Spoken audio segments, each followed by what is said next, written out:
Alright, hello everyone. Welcome to Mystery Mondays, where we'll be continuing our playthrough of Danganronpa Trigger Happy Havoc.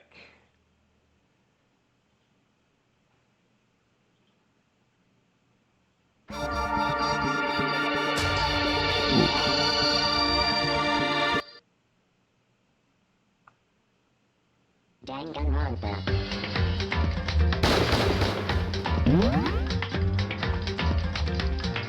Alright.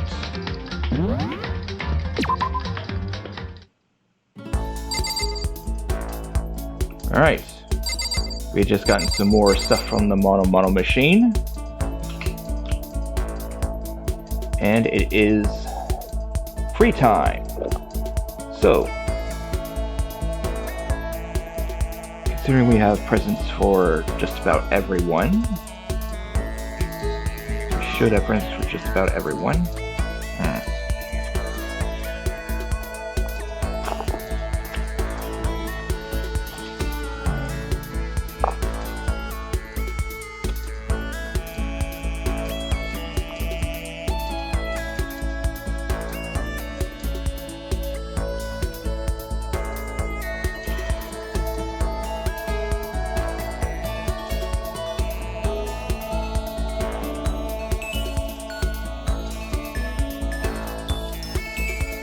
Let's see.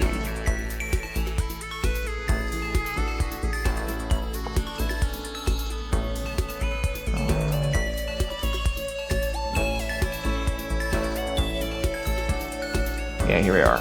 Okay. So.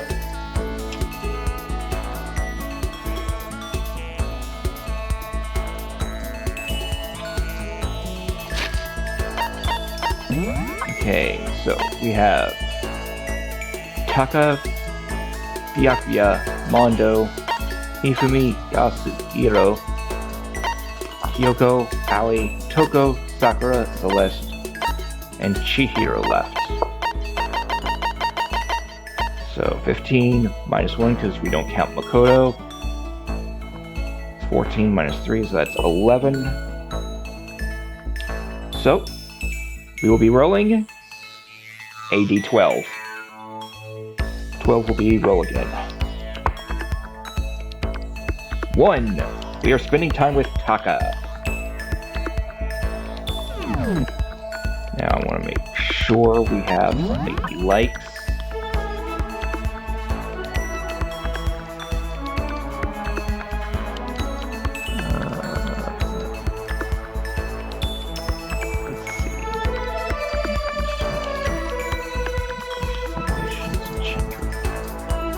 Pretty sure we have at least one thing he likes.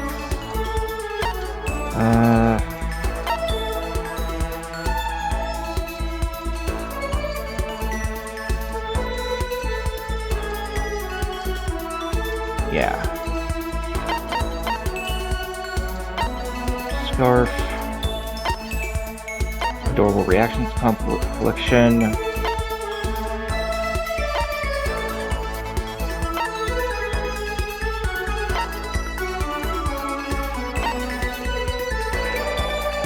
Drill. Alright. Yeah, we got 3 things he likes. So.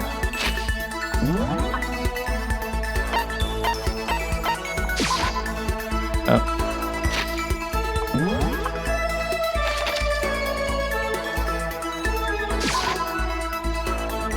Okay, he's here. Somewhere here in the second floor hallway.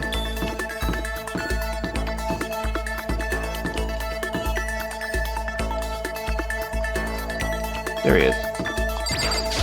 You hear me? When you see someone naked, you can tell at a glance whether they're trustworthy or not. Which is why it's necessary for us to bear ourselves to each other. You understand? So show me what you've got. Show me everything. So handle with Taka for a while. Spend time with Taka.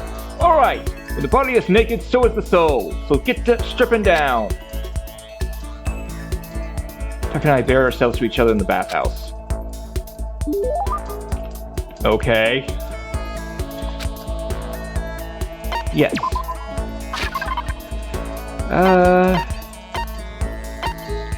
Let's go with the red scarf. A scarf belonging to a certain masked hero. It's tattered and worn due to the countless battles it's been through. Kamen Rider. Wow, very impressive! I should thank you for this, so thanks! Think Taka's so pleased with something I gave him makes me happy. Hey Makoto, as long as we're talking, let's really talk. What do you say? Huh? Oh, sure, that's fine. Excellent! You hear me? Now let's get down to brass tacks and find out where we stand on all the big issues. So what should we discuss? Politics? The economy? International affairs? Wait, hold on. Instead of a big serious discussion, can't we just have a normal conversation? I think it's the best way to learn about people, I think. What do you mean by a normal conversation? Well, for example, what do you like to do in your spare time? Listen to me! Study, of course. I'm a student, aren't I?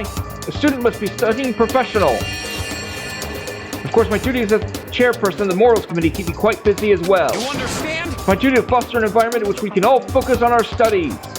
Okay, but what else? Like when you're at home where you just have some time to kill. If I have time to kill, I study. I see. This is fun. Okay, my turn, Makoto. What do you like to do in your spare time? You know, just normal stuff. Watch TV, play video games. Huh? And this helps you study how? No, not about studying. It's just for fun, you know? That's wrong! But doing things just for fun serves no purpose. There must be more to it. You wouldn't spend your valuable time doing something useless, would you? That's all he wants, but in the end, maybe there is a good reason. Like getting into something and talking to people about it. So maybe...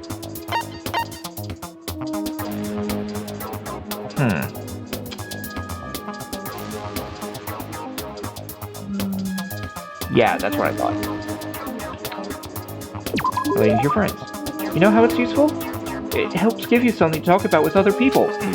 Something to talk about?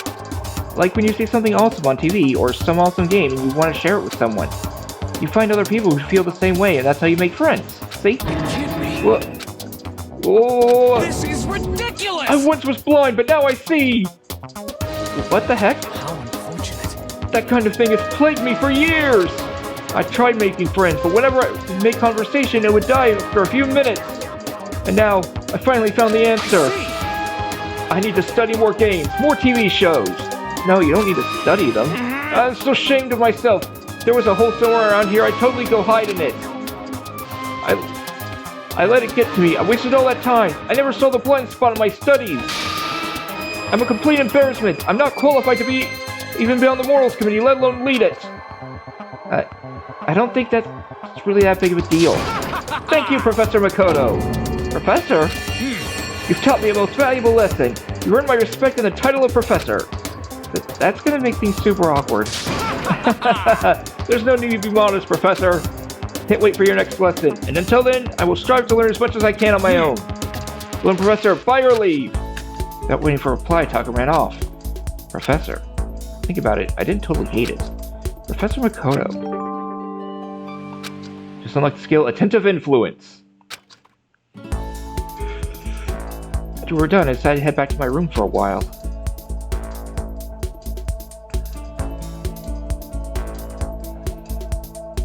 There's still plenty of time left. I can't just sit around here. I should head out.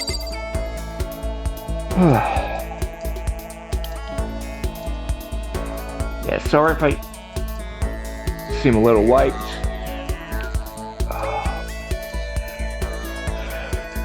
Had an interview for a job today and well,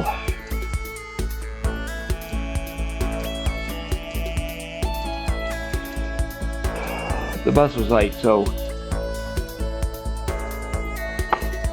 I'm not a big walker, okay?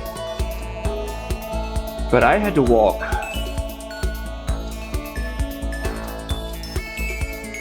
to the interview because the bus was late. 17-minute walk.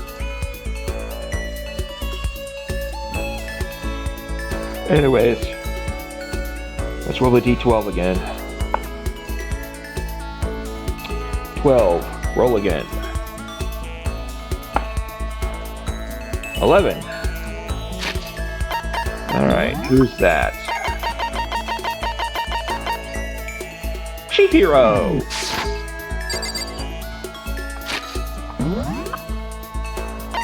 Let's see. Choco's in her room. Kyogo's in her room. Yushimu's in the bathroom. Chihiro's in the laundry room. With Mondo. Now I bet they're making out. Only sort of a joke. I actually do ship them.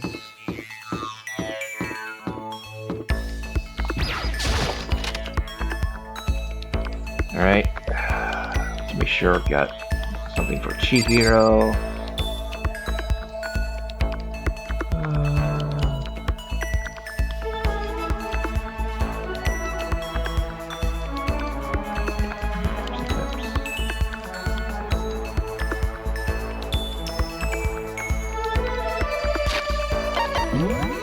Let's see.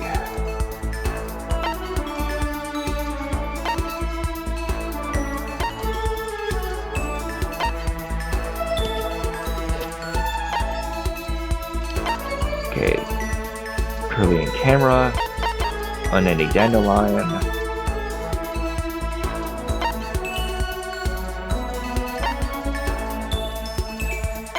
Tips and Tips.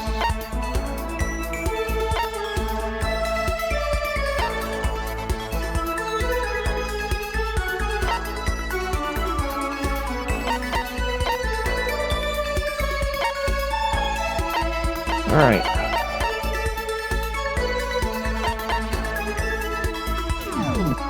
I think I'll give her the Unending Dandelion. Are you concerned about me? I'm Sorry to make you worry. Should I try Chihiro? Spend some time with Chihiro. I'm sorry. I'm really sorry for worrying you. Thank you. But I'm happy you're here. Thank you. I took some time to stay with Chihiro. We're a little closer today. You'd like to give Chihiro a present. What do you like to give her?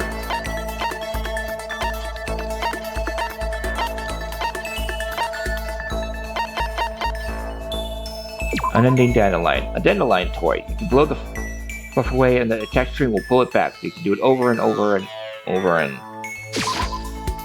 Huh? A present? Yay! Thank you so much! And Chihiro's so pleased with something I gave her makes me happy. Oh.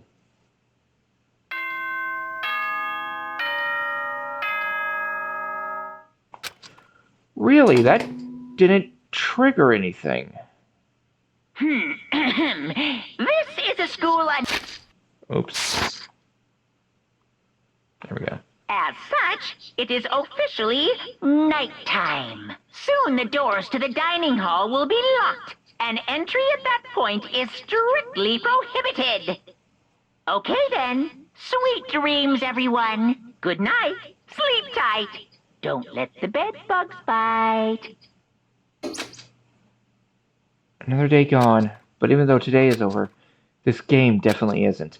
How long is this going to keep going? All the stress and anxiety kept me from falling asleep until late in the night.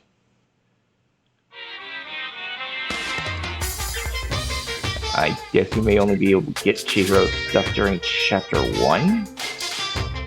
Spot a cute girl, I have a tendency to stare. I can't help it! I just gaze with intensity. The other day, I rode my bike to the train I station. was in the bathroom, just looking at myself in the mirror.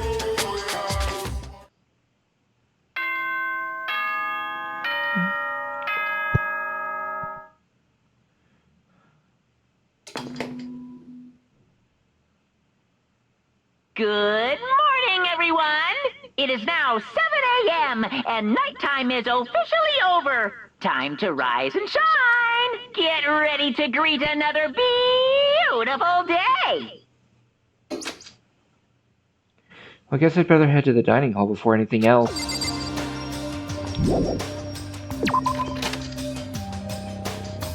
Well, let's see.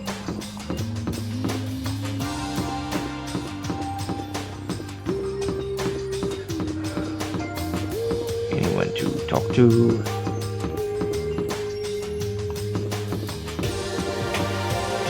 Nope. Alright.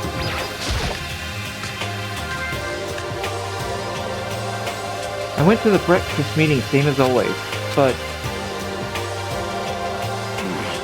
Is this everyone? It feels a little small. Byakuya and Toko had stormed off yesterday, and it wasn't too surprising hand come today. Even the table looks bigger somehow. I assume that is because 3 people are dead and 2 are abstaining. Yeah, with 5 people missing it would feel kinda empty. Still, I know Byakuya is whatever, but shouldn't we still check on Toko? You're serious? I vote no, she's super annoying. How can you be so cold? You're like a piece of rock candy. You hear me? What? No, rock candy isn't cold, it's sweet. Anyway, Byakuya is a real problem. We don't keep an eye on him, he might really kill someone. You can see it in his eyes. You got no choice. Get some rope. Gonna have to keep him bound and gagged. I think that's going a little overboard. Count on it. He's right! In this situation, there's nothing scarier than when an ally turns loose cannon. Just like when we were kids and someone would go crazy at sports day or whatever. What? What the fuck are you talking about? You gonna use the rope to do tug-of-war or something? Idiot. It can't be. I'm not an idiot! You're an idiot! Who are you calling stupid? Huh? What's wrong, Chihiro? You don't look so great. Oh. I'm just gonna do a little self-loathing. Huh? Self-loathing? Well, after what Byakuya said to me yesterday, I just got so nervous I locked up. I couldn't say anything. Mono ended up having to help me out, and even he said I was someone who can't fight back. I hate how weak I am. I see, so Mono made you depressed. What? How's it my fault? Hey, come on. I wasn't trying to be mean. Besides, girls are just naturally weak anyway, right? Are you crying? Since you were screaming like a lunatic. Hey, come on. Hey, come on, don't cry. It's my fault, okay? I won't yell at you anymore. Really? Not sure I can believe that. Just shut up. What? I got it. I'll make you a What? promise as a man. Huh? Promise as a man? Yeah, that's right. Maybe I mentioned this before, but ever since I was a kid, there's one thing my brother told me over and over. He said no matter what, a real man always keeps his promises. That's what he left me. Left you? Oh yeah. My brother's dead. Oh, I see. That's true. Anyway, I don't want to talk about it. Don't want to make all you guys cry. Yo. Anyway, so you can trust me when I make that promise. So you don't gotta cry anymore. Okay. Thank you. Thank you, Mondo. Sure. But I still don't like how I am right now. I have to get stronger. If I'm so weak anything can make me cry, that's not good. Still, don't stress out so much about having to get stronger. No, I want to get stronger. Maybe I should start working out? In that case, I would be happy to help you out anytime. But then there's Fujisaki, we get smashed into a billion pieces! Just a second. Shut up, you! You know? Oh, finally cracked a smile, huh? I see. Yeah. Thank you. Everyone, thank you. Looks like Chihiro's gotten some life back.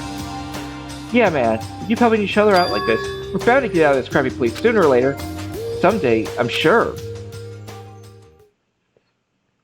Still, our biggest concern right now is the other 2 who never showed up to breakfast.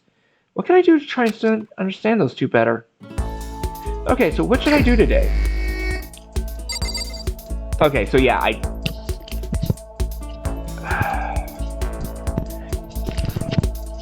do think we didn't get a scene with Chihiro because she was upset with what Byakuya had said, so that was kind of a fail. Still, alright. Number 2. Byakuya. I'm not sure we can spend time with Byakuya.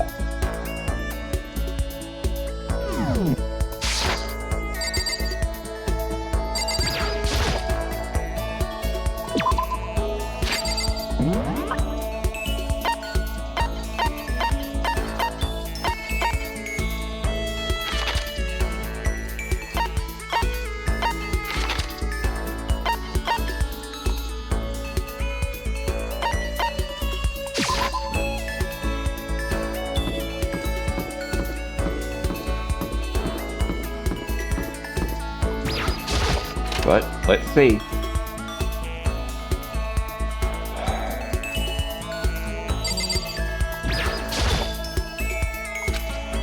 Should we focus on both? Yeah, we can't spend time with Bianca. And I doubt we can spend time with Toko either. So that leaves 1, 2, 3, 4, 5, 6, 7, 8, 9. So a D10.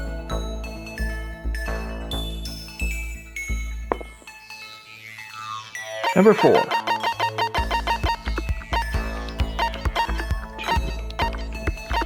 4.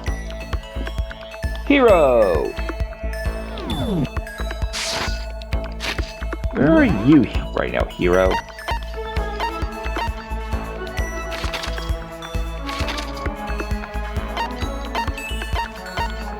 Oh, the boys' locker room.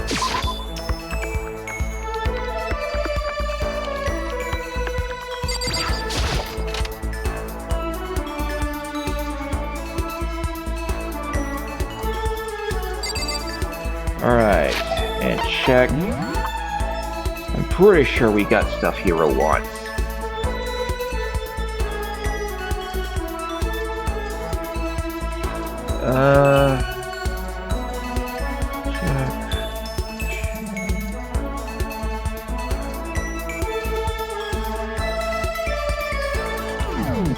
Yeah.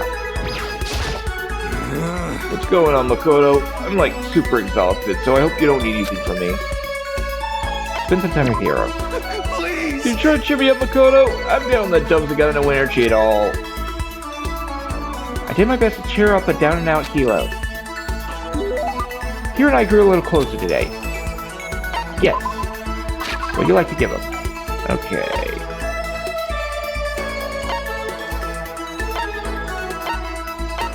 Let's see.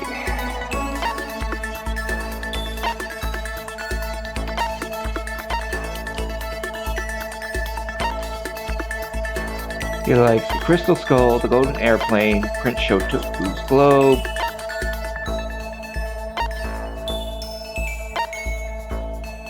Sacred Tree Sprig, and the Meteorite Arrowhead. 3 Meteorite Arrowheads, 2 Sacred Tree Sprigs.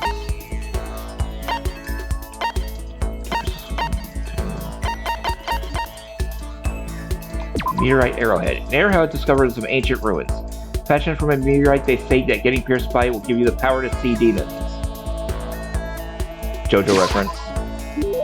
Huh? You're saying I can have this? All of a sudden I feel invigorated. I feel awake. I feel like I like you. Hero so pleased something I gave him makes me happy. Could it be? Hey Makoto, you know what I think? You and me meeting like this, it wasn't a coincidence. So it's good news for you. I'm gonna give you a psychic reading at a huge discount. A discount? How about that? Normally it's $1,000 for 2 hours. For you, let's call it $900. That's only a $100 discount. And even then it's way too expensive. Don't be mean. Hey, come on. You should count yourself lucky that the ultimate clairvoyant is willing to tell your future. So you're right pretty often? Well? I sure am. At bare minimum, I've got a 20% chance of accuracy. 20%? That sounds pretty sketchy. What the heck? For real? Don't make that face. Didn't you hear what I said? 20% of the time I'm right every time. That includes natural disasters, election results, you name it. Don't you realize how amazing that is? How about that? Okay, fine. I'll give you a special trial run. After all, I've heard, seeing what the future has in store for you. What? When did you see it? You won't believe what I saw. Sure, the mother of your children and the mother of my children are the same woman. I refuse. Denied. Don't like it. I'm right? Doesn't matter if you don't like it. That's just the way it is. 20% accuracy, you said. You know? At least. I pray to everything help me that you're wrong. Please be wrong. Now then, since that was a special trial run, I'm afraid I can't apply the discount. That'll be $1,000, please. Don't worry, you can pay after we get out of here. Wait, hold on. There's no way you're gonna be right? If you like, I can do a reading right now and see whether my reading was right or not. Naturally, additional fees will apply. Think about it, okay? We know as soon as you're ready for my services. Oh, he's gone. Do I have enough in my bank account to take another crack at it? No, I can't bring myself to pay for something like that. I can see how people could fall into that kind of cycle, though. That was close. Please, whoever's listening, I'm begging you. Whatever else happens, don't let it be right. Skill lost in thought. Once we were all done, I headed back to my room for a little while.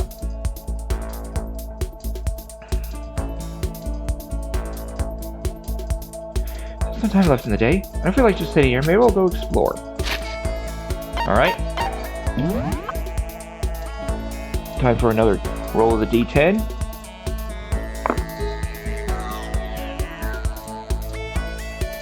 Number 9. Alright. Let's give Chihiro another shot.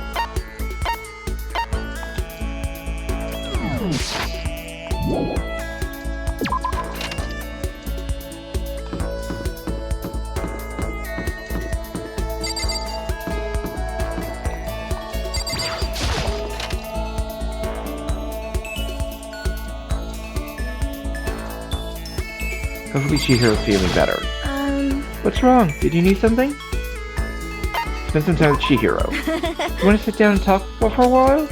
It's time to talk with Chihiro. Chihiro got closer today. Yes, definitely. What would you like to give her? Let's see.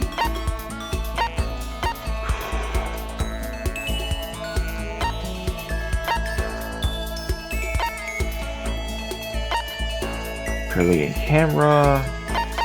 Unending dandelion.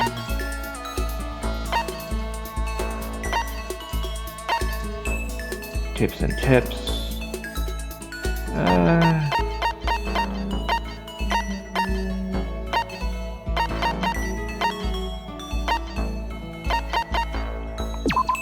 Curly and camera. Camera invented to take pictures of electrical fields surrounding objects. Sadly, there's no film in it. Huh? Present? Yay! Thank you so much! Seeing Chihiro so pleased with something I gave her makes me happy. No. What's wrong, Chihiro? It hurts. Oh, do you care, Chihiro? You know? Oh, well, not really. I got bit by a mosquito last night. Mosquito?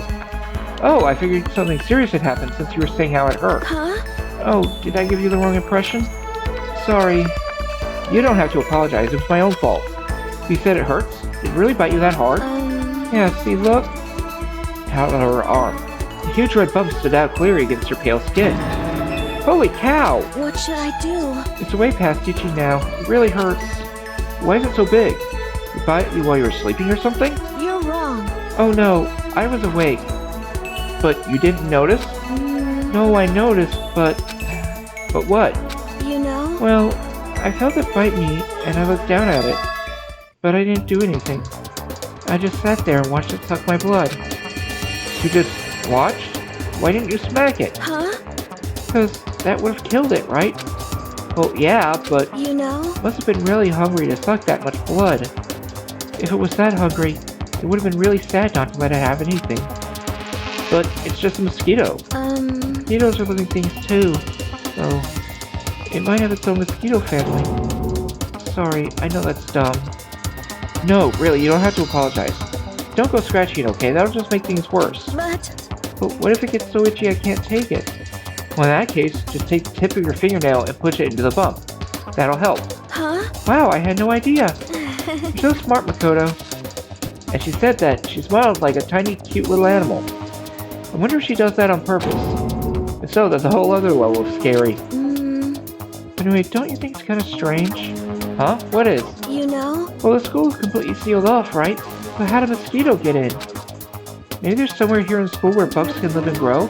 Some kind of nature-y spot. A nature-y place in school? Well, I can't say for sure that there's not. Or maybe there's a secret passage somewhere that leads out of the school. A secret passage. Well, even if there's not, I'm sure we'll get out of here somehow. As long as we all work together, I'm sure we'll get out of here in no time. You're right. Working together is super important. But... Of course, I don't know how it can be useful. I'll probably just weigh you all down. That's not true. Makes me feel way better knowing you're here to help. Huh? Does? Really? Yep. So let's all do our best, okay? Thank you. Okay. Thank you, Makoto.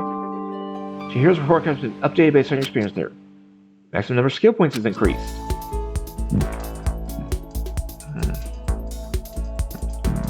Okay, well. Done been longer. Let's reroll that I head back to my room for a little while.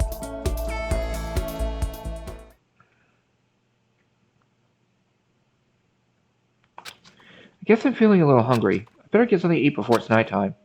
I should head to the dining hall then, I guess.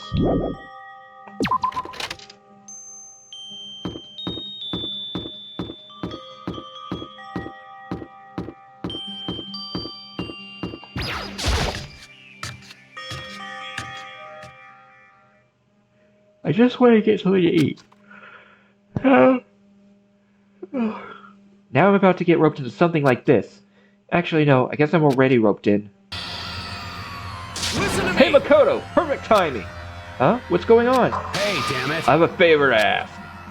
Favor? I have a bad feeling about this. Listen to me! You came at the right time. I must ask for your full cooperation. Hey, damn it! Come on, Makoto. You gotta be our witness. Witness to what? What? This guy's been talking shit about me since day one. Calling me a coward and shit like that. You're corrupt! You are a coward. That's why you turn to violence to solve your problems. You! That's why you can't do what society asks you. Why you walk around dressed like that. Huh? The fuck you say? You don't know shit. You hear me? You already lost yourself, but you're such a coward you don't even realize it. Damn you! So what? You're saying you're not a coward? You think you're tougher than me? Count on it! I know I am. You wanna fight? Okay, then let's throw down. Prove you've got what I don't got. You hear me? Accept your challenge. What? So that's what's happening, Makoto. You gotta be our witness. You're gonna throw down? You're not gonna, like, start punching each other, are you? Hey, There's a bathhouse on the first floor of the dorm, right? Some sauna inside? I see! I see. A simple endurance contest, is it? Got it! We're gonna see who can stay in the sun the longest, am I right? Piece of shit! Goddamn straight!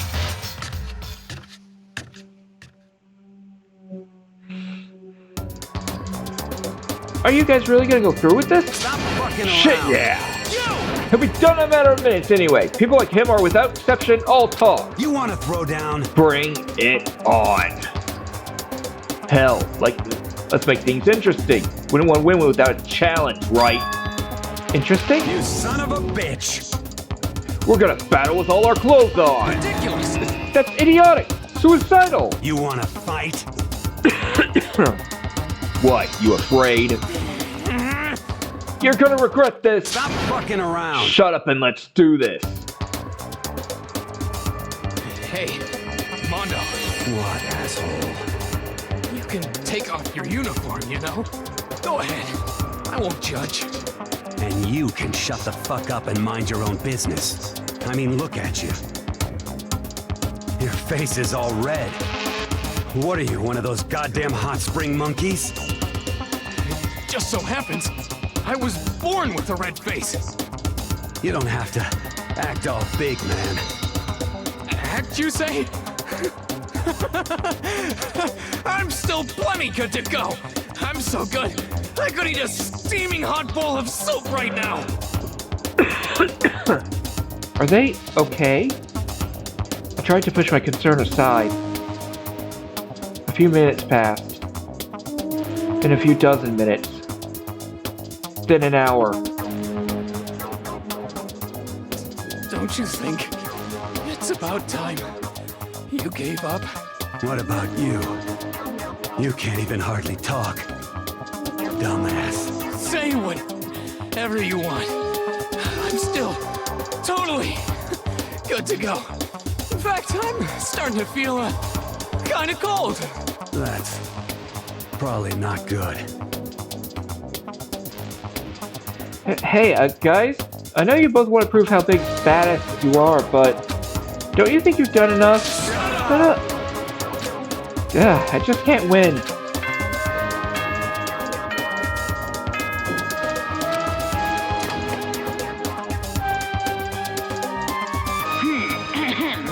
This is a school announcement. It is now 10 p.m. As such, it is officially nighttime. Soon Soon the doors to the dining hall will be locked, and entry at that point is strictly prohibited. Okay then. Sweet dreams, everyone. Good night. Sleep tight. Don't let the bed bugs bite. Hey, did you hear that? It's nighttime. How would we call it a tie? In a true competition, there's no such thing as a tie. You win, or you lose. That's the only thing that matters. Listen to you, you son of a bitch. Then bring it on. I'll push you right up to the gates of hell. The gates of hell? That's not a good place to push someone. This isn't good, guys. Yeah, you hear them? Better crawl on back to your room. I'll let you know how it went in the morning. Then you can start spreading my legend. Come tomorrow morning. You'll float down in front of me. Down on your knees. I'll show you where to do it. Big talk from someone whose face is about to explode. Right back at ya. Okay, well, good night then. I really hope those two don't overdo it. But I'm sure, to the death? No, surely they wouldn't go that far. The concern stayed with me as I slowly succumbed to sleep.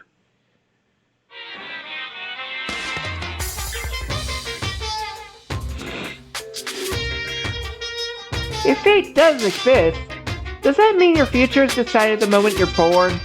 If all your yesterdays pile up to create your tomorrow, is your future as final as your past? I just don't know. That's why I'm still alive! Because I don't know! That's why I desperately cling to life!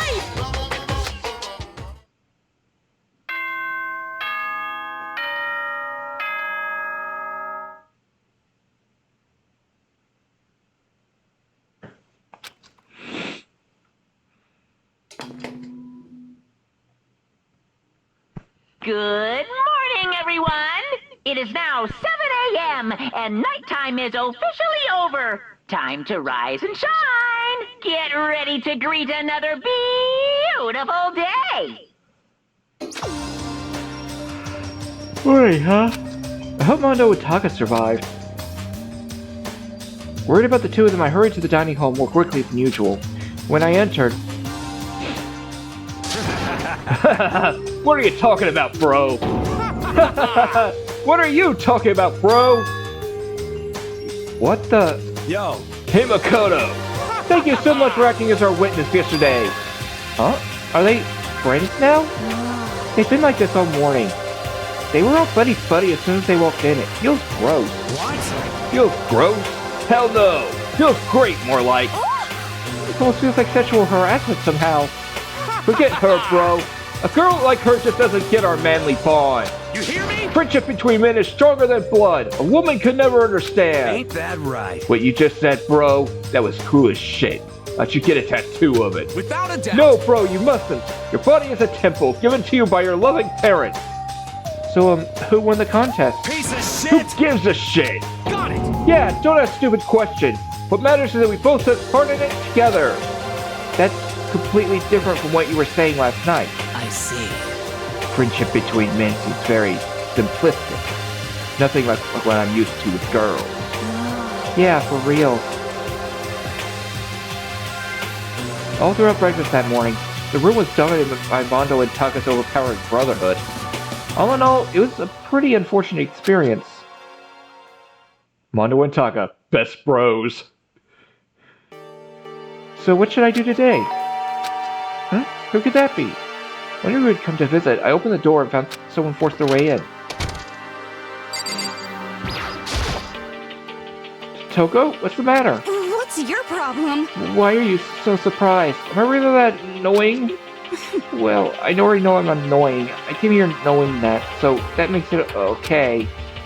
No, you're not annoying. I was just wondering what was going on. I have a favor to ask. I want you to go somewhere with me. And where is it you want to go?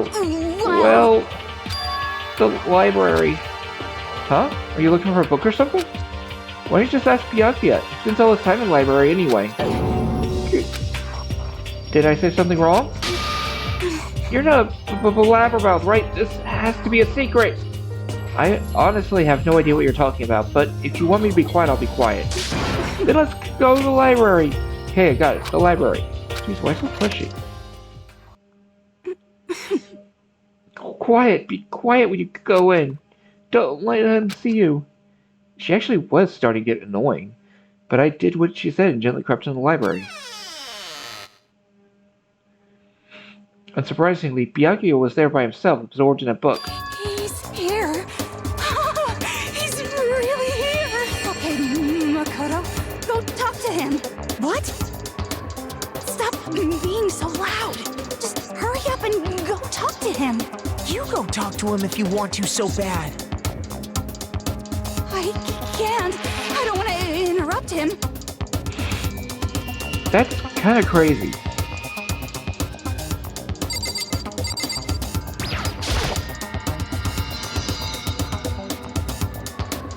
Seems you're really focused on that book. It doesn't seem like the best time to talk to him.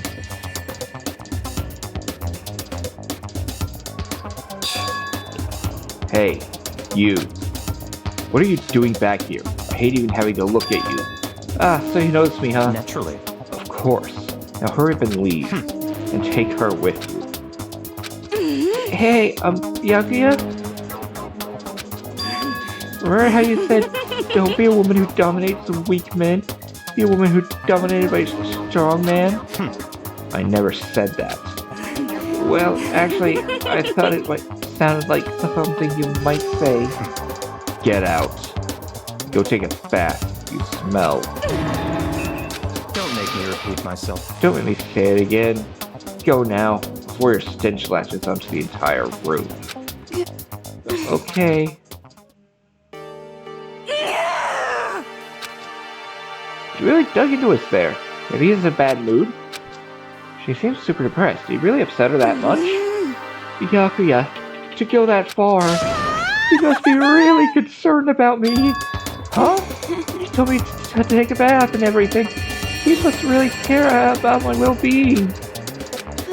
Hey, Makoto, what do you think? Think about what? Do you think Byakuya and I would be good together? Well now, I don't really know. Maybe. That's true. There's really no way to know. But the distance between us doesn't change our love. Because as soon as you realize your feelings, the love is born. That's how love works. Okay?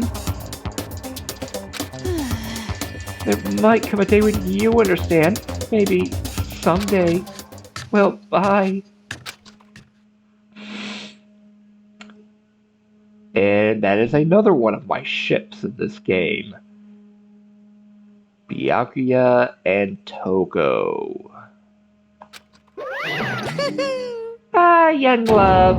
Whoa! Who would have ever guessed here we go for someone like him? But eager passion can also be scary. Sometimes that leads people off in the wrong direction.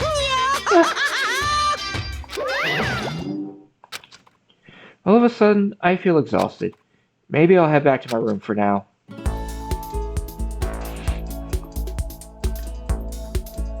And more free time.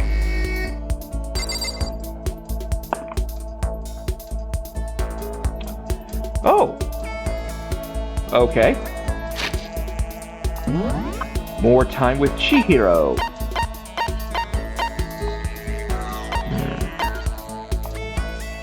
Okay, Chihiro's in the warehouse.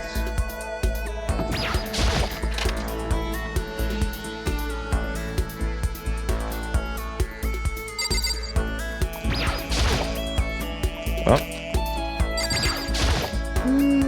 I wonder how that teddy bear actually operates. Could it be a robot with an AI installed in it? No, we don't have the technology yet. Maybe it's some kind of bear-shaped cyborg from the future? Hang out with Chihiro. You want to sit down and talk for a while? I spent some time talking with Chihiro. Chihiro and I grew a little closer today. Yes, let's give Chihiro a present.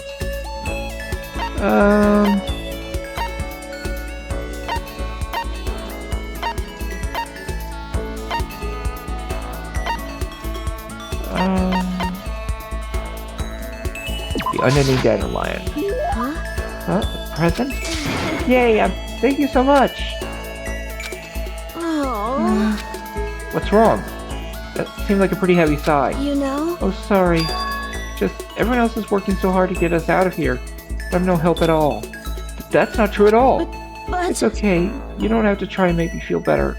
I know it's the truth. I'm completely useless without a computer in front of me. At least if I were stronger or something, then I'd be able to help somehow. Listen, you'll get your chance. I'm sure there'll be a time when your skills will come in handy. So you don't have to worry so much, okay? Huh? My skills might come in handy. If I get a chance, I'm gonna work super hard to chip in. Because computers, you can count on me. You're right about that. No matter what anyone might say, you're still the ultimate programmer. Speaking of which, how did you get into programming? Huh? Huh? Well, I mean, I always assumed most programmers were guys, so... Is it really that weird? No, nothing like that. I was just curious what got you interested. I mean, why programming of all things? You know? Why? I mean, there isn't much of a reason. I've always been kind of weak, you know. I was never able to run around with my friends or anything. We had a computer at home, so I'd kill time bugging around with it, and I found out I really liked it. My dad was a software engineer, and he had a bunch of programs on there that he'd built. I found one of them and started playing around with it, adding stuff here and there. That was how I ended up making my very first program. Interesting. What kind of program was it? A kind of database software. Database software? You know? The user could communicate with it, and it would take that information and find what they were looking for.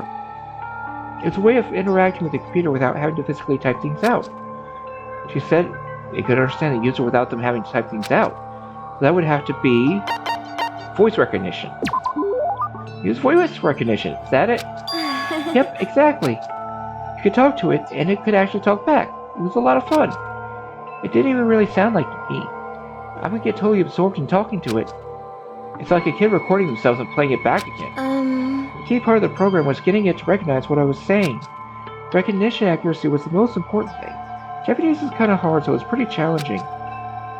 But you were able to do it eventually? You're right. Yep, and right around then, my dad found out I messed with the software without permission. I thought I was going to get in so much trouble. But all he said was how impressed he was. The software was able to take natural speech and pull out key search terms to retrieve information.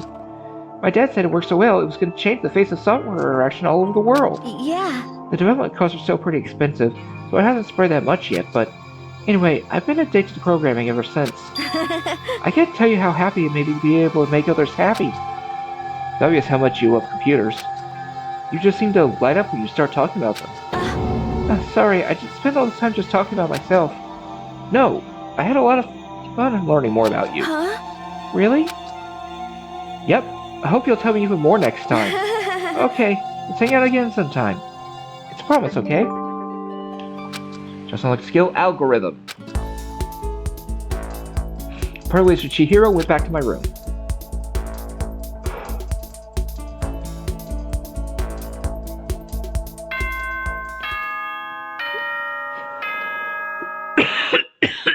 Ugh.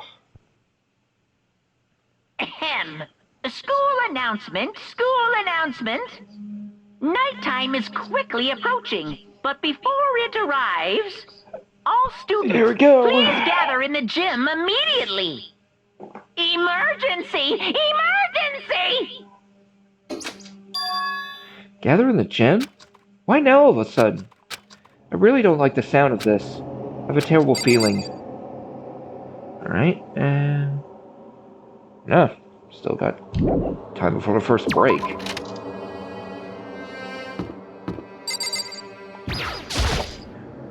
Oh, Kyoko, did you hear the announcement just now? Indeed. Yes. I don't want to go, but we don't have any choice, right? Right. I can't imagine it's going to be good news. But it's not a good idea to defy him here and now. Goodbye. So I'm going on ahead. I can't really do anything except what Monokuma tells me.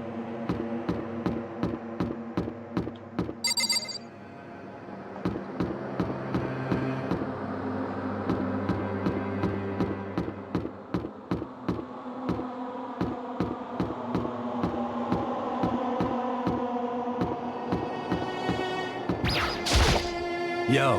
Hey man, you about to head in? Yeah, has everyone already gone ahead? Looks that way. I don't like it, but nothing good's gonna come from ignoring that goddamn bear.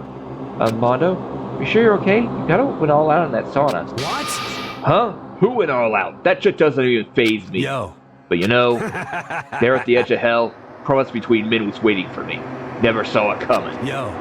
Anyway, let's get our asses to the gym. Man, something unique must have happened between the two of them.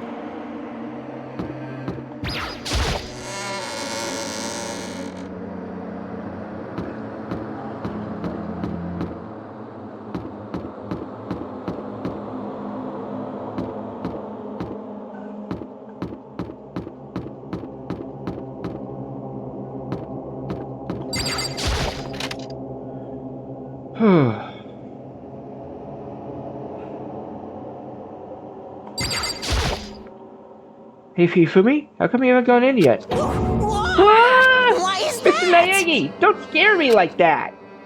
Sorry, but we really should go inside. No, don't go, you can't go! That's what my ghost friend is telling me!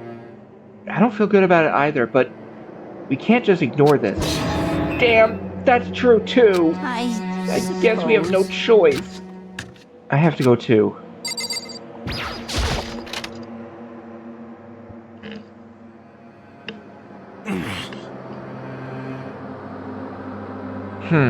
Asking us together all of a sudden like this. What could he possibly want? Well, Indeed, what might await us this time? He keeps things interesting, that's for certain. How is that funny? Can't you just smile? Can't you smile like a normal person once in a while? Like how the housewife on a classic TV show smiles at the end of an episode? what the heck? There's something totally messed up with you if you can laugh at a time like this. Which was actually messed up. What's that supposed to mean? Nothing in particular, just admiring, that's all. I don't want to kill anyone, but I also don't want to stay here living in blind denial day after day. I was just admiring how you could live like that and still keep your sanity. What is this? I'm not in denial. That reminds me. Remember how you kept talking about how the police or whatever would come help us? How'd that turn out? It seems to me there's no sign whatsoever of possible rescue. Well... That's just... Huh? I wonder what actually happened. Certainly. It's strange. That's true. There's no way the police would know about it. Wouldn't know about it. We're right in the middle of a major urban area. What? The police suck! On the contrary, the mastermind may be just that powerful to take control even of the police. Could it be? Oh, this might not be related, but... then don't say it. Nope, gonna say it. It's not like some Except occult last night. mystery. I was near the main hall, just staring off into space, when all of a sudden, I heard it. Huh? You heard what? A sound that I don't really know what it was. What kind of sound? Well, like I said, I don't really know. But if I had to describe it, Could it be? it was like a construction site, I guess? A construction site? For serious. I mean, I could just be making that up. I only just barely heard anything. Then you definitely made it up. It must have just been the sound of the ocean in that head of yours. Say what? What you talking about, Togo?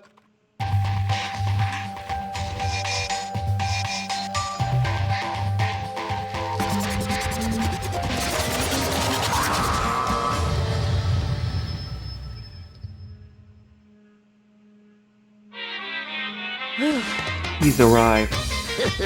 What Hero heard wasn't the sound of construction, but it could have been an explosion. Huh? Or maybe a machine gun. That can kind of sound like construction in a way. What are you talking about? Beyond this point, my mouth is zipped. My lips are sealed. I am fully puckered. It's a secret little secret. Fine. Let's move on to what you can tell us. Why did you call us all here? Say what? You don't beat around the old bush, do ya? Ready for me to get to the point, huh? You please. But before that, you mind if I vent a little? I'm low in energy these days. My stitching's even losing all its shine and luster. I'm thinking it's probably because of this ho-hum boreal everyday life. I'm looking for something with a little more stimulation. Something rife with danger and intrigue. Yep. Listen, can I just be frank? Today, The next I'm Black feeling hasn't shown up yet, and I'm getting bored. Hey, So I decided to come up with a new way to motivate you. Motivate? Is there a set of videos or something? Are you gonna show us some demented thing to try and drive us all to murder? Drive you to murder? What a mean thing to say! It's just awful! You hear me? I don't know what you got planned, but we're not gonna kill each other anymore. No matter what you do, I swear to God we won't. That's a very big talk. Do your very best to back it up, okay?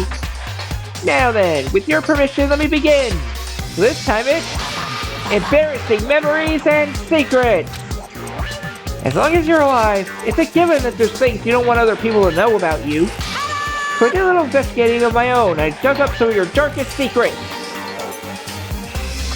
And those embarrassing memories and secrets are all contained in the envelopes I have right here. I'm going to hand them out now, so take a second to take a peek. As Monokuma spoke, he tossed the envelopes at our feet.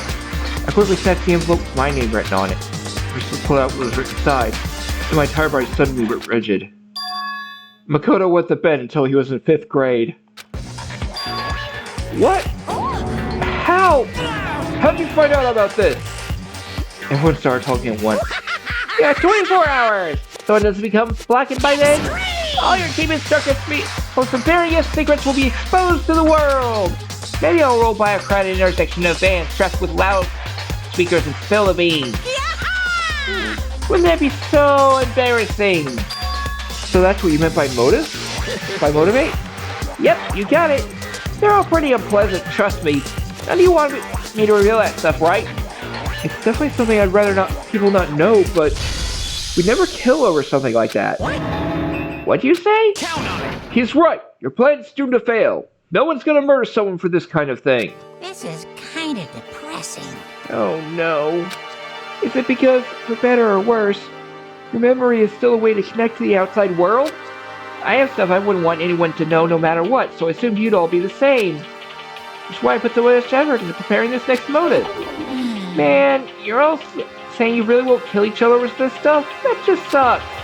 Well, what can you do? Okay then, in 24 hours, I'll expose all your secrets just to make myself feel a little better. Okay. So sad, so depressed, fare not well. With an almost convincing look of depressed dejection on his face, Monokuma receded the gym steps. So, I didn't know what to expect at first, but maybe we dodged a bullet on this one. I mean, yeah, having those secrets revealed is gonna be totally embarrassing, but that's seriously not enough to give someone a reason to kill, right? Listen to me. Good news, everyone, I have a brilliant idea! You hear me? Why don't we all just confess the secrets in those envelopes right here and now? Without a doubt. If we do that, any and all motive for murder will vanish. That's pretty smart, right? Quiet down and listen. Okay, so my embarrassing thing is, I don't want to hear your stupid story. What? Besides, I don't want to talk about it. I don't care what anyone says. I don't want to talk about mirrors. as for me, No mirrors. Whatever. Neither do I. Not because it is unpleasant, but because it is impossible. Oh? Well, it's just human nature to want to hear what you say impossible. Come on, it'll be good for ya. Absolutely not. Come on, It's okay, just a little bit. Come on, come on. Honestly, As I said, here we go. come on. I said I don't want to talk about it, you human bag of lard. Say what? Yeah! I agree with them. There's no need to discuss it. What do you think, Chihiro? I'm sorry. Sorry, I really don't want to talk about it right now. But I also don't want to leave things the way they are, so maybe I can talk about it later? After I try my best to be strong, strong. And I can tell everyone. so, If you don't want to talk, you don't have to. I'm not super excited to talk about it either. That's true. If everyone's that much against it, even if my bro's the one who suggested it, I gotta say no. Well, that's okay then. Either way, if it's just a few cigarettes, I'm sure nobody's gonna kill anybody over it. I hope you're right. It's good so bad you kill someone to keep it. Nobody's got something like that. right? Okay. I'll stop with all the secret talk, but You hear me? it gives us 24 hours to get ready. Your secret post isn't gonna be fun, but it's not like we're gonna die because of it. So, don't do anything hasty. Well, The way you're repeating it kind of makes me worry even more. Oh, okay, sorry.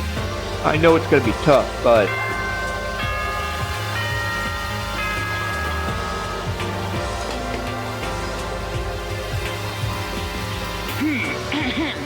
This is a school announcement. It is now 10 p.m. As such, it is officially nighttime. Soon the doors to the dining hall will be locked, and entry at that point is strictly prohibited. Okay then. Sweet dreams, everyone. Good night. Sleep tight. Don't let the bed bugs bite. Nighttime already, huh? Okay, let's call it a day. Of course. Good idea. We need to prepare for tomorrow. I was left with a little anxiety. I just couldn't shake, but we left things as they were and left things as they lay. One by one, we head back to our rooms. Secrets are memories you don't want anyone to know about. A way to connect to the outside world. Honestly, all that crap Monokuma was spouting didn't have any effect on me. There's no way anyone would kill her or stuff like that. At least, that's what I thought. But maybe I was just being optimistic. Which is probably why, without too much of a struggle... Jeez, I'm more tired than usual. Super tired today. Well, sleep. What I didn't know is that even then, a tragedy was taking place.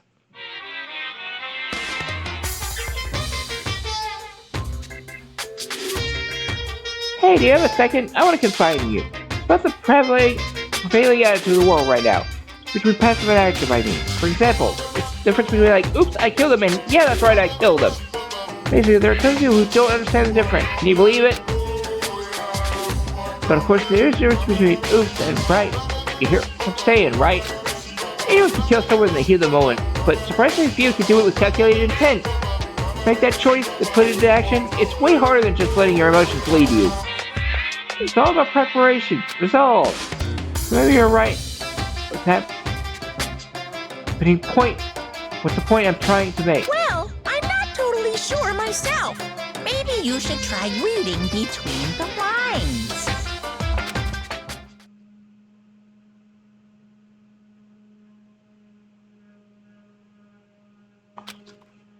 One in morning. Good morning!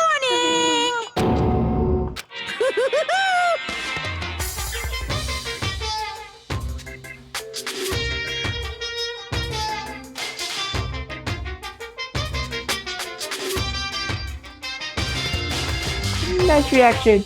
I'm glad to see you didn't disappoint. Yeah, sorry again.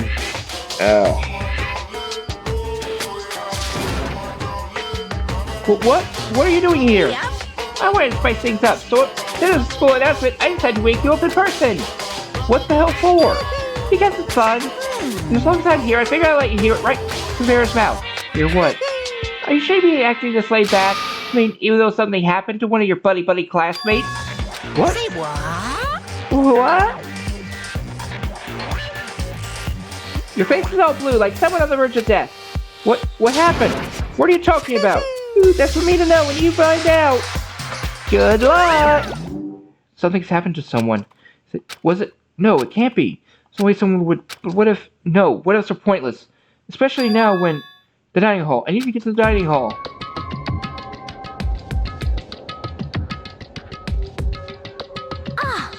Makoto! Are you okay? Hey. Did Monokuma talk to you too? Hira, Sakura, and Byakuya. You're the only ones here? Where's everyone else? Either they're already off trying to verify what Monokuma said, or they've fallen victim to the something that Monokuma mentioned. The something? Perhaps. It can't be. Has it happened again? Murder? Hearing what Monokuma had to say, the worst possibility forced its way into my mind. Took everything I had to drive that thought away. So it really did happen. Does that mean someone did it because of what happened yesterday? Huh? Can't be. That's not just a bunch of old memories. Just old memories? Don't be so sure about that. Clearly, someone felt it was more important than that.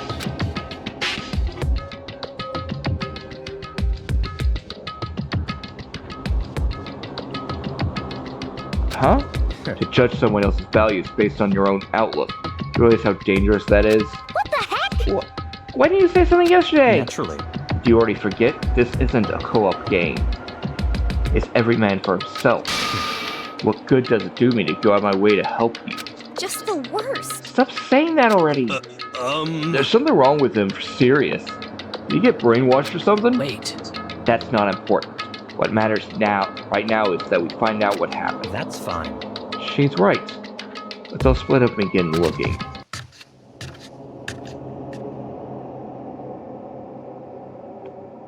Alright.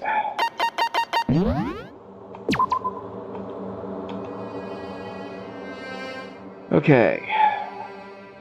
And yeah, it is time to take a break.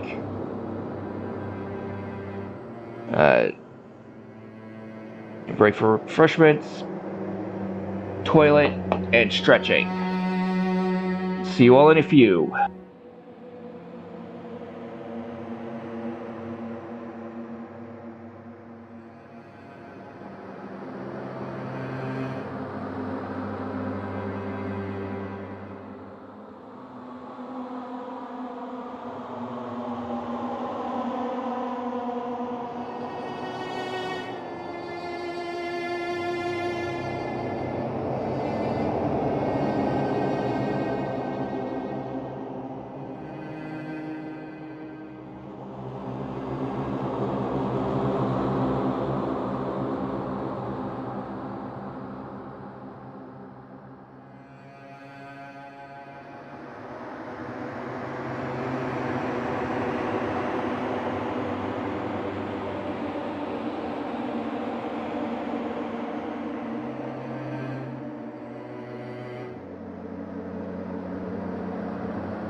And we're back.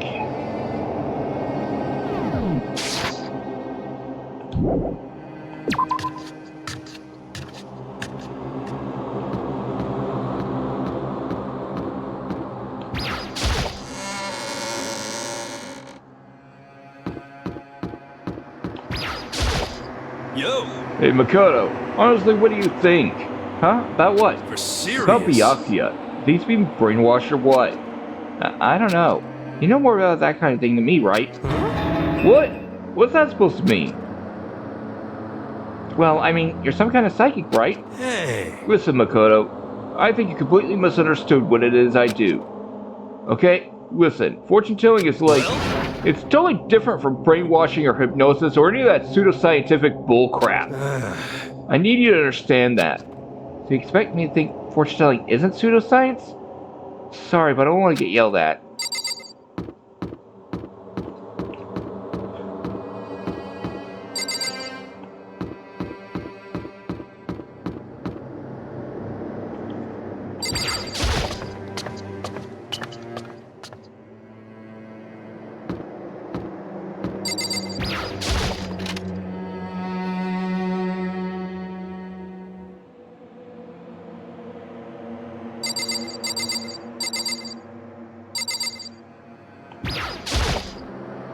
Huh? The door's open, but aren't they supposed to be locked?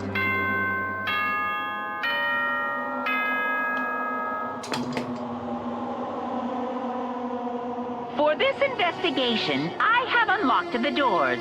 Please look around to your heart's content. Investigation? It's all clear now. Just as I thought. Byakuya! I see. Judging from what he just said, there can be no doubt a murder really has taken place. Come on! And the locker rooms. They're suspicious. Very suspicious indeed. Wouldn't you agree? Huh? Suspicious? It seems nobody's searched the locker rooms. Let's start with the girls' locker room. He was muttering as if talking only to himself. That way, for a reply, he pressed his hand against the girls' locker room door. And the door swung open without a sound. In that moment, time seemed to freeze.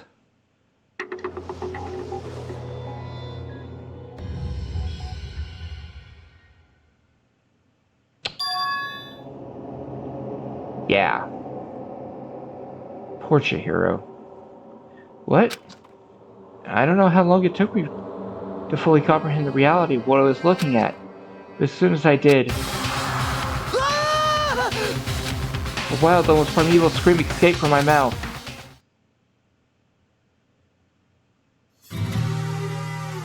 Deadly light.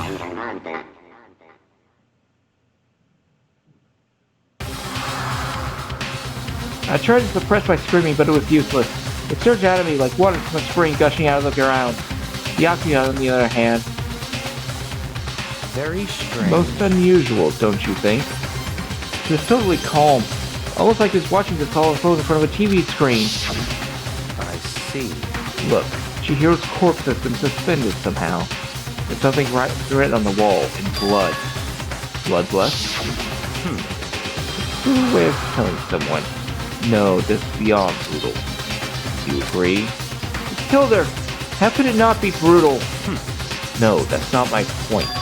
This murder is far too bizarre for any everyday adventurer who admitted it. Unless the saga, the murder was not a crime of passion or necessity. Interesting. It's almost as whoever did this did it for fun. You see what I mean, don't you? What? Swimming. I like it. I'm still reeling too. Confused to... I'm still reeling. Too confused to understand what I was trying to say. I was beginning to clear my head. Heck? Hey, I heard some screaming! There's something... Ah! Chihiro! Dum, dum, dum. A body has been discovered! After a certain amount of time, which you may use however you like, the class trial will begin. What the hell was that? What? That's right. You were unconscious during Saga, so you don't know about it. What you just heard was the body discovery announcement. Apparently, when 3 or more people discover a body, announcement plays to let everyone know. I imagine it's so that search for the culprit can proceed fairly for everyone involved. Proceed fairly? The body discovery announcement! The Chihiro really is dead. Yes. Before you start screaming your head off, go round everyone up. Seems another game has begun. Another life or death game to recover a killer. Taka pulled it out of the locker room. As everyone made their way to the scene, it felt as if no time passed at all. It was like my sense of time had just taken wing and flown away. When I finally came back to myself, I saw everyone hit the same look of confusion, fear, and anger. We all just stood there, gathered around Chihiro's body. Damn. I couldn't keep her safe. So there's another victim! Which means we are now in the same position once again. Fuck, man.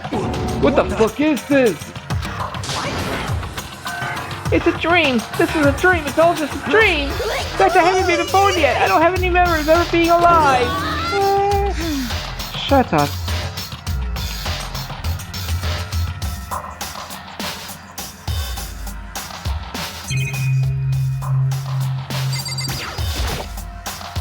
Chihiro's blood? No, there won't be. None of this. For now, pay attention to the wall. Huh? I said it once already. There's a word written there. Wall?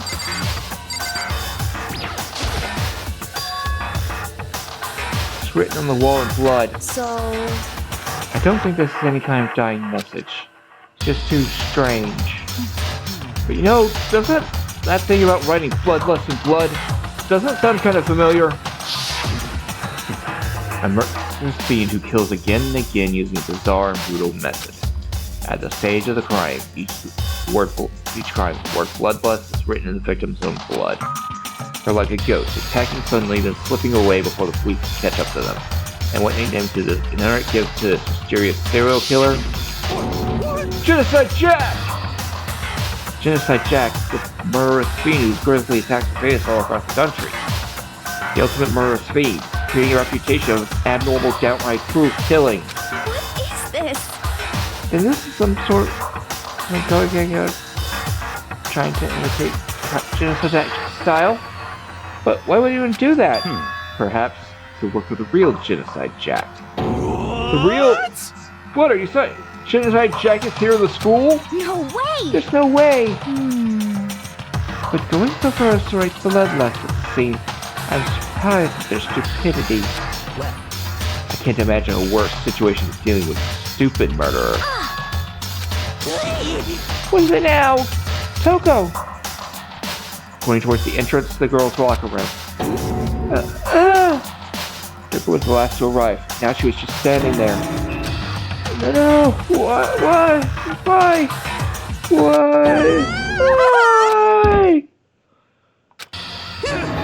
She faded! That did not sound good. Toko! Hina rushed over to the collapsed Toko and started to shake her awake. Toko, are you okay? Well, come on, wake up! Oh, that's right. I just remember what she said about how she faints anytime she sees blood. Oh. So she is hemophobic. I imagine she does not watch too many horror films then. This is a violation of the rules, right? I mean, technically she passed out somewhere besides her room. No, I think she'll be okay. The regulations prohibit sleeping, like on purpose. Oh, so she didn't faint on purpose, it doesn't count.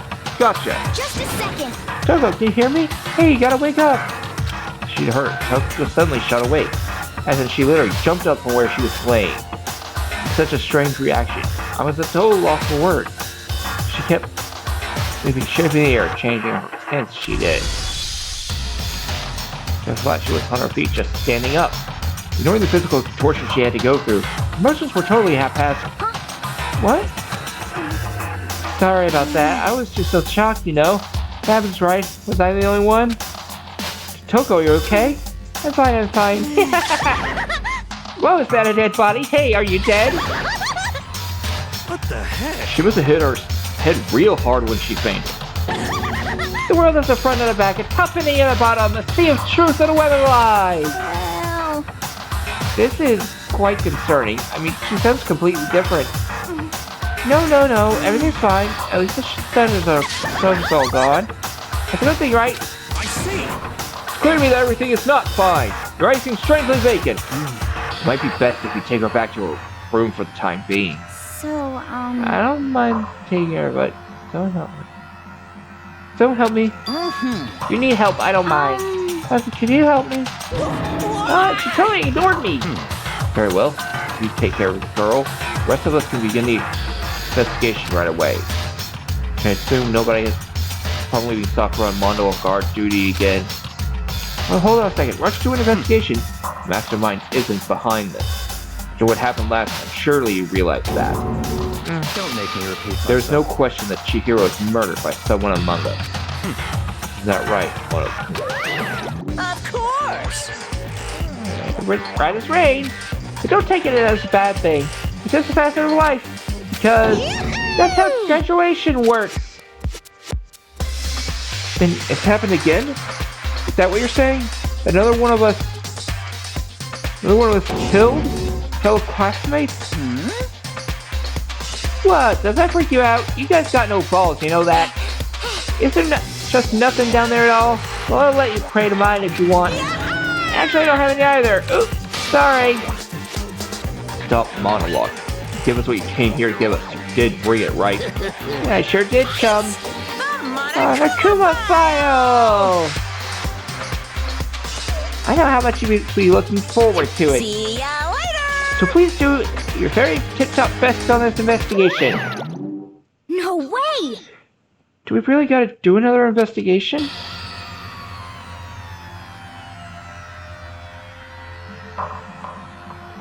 Examining the corpse of one of our friends. I suspect all our other friends. Why? I hate this. I can't take it anymore. I hate it too. I've had enough. I'm getting out of here. Where do you plan on going? There's nowhere to run. Such ignorance. Just accept it already. After all, blood is just a liquid. Dead body is a simple object. You are very enthusiastic about all of this, are you not? Naturally. How can I not be? If we don't invest in the culprit, we all die. That's true, then.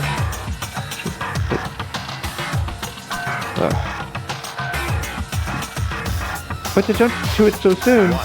What? Do you want to die? Such ignorance. Fine, then go off and die somewhere. Right now, go ahead. You're a waste of space. Damn you! Dead body is an object. Piece of shit! Chihiro wasn't an object. Show a little respect or I'll beat some into ya. Calm down. Everyone stop bickering. Listen, there's some truth in what Byakuya said. Kyoko, if we don't solve the mystery and find the killer, our old lives are forfeit. Byakuya's right about that genocide jacket, somehow the one who killed Chihiro. That's right. And unless we do something, more victims could start piling up. Forget more victims. This is something we're all dead meat. Hey! Hold on. If that's your worry, you don't gotta worry any longer. In any one killing game, the guilty party may only kill a maximum of 2 people. What? I don't remember any rule like that. Actually, I just came up with it. I mean, if one person went around and killed everyone, really student life would all be over.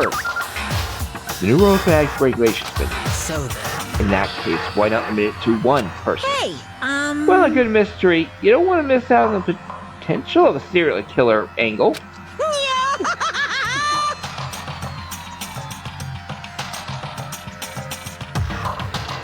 Just one would totally murder that possibility. Farewell for now. I'll get you guys to the class trial. I can't say I understand his thinking, but if we can kill up to 2 people,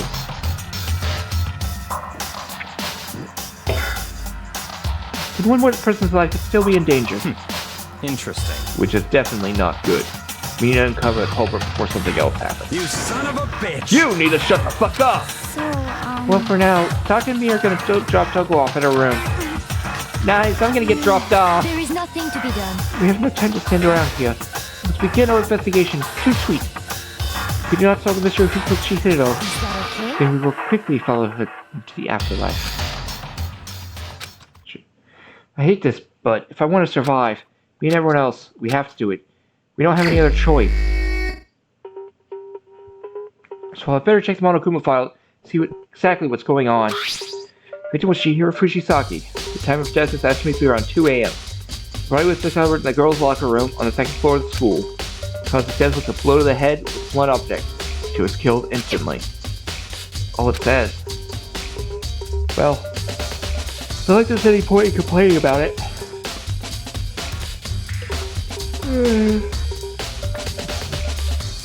No matter what, I gotta do what I gotta do. Monokuma file number 2 has been added to the truth bullet section of your handbook. Hey Makoto, do you have a second? Huh? Did you need something from me? Naturally. Of course. Life without purpose is quite dull, you think? You know? So what do you want? What do you need? I'm going to be the best way to cooperate with me during my investigation. Huh? What? I've been spinning a marching yacht. Indeed. Purchasing your talent. Same talent which allowed you to solve Sayaka's case. Solve? No, Stop talking. You seem to have some limited use, which is why I've chosen you. You have the honor of contributing to my investigation. So you're inviting me to come with you? You're doing it in the most arrogant way possible, though. Let's go. Now then, shall we get started? But you need to get moving. There's no time to be standing around. I don't really know what just happened, but it looks like we worked with Byakuya on this one. Alright. Oh.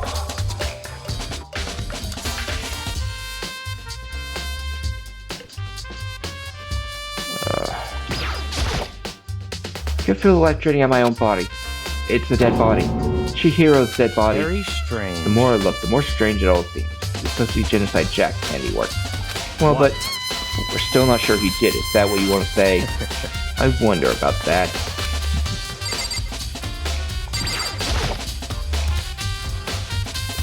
There's a dumbbell on the floor and there's a bloodstain. Bloodstain on dumbbell. Monokuma files said the blow to the head with one object will kill her. Does that mean the dumbbell is actually the murder weapon? Don't imagine it could have been anything else.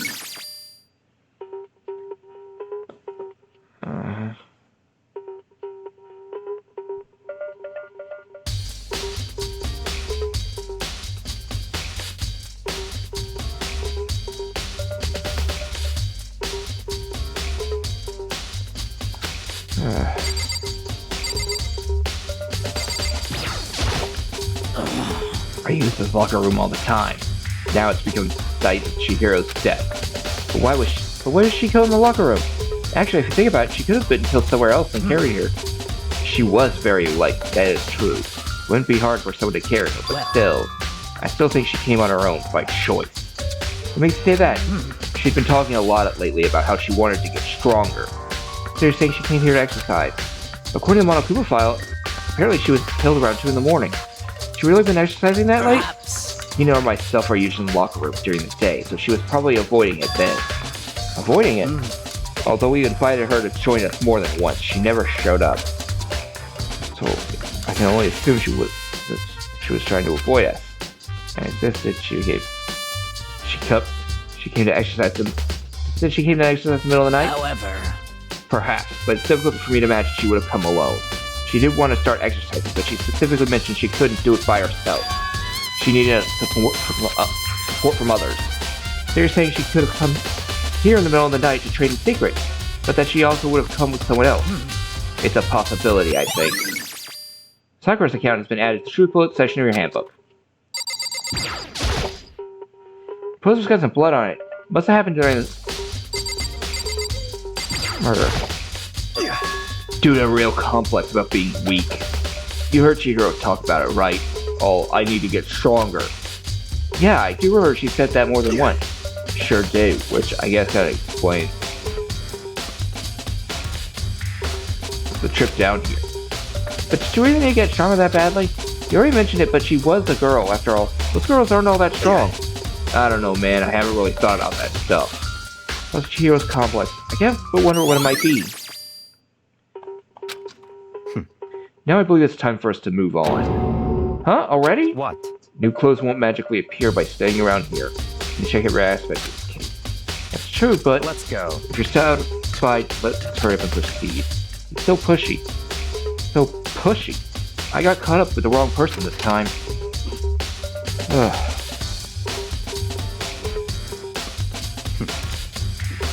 So, this is our next location. Does this relate to the investigation? Figure it out yourself. No fun if you don't, right?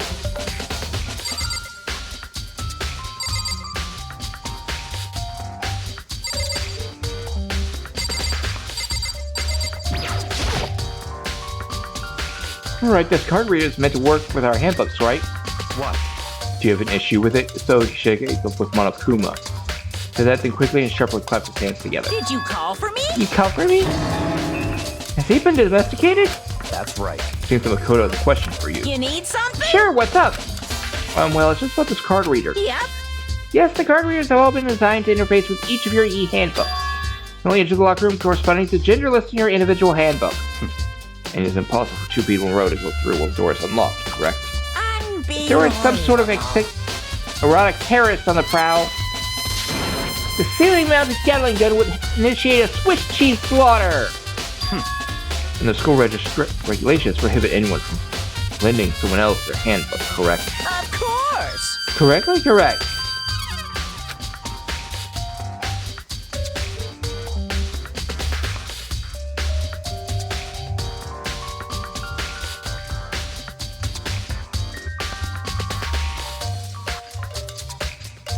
So then, that means only girls can go to the girls' locker room, and only boys can go to the boys' locker room. In other words, Shihiro's body being found in the girls' locker room means, hey Makoto, see right through you. See right through me? Let me tell you what you're thinking. Since Chihiro was found in the girls' locker room, the killer must have been able to get in. So in other As words, such, the killer must be one of the girls. Did I get it right? such ignorance. Good lord, you're simple. Am I wrong? No, you should pay closer attention to the regulations. The action has already been laid out. But it's already been in front of you the entire time. Loaning your e-handbook to another student is strictly prohibited. Only the act of loaning a handbook is prohibited. Borrowing someone else's is perfectly fine. I would expect nothing less from the prodigals of the noble Togame family. They managed to sniff out the loophole in the regulation. Knowing you, I bet you created it on purpose, didn't you? To add a little more excitement to things. Your puny little appetizer instead of the main course that I am. Now, since the dead can't actually talk, they're not people anymore, they're things. Yep. Get it? Got it? Good. Wait, hold on, you're saying that's the loophole, but... Sorry. In order to borrow something from someone, then that means someone would have to loan it, so, So sleepy. This listening to you makes me want to pass out. Be more like Byakuya and get your poop together. Or else I'll charge you with criminal negligence. No more questions. Figure out the rest of your... on your own damn self. That's fine. Well, I know you're... unfortunately being fat. Well, I know you are unfortunately lacking in mental faculties, so I'll fill you in myself. Let's head to the main hall. Main hall? That'll help you understand what's going on. Card reader has been added to the truth bullet section of your handbook. Ugh.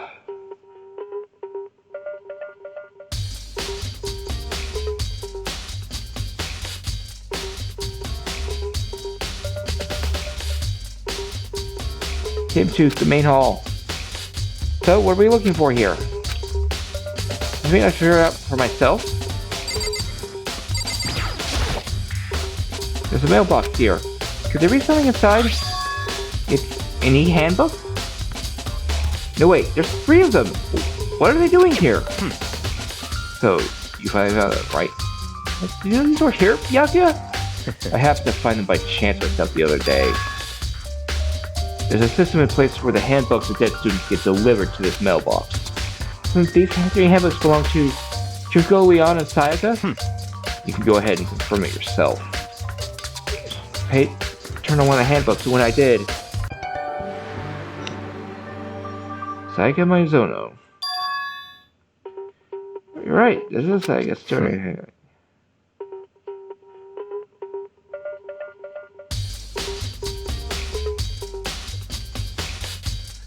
Now do you understand? This is the key to the loophole that I revealed earlier. Yeah, I feel like I'm starting to get it. You should pay close attention to the regulations. The answer has been in front of you the entire time. Loaning your e-handbook to another student is strictly prohibited. Only the act of loaning a handbook is prohibited. Borrowing someone else's is perfectly fine.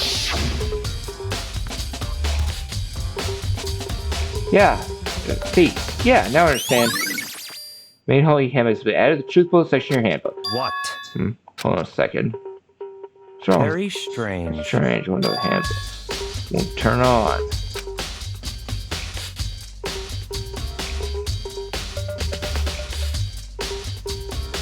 Is it broken? Whose is it? The other handbook showed Junko's name when I started it up. Then the one that won't turn on must be Leon's, right? I see. It would make sense, yes. After all, he did get pummeled with dozens and dozens of baseballs. Almost baseballs. The memory of it came flooding back. That cruel punishment, which led to Leon's death. The execution that the mastermind had conducted. Execute? Concocted. Yeah, I'm tired. A cruel, heartless death. Yes, I was just really nervous last night and just didn't get any sleep. You're right. It wouldn't be surprising for a handbook to break during that kind of assault. Damn it! Hey, hey! Hey, hey, hey, hey, hey, hey! Hey! What? The e-handbook is essential to student life here. Crucial, integral, instrumental, a super big deal. But there's no way it wouldn't break that easily. But it did. If I say it wouldn't break, it wouldn't frickin' break. To withstand 10 tons of pressure, it's waterproof up to 100 meters, okay? I don't care how many baseballs you hit it with, it won't do crap. Oh, but even my amazing handbook does have one single weak point. It does? I can't hear But you. it's a secret. I want you to go breaking any more handbooks. What? And Leon must have broken it somehow without realizing what its weakness was, right? Hard to say. You know what I actually think? I think this handbook isn't actually broken. What? But you might ask, how can that be? Leaving the question hanging in the air, Monokuma disappeared. What just happened? Monokuma said it's not broken, but it's an undeniable fact that it's not turning on. That's fine. Well, I don't see any connection to the case, so it doesn't matter for now. You think so? Either way, something about it still bothers me. Broken e-handbook has been added to the truth bullet section of your handbook.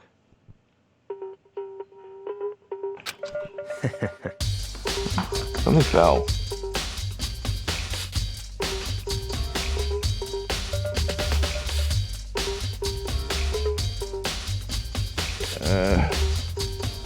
Whatever fell must have gone somewhere I can't see. Oh well. I'll look for it after stream. Okay then, this should be enough to get things rolling. Let's begin our investigation in earnest to track down the true culprit. Yeah, we need to find out who killed Chihiro.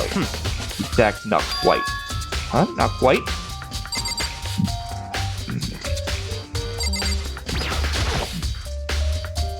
What do you mean by that, Byakuya? To be exact, not quite. Certainly I want to reveal Chihiro's killer, but more precisely, I wanted to discover the true identity of Genocide Jack. Didn't you really believe Genocide Jack is the one that killed Chihiro? Don't make me repeat myself. Absolutely. I have no doubt that Genocide Jack is the culprit in this case. That murder fiend is Genocide Jack, right? There's nobody else it could be. A murderous fiend who kills again and again using a bizarre and brutal method. They're like a ghost, attacking suddenly and slipping away before the police can catch up to them.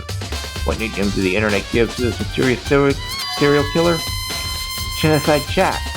They say he's killed thousands of people, but that's gotta be an urban legend. Still, could one of us really be a demented psychotic killer like that? You're not wrong to wonder. But where's me little right now?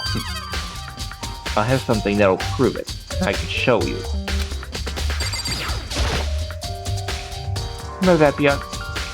Oh. Don't make me repeat my... I have a basis to believe that, I assure you. Genocide Jack is one of us. Is there really proof? There's somewhere I'd like to take you. We can provide all the evidence you need. It's all clear. Evidence that Genocide Jack is the one that killed Chihiro. Evidence that something like that really... Hey, you two! Big trouble! Need your help! I don't have time to play We're with busy. you. Leave us alone. I But it's an emergency! Emergency! Come on, please, you gotta help me! Please. This is a serious emergency! Please, please, you gotta help me! Just calm down, okay, Hina? I mean, But it's an emergency! Emergency? What happened? well, Something's wrong with Toko. She's acting super strange. Well, I mean, she was acting pretty strange earlier, right? What should we do, Byakuya? Very strange. Since it's Toko, I must admit I'm intrigued. I suppose we can take a second to see what's going on with her. Are you sure? Don't make me repeat myself. I didn't expect that. I thought for sure he'd just say no and that'd be the end of it. Yeah! Okay, come on, hurry! We're waiting for Let's us, go. Hina! It looks like she headed to the dorms, to Toko's room most likely. You're right!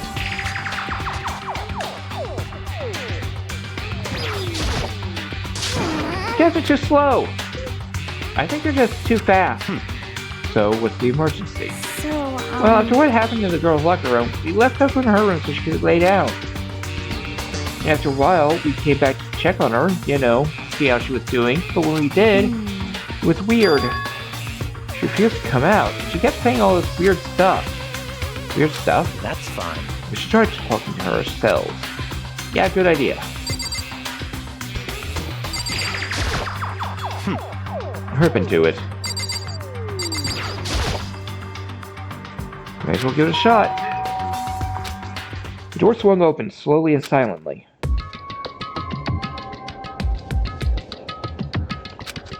Holy crap! An aura of negativity flowed out from behind the door, forcing gas out of me. what? Nothing. It's just that, Hina was really worried about you, holding yourself up in your room. Leave me alone. Yeah, sure thing. But, could you open up, just for a second? Won't allow it. Huh? I won't let Genocide Jack have control. And just like that, she slammed the door in my face. What was that? She's been acting like that the whole time. When I realized a little while ago.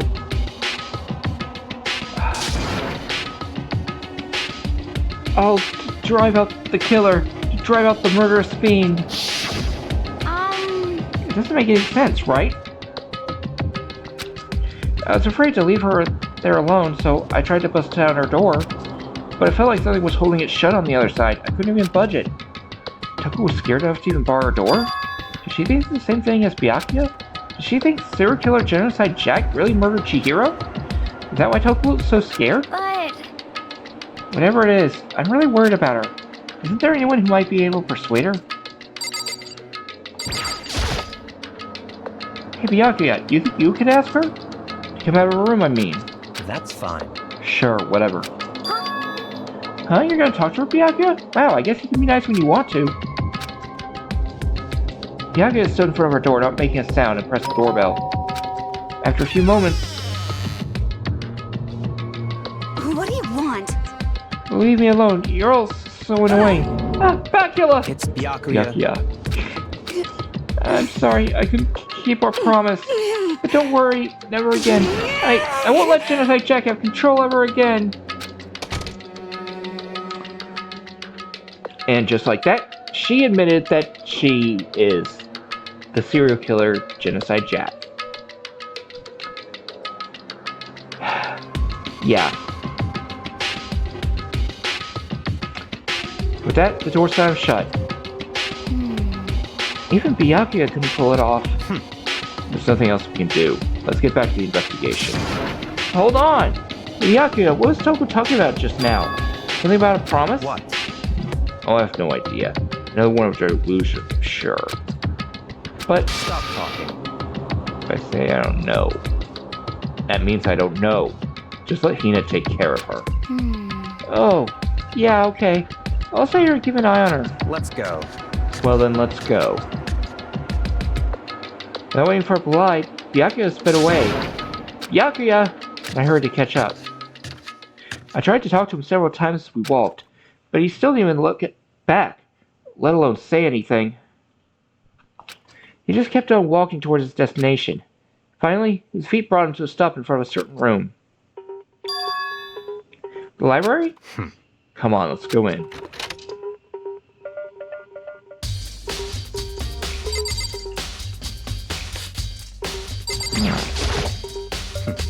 So we need to check somewhere else. Right. Remember, on the other side of this door, it's the archive, right? Hurry up and go inside. Oh, here. Let's go. It'll all make sense once you're inside.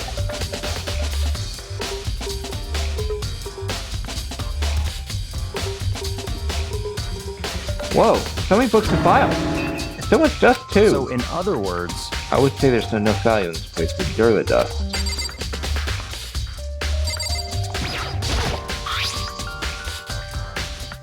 It's a wooden box. It's empty. But just as much as the dust, it looks like there was something inside. Wonder what it was. There was an extension cord plugged in there. Very useful. It's in the library. Extension cord, huh?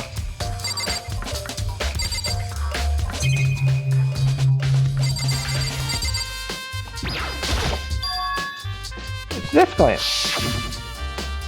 Oh yeah, it's the same one I saw Biaki used in the library before. what? Do you have a problem with that lamp? Here before, then I moved it over here. It's too dark over there, so I thought I'd put it to good use. There we go.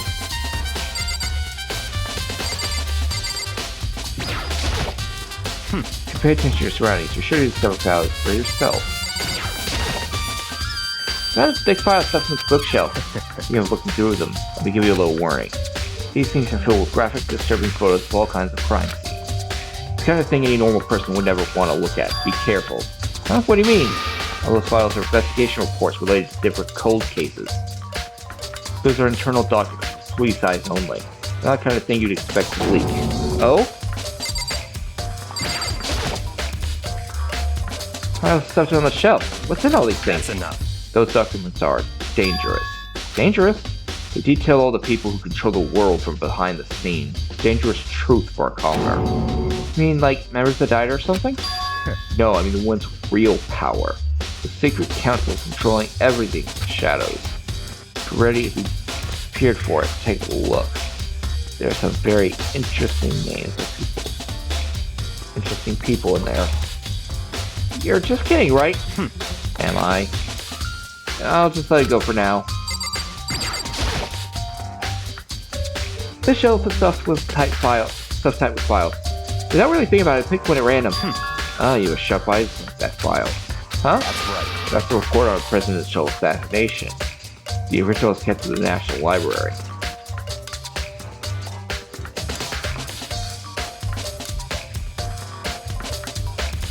Won't be declassified for another 30 years. Make sure you want to look at it now. There's no telling whose crosshairs you might wind up peeking at it.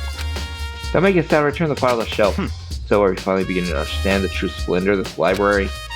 The entire reason I even managed was interested in the library through this room. Home to classified government documents, police records, things or no ordinary person would ever see. Isn't it magnificent? This can't be for real, right? Such ignorance. That's your guys' problem. Anything doesn't fit in your preconceived reality, you label it a lie. Well, it's not that. It's just not like I totally refuse to believe it, but I mean, there's just so much. How could anyone have put all this together? I suppose it goes to show how much hope Peak truly wields. Or perhaps Mastermind mate wanted to provide us with enough entertainment to keep us from getting bored. No use. I can't keep up with all this. It's just too unreal. What's wrong? You still can't believe it? What about you? How can you believe it so easily? Things like this are usually impossible. What do you mean, usually? Usual, normal, ordinary, simple? Those things don't exist anywhere in the real world. If you don't understand what they actually teach. If you don't understand what they actually represent, you don't understand the nature of anything. You don't pull your punches, do you? Besides, what you consider usual is based on common sense, right? But what makes you think your own common sense applies to me at all? The documents gathered here are genuine. I have reviewed them multiple times, so there is no doubt. Hold on a second. You're saying you've read all these documents and more than once? But all this has to be like top secret confidential stuff, right? So why? My family has a reading room just like this at our home. Ours is bigger, of course, and not as dusty. Huh?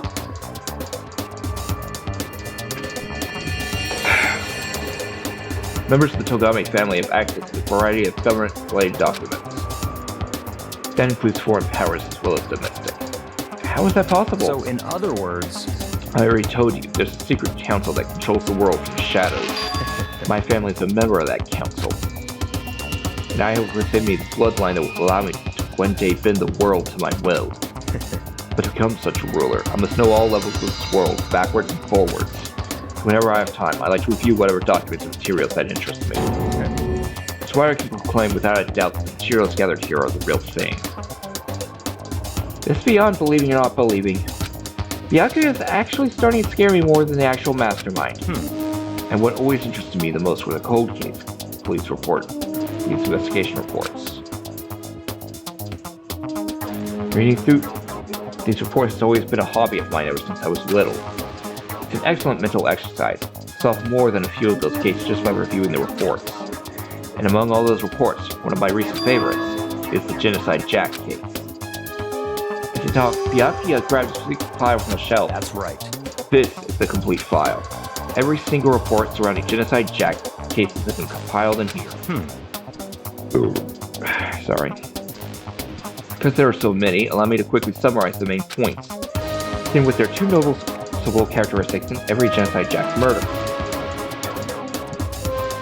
First characteristic is that every crime scene the word bloodless is written in the victim's own blood. Second, that when the victims are murdered, their bodies are suspended in a certain way. Bloodless is written in blood, and the victim's body is suspended. It's exactly the same as what happened to Chihiro. Save your surprise, the best part is yet to come. The second characteristic, where the victims are suspended, the only ones who knew about the particular fact were the members of the police and higher-ups. By all accounts, nobody in the media ever found out. In other words, no one on the news, no one online, nobody knew about that aspect of each crime. Only key officials and the killer himself knew about this act of mounting the victim. Now, if you recall Chihiro's corpse, her body was most certainly mounted in this fashion. So, how could the killer have not known about suspending the victim? That's right. That's the key question. But in fact, the answer is quite simple. So, in other Culprit words... isn't a copycat killer. It's Genocide Jack himself. In other words... That's right. It's just... Alright, that right there is the evidence that Genocide Jack has hidden himself among the rest of us. Then Genocide Jack really is... Such a brutal fiendish killer really is walking around among us? Interesting. Things are really starting to get interesting, aren't they? I never imagined a killer with such a reputation would ever become part of our little game. Hey, now, don't you think it would be good for you to take a look at what I've already seen? Might just manage to ferret out a clue. Such ignorance. If you get down on your knees and beg, I might even show you myself. Alright. Yeah, check at the time. Alright, we're still good. Byakuya, about that Genocide Jack case file. Can you let me see it? That's fine. Well, you didn't beg, but I guess it's okay this time. Feel free to look at it in here, but you can't take it with you.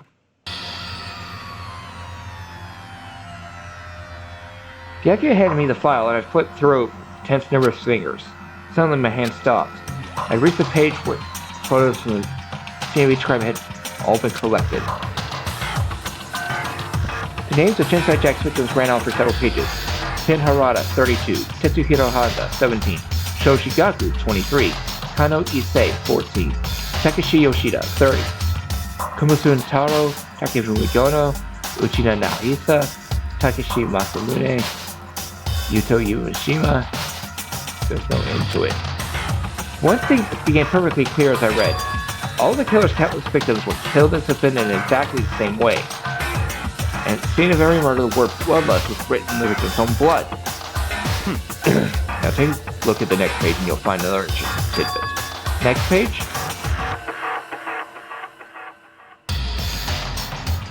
Profiling results. All the crimes take place either on weekdays at night or during holidays, either day or night. Most common times the killings take place was on holidays in the afternoon. Based on these facts, it could be suggested the suspect may be a student. Evidence suggests the suspect lingered at the scene, but when they did leave, they were in a panic. Because an eyewitness never come forward, it's unlikely there was any external reason for this. This confused behavior suggests that the suspect may potentially suffer from dissociative identity disorder. So, in other words, The key point here is that culprit may well have a split personality. Split personality? Like the kind of thing you see on TV? Some part of you had another totally unbelievable story. But this was way more unbelievable than anything else up until now. Or maybe it really isn't. I don't know. I feel like my mind is numb. Genocide Jack case file has been added to the truthful section of your handbook. let's go. Alright, we should get started. Get going soon. Huh? Where are we going?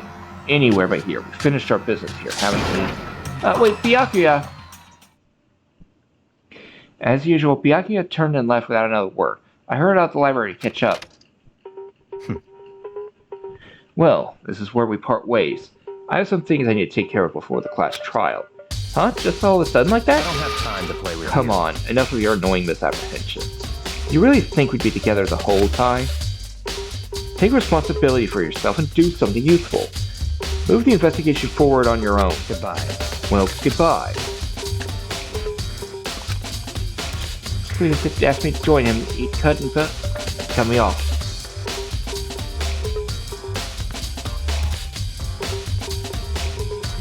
In the end, I felt like it's just some plaything getting tossed around. At the same time, I'd uncovered some really important proof thanks to him.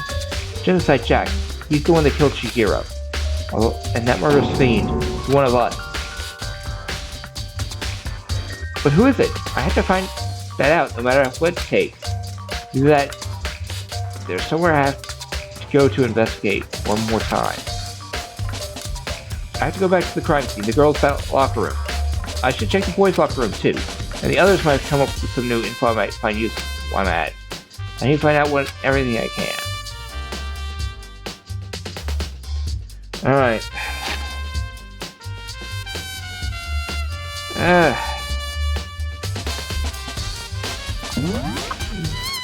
And a bit.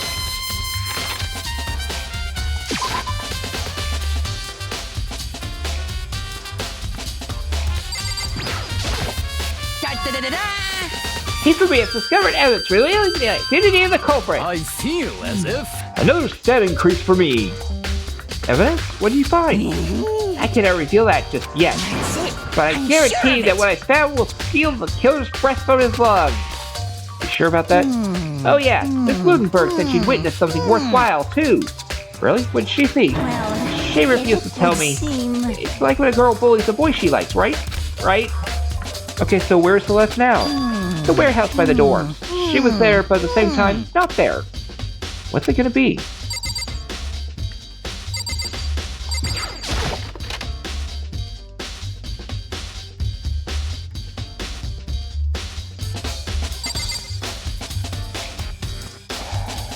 Alright.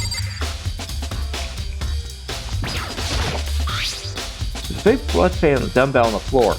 Monokuma file said the fatal injury was caused by a blow to the head. This dumbbell has to be the murder weapon. There's blood stain on the carpet. It can only have been caused by Chihiro's murder. It's the blood-stained poster. Blood is the most notable part, but the big breasted swimsuit model is pretty noticeable too. A girl's locker room doesn't seem like the kind of place you find something like this. Damn. Chihiro's presence here was especially weak. Her body and her soul. No forgiveness! Target such a helpless being, it's unforgivable. What a wretched beast. To do such a thing. I cannot forgive this. I feel life draining out of my own body. This dead body. Chihiro's dead body.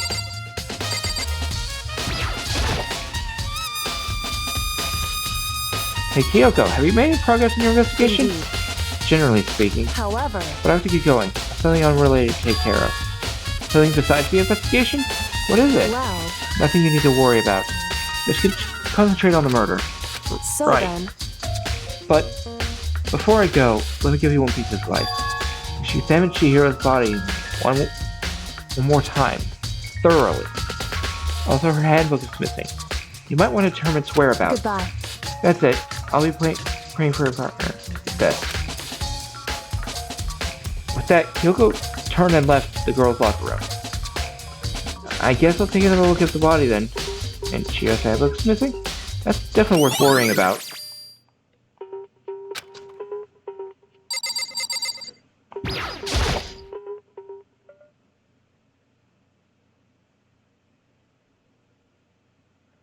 Kiko said I should examine his body one more time. I know she said thoroughly, but I do have my limits. Well, I better give it a shot anyway. Let's see. Chihiro's hands are bound with what looks like some kind of rope. The rope was being used to prop her up in a kind of crucifix position. Huh? This rope has a plug? Wait, so then this isn't a rope at all. Think about it, the more that's not the only thing that concerns me. This fatal injury is a blow to the head. Someone struck her in the head in order to kill her. That's right. That's the issue of her being suspended and the fatal blow. First, I didn't see any reason to think too much about either of them. Seeing them again after looking at the Genocide Jack files, not quite right.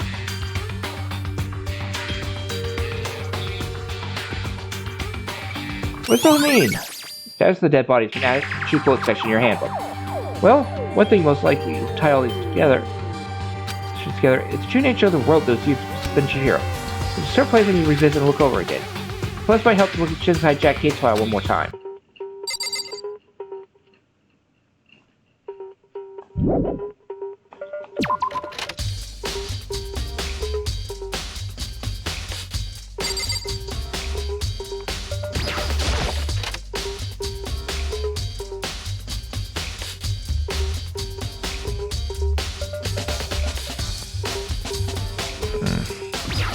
Sorry. Huh? This poster. It's about a boy band called Tornado. Somehow it doesn't seem quite seem to fit in the boys' locker room. Oh, but wait, that reminds me. Poster of the other locker room is... That's right, there's definitely something strange about this. In the boys' locker room, there's a poster of a popular boy band. In the girls' locker room, there's a poster of a big-breasted swimsuit model. Could the posters been switched? But if they were, why? What reason would anyone have? Maybe I should talk to someone who knows a little more about the locker room.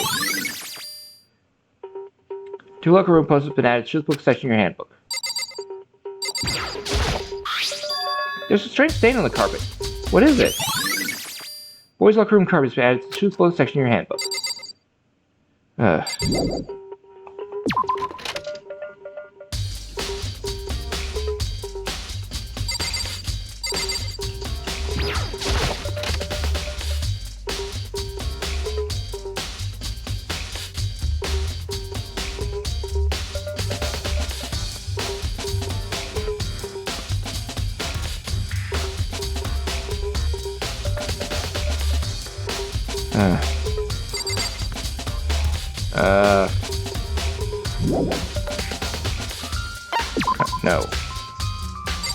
Sakura.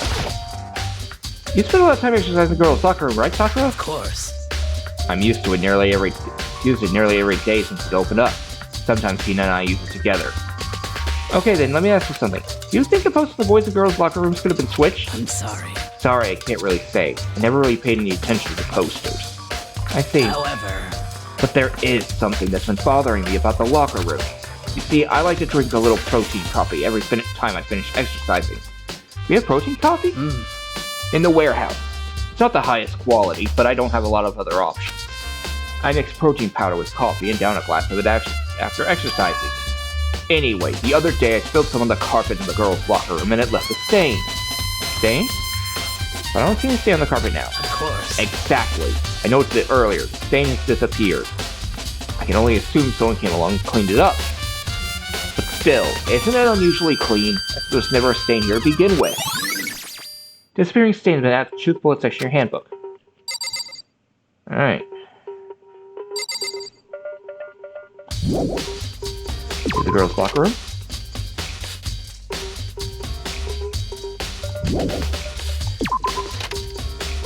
Leave the pool area.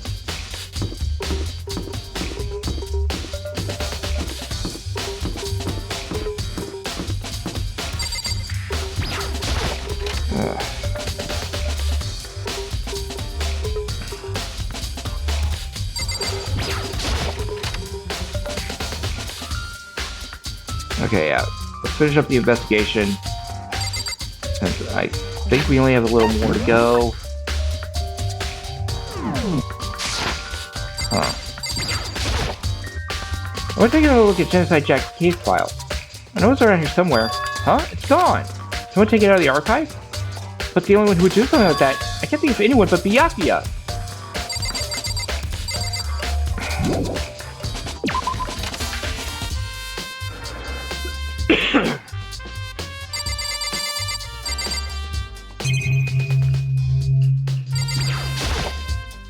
Huh? The lamp will turn on. Oh, I see, it's not plugged in. The lamp's cord isn't long enough to reach the outlet from here. The last time I saw it was definitely on, and it was definitely right here. Oh, that's right, Byakuya was using extension cord. But there's no extension cord here now. I wonder if... Library Jessica has been added to the book section of your handbook.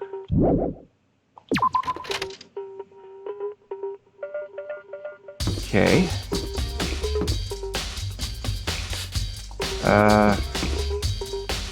Let's see. What do we got right now? Sakura's account, Mondo's account.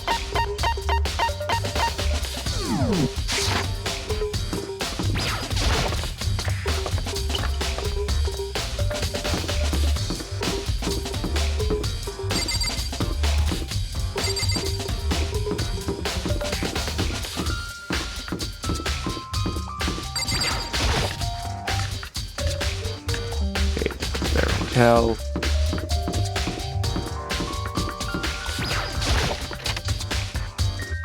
Go in here and talk to Celeste.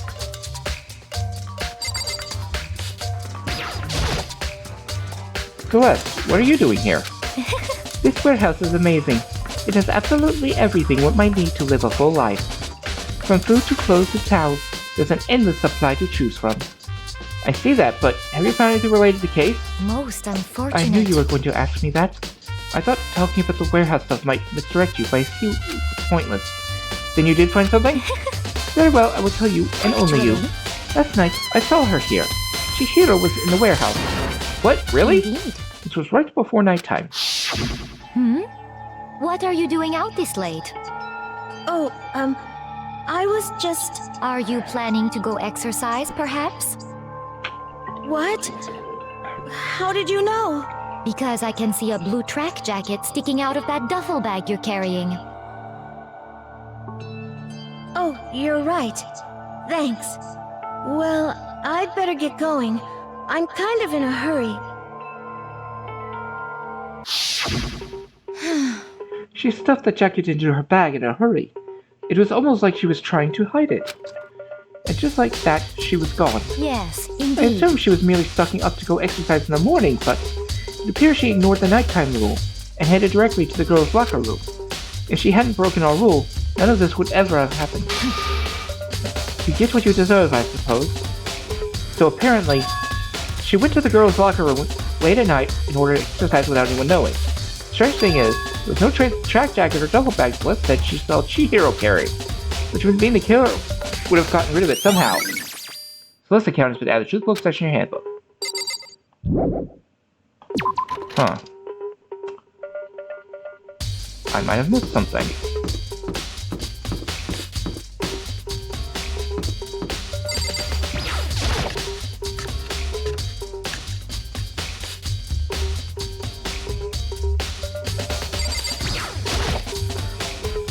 Oh, Hina, how's Toko doing?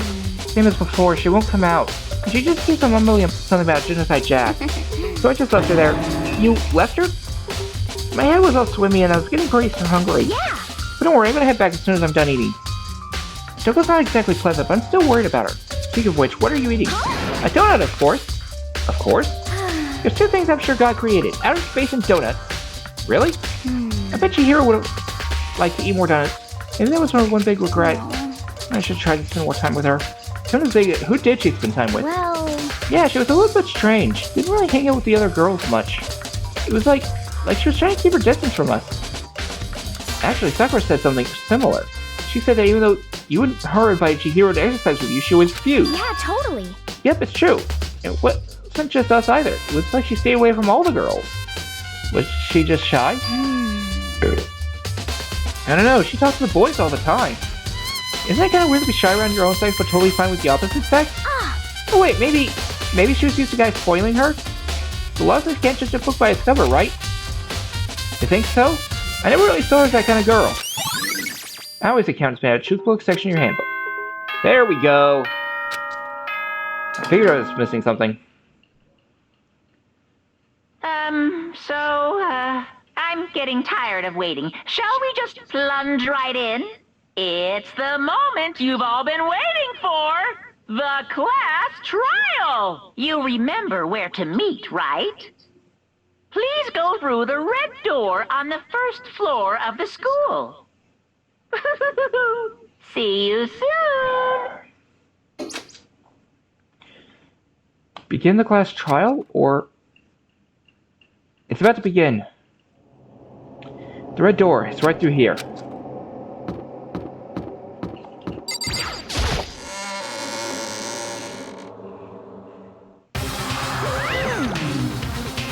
So, is everyone ready to... What? Am I not blind, or are we missing someone? Yo. Yeah, Toko's not here. And Toko is... You really don't remember? Come on! Kidding! I'm just kidding. How can I forget that little nut job?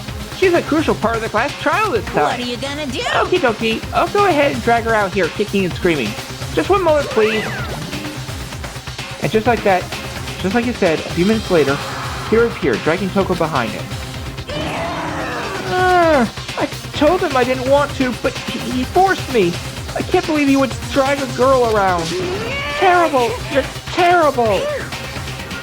And now everyone's here, right? Okay then, I'll tell the elevator and let's get showing the road.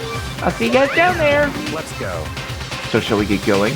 Time to find out who killed Chihiro. Chihiro Fujisaki.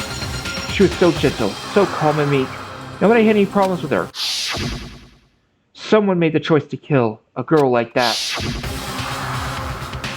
And that murderer is one of us. Someone standing right here. You ready? We doing this?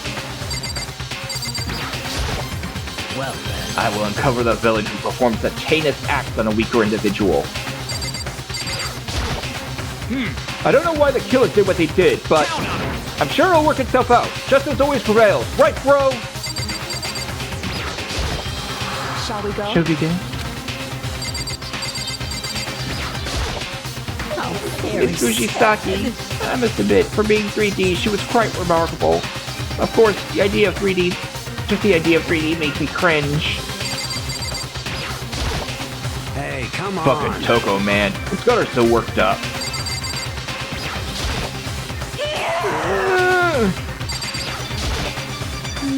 There is something odd about Toko's behavior. I do not think mere shock is enough to explain it. I guess I wasn't my help on this one. I gave you plenty to work with. Show us how far your logic takes. We have no choice, right? We have to do this. It's true. Yes. I give a small nod in reply. With one last deep breath, I walked toward the elevator on shaky legs. With each step forward, I could feel my heart starting to race faster and faster. As soon as everyone was on, the elevator began to descend. I couldn't get a handle on my emotions. Couldn't stop speculating. The steel box sank with heavy clunking sounds deeper and deeper into the ground. And as we went deeper, the uneasiness in my heart grew bigger and bigger. The elevator was unaffected, however, and continued to descend without hesitation, until finally, it came to a sudden stop. What do you think? I redecorated! Isn't it so fresh? Isn't it so exciting? Don't waste our time with stupid questions. Let's get this over with. Very nice. Good. You're raring to go. Gotta say, I don't hate it. Not at all. Well, Get the show on the road. thrills, Everyone, chills, please. kills! Everyone, please run your assigned seats. And so the curtain opened once again. A deadly judgment, a deadly deception, a deadly betrayal, a deadly riddle, a deadly defense, a deadly fate, a deadly class trial.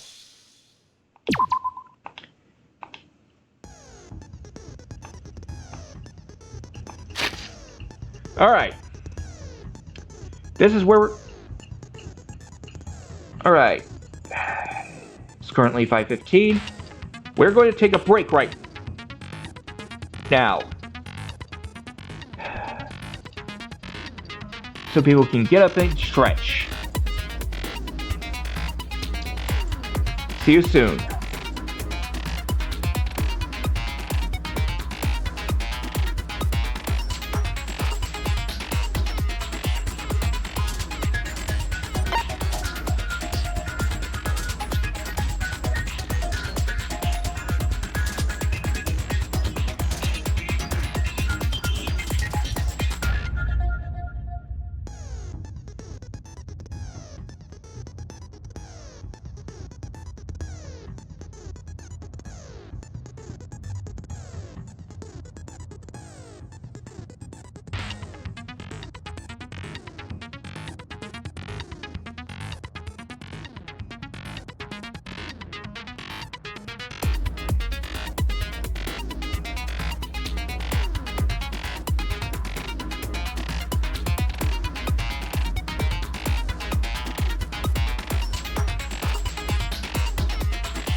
Alright, we're back. And it is time to start class trial. First up, let's go set our skills. We've got 12 SP and we're currently using 3. So, Ascendant Influence increases the influence gauge by 2. Lost in Thought increases the time limit for each phase. Algorithm increases the speed of memorizing a statement, effective during the non-stop debate. That is the mechanic we haven't dealt with yet. And that's all. Let's review our truth bullets. Monokuma file number 2. Victim was Chihiro Fujisaki. The time of death is estimated to be around 2 a.m. Body was discovered in the girls' locker room on the 2nd floor of the school. The cause of death was a blow to the head with a blunt object. She was killed instantly. Sakura's account. Although Chihiro wanted to get stronger, she declined several invitations from Sakura and Aoi, and may have used the locker room late at night to avoid them. Despite this, Chihiro had stated she desired help with her efforts. She may have been meeting someone in the locker room the night she was murdered. The dumbbell found on the floor of the girls' locker room had a significant amount of blood on it. Chihiro told anyone willing to listen she was wanting to get stronger. Someone should assume that due to her inferiority complex about being weak, she admired strength more than anything else.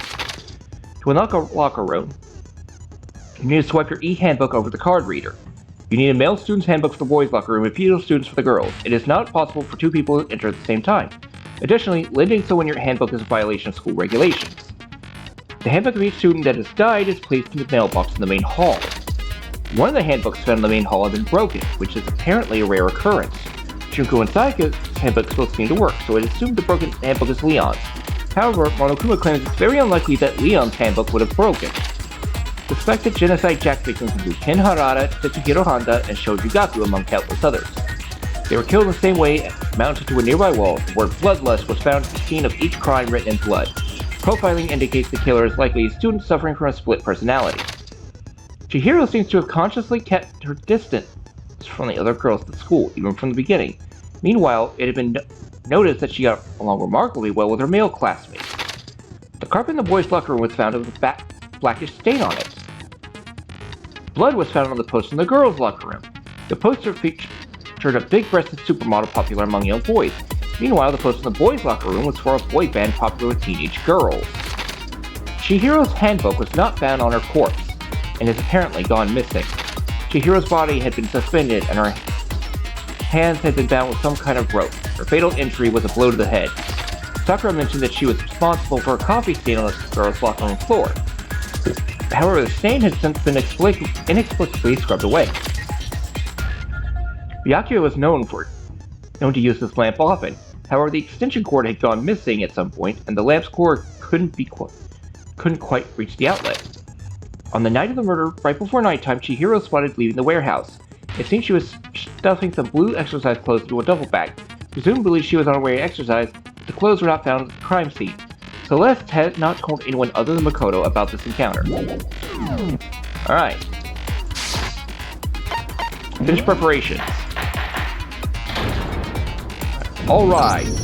Let's begin with a basic explanation of the class trial. So, your votes will determine the results. If you can figure out who done it, then only they will receive punishment. But if you pick the wrong one, then I'll punish everyone besides the blackened, and the one that deceived everyone else will graduate. Okay then. So, first off, let's talk about the murder weapon! First, we have to make clear what was used to deliver the fatal blow.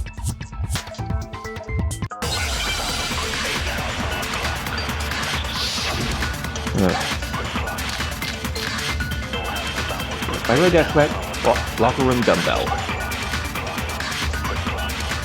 Chihiro's fatal injury. It appears it was a head There we wound. go. According Fire to to the fire. Monokuma file, the killer used a blunt instrument. But what kind of blunt instrument could it have been? I bet it was an iron pipe. No, it's wrong. break. Can we agree that the object that dealt the fatal blow was the dumbbell found at the scene of the crime?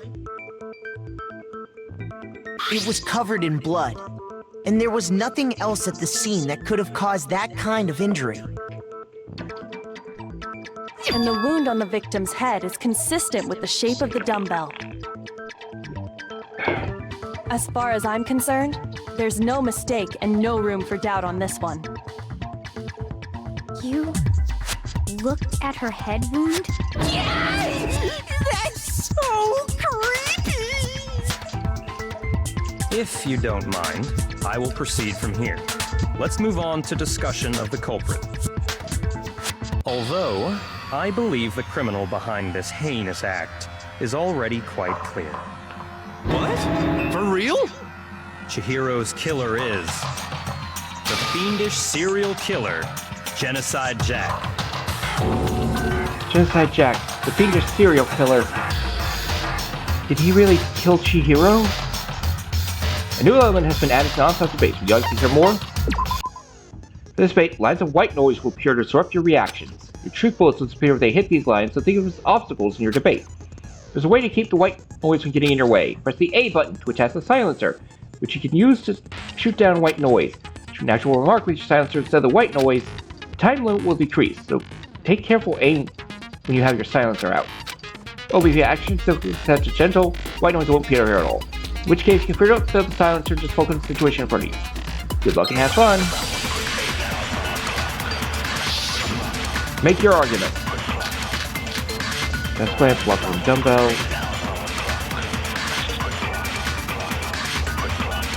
The culprit is Genocide Jack, I'm sure. Case closed, as far as I'm concerned. Wrong button. Why? What makes it impossible? Well, I mean, come on! There's just no proof for it. No, it's wrong!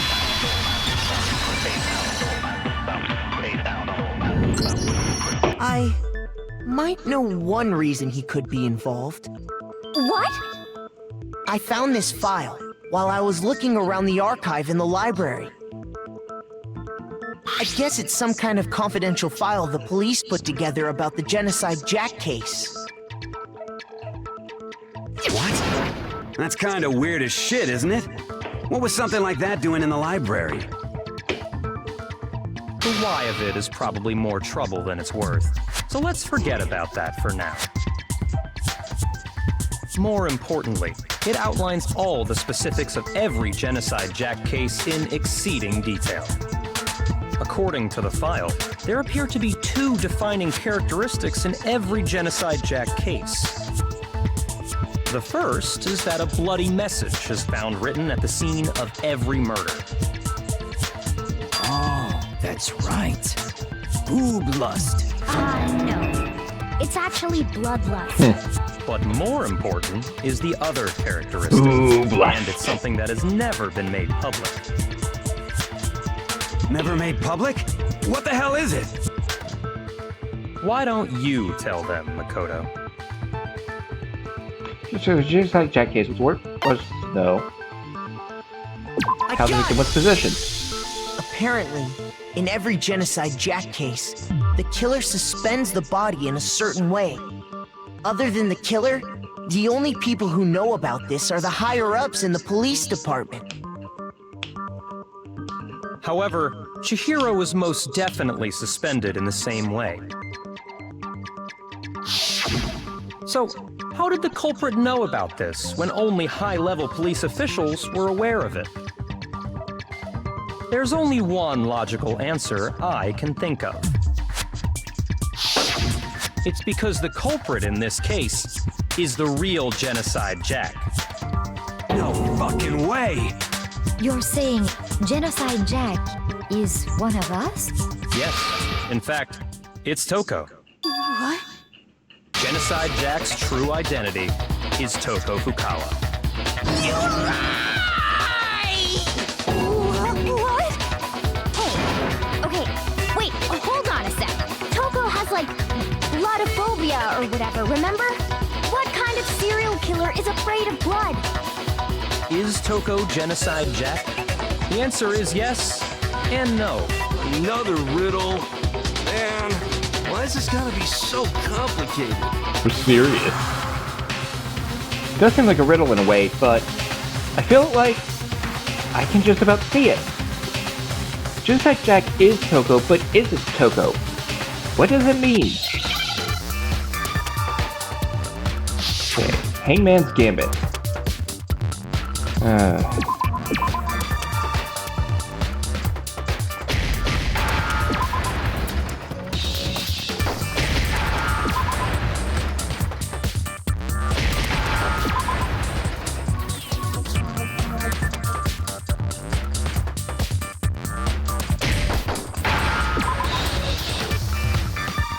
I understand. Is it because Genocide Jack has a split personality? Huh? I think I read that somewhere in the file, too. They thought that the suspect might have, what did they call it? Dissociative identity disorder. Oh, okay. But still, to go and say that about Miss Fukawa is... Perfectly acceptable. Toko's strange behavior after seeing the body is proof enough that she has a split personality.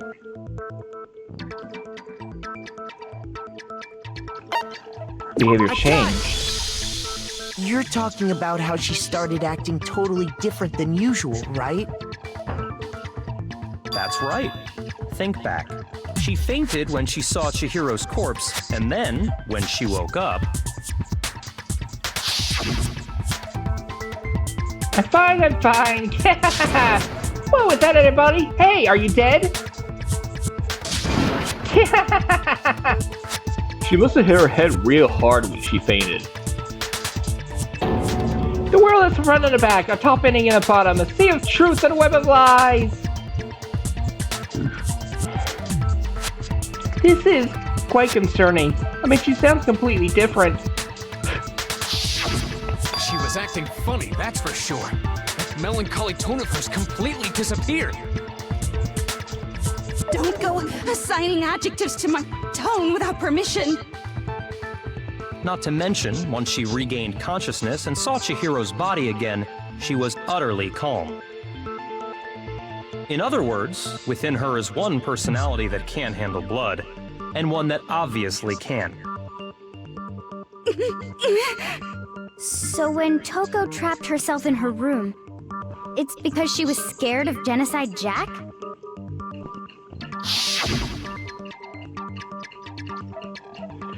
I won't let Genocide Jack have control. I'll drive out the killer, to drive out the murderous fiend. The reason she locked herself in her room wasn't to keep other people from getting in. It was to keep her other personality from getting out. What? Toko was afraid. Afraid of the murderous fiend inside of her. Of killing even more people. How? Yeah. How can you know all this? I do believe you misunderstood her. What she's trying to say isn't, how can you know all this? No. What she wants to know is, how could you tell them? Huh? Last night, just before Monokuma gave his motive speech, Toko and I had a strange conversation. She told me a most interesting story. She said a murderous fiend lived within her, and she was afraid it could appear and attack at any time. And that trepidation is what's caused her to have such a bleak attitude. Isn't that right, Toko? This is all a lie. Right, Toko? You said you wouldn't tell anyone. What? You promised! I can't believe you lied! You have only yourself to blame. You came to me with your tragic little story. I didn't ask you to. This is the real world, not some romantic fantasy fairy tale. Besides, you broke your promise first. You said that as long as you were here, no matter what, you wouldn't let Genocide Jack kill anyone. But in spite of that promise,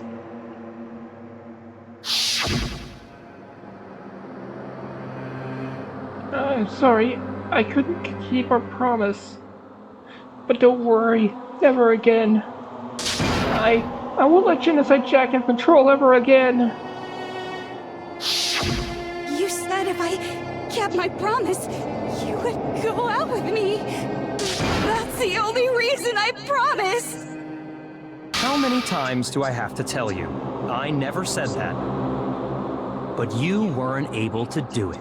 You just couldn't resist that rush you got from killing, could you?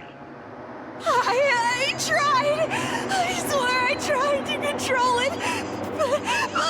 But your efforts were useless. What a disappointment. I hate you. Well, the opening act is nearly finished. All that's left is to hear from the person in question directly. The person you don't mean. Toko's body suddenly lunged backwards. A huge thud echoed across the courtroom, but in the next second... Well, hello there! Is it me you were hoping to see? What the heck? So you figured it out, huh? Well, whatever. What are you gonna do? I'm the ultimate murderous fiend, Genocide Jack! Or better yet, let's go with Genocide Jill! What the fuck is this? Toko, what happened to you? Not Toko, that's a loser name, and what happened is a textbook split personality! So what if one of them happens to be a serial killer? You should turn a blind eye to one's faults.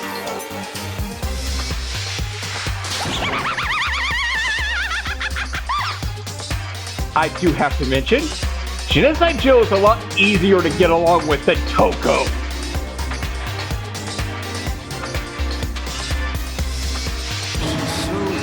Intense. Like they say, sound in murderous mind, sound in murderous body. This one is so different from the one we've come to know. Yes, well, the world is composed of a front and a back, you know. Just like how every inning has a top and a bottom, or how in the depths of every truth lives a little lie. Behind every dark and gloomy soul lives another that shines as bright as the sun! This is the murderous fiend Genocide Jack? This is beyond insane. Miss Jack, Jill, can I ask you a question? What's up? Oh. Some of us think you might be the mastermind behind our entire situation. What are your thoughts on that? Well, I'll tell you, I am the mastermind of all masterminds! Just kidding! Then it's not true? Of course it's not true! How dare you try to link me to that creepazoid! And another thing, the police and government and society in the outside world are totally powerless! I mean, they just let this idiotic, bloodthirsty maniac go buck wild all over town! Sure, I'm a bloodthirsty maniac, but life is pain, right? To live is to hurt other people. It's a necessary evil if you want to survive. The act of living itself causes pain for everyone. Just kidding again! This should be enough to convince you. This murderous fiend is responsible for Chihiro's death. There's clearly a motive, so there should be no doubt. A motive? Remember what Monokuma told us? If someone didn't murder and graduate within 24 hours, an embarrassing memory or secret would be revealed. Well, let's assume that Toko's secret was about Genocide Jack. If a secret like that came to light, Toko's life would have undoubtedly been forever ruined. So she had a very clear motive to never have that side of herself exposed. interesting. Very, very, very interesting. But sorry, as much as I hate to admit it, I'm not the culprit.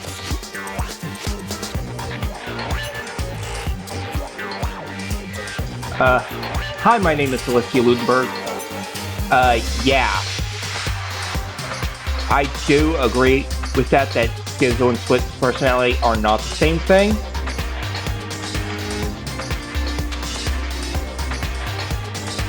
But the game had to try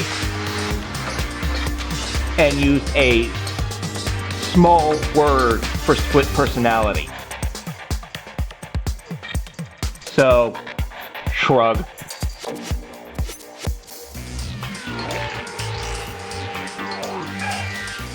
Anyways, I hope you enjoyed watching this.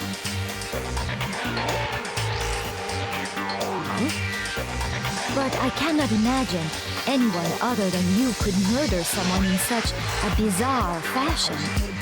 Maybe so, but nevertheless, it's the truth. Do you really expect any of us to believe you? Yeah. I could never believe a word you say, you monster. Maybe she's totally right about that, but something's still bothering me. What she said, I need to get some more detail about all of this.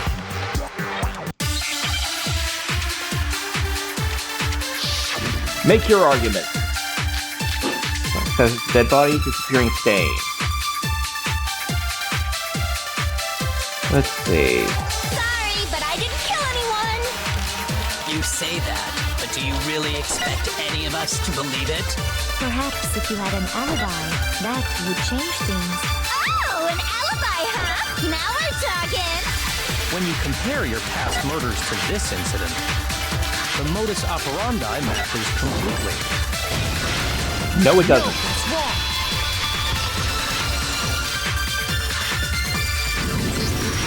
Are the methods of murder really exactly the same? I'm not so sure about that. I think there's a slight difference between the Genocide Jack cases and this one. Huh? How's it any different? Uh-oh, you don't know? Well then, human garbage, let me tell you! I murder with passion and conviction.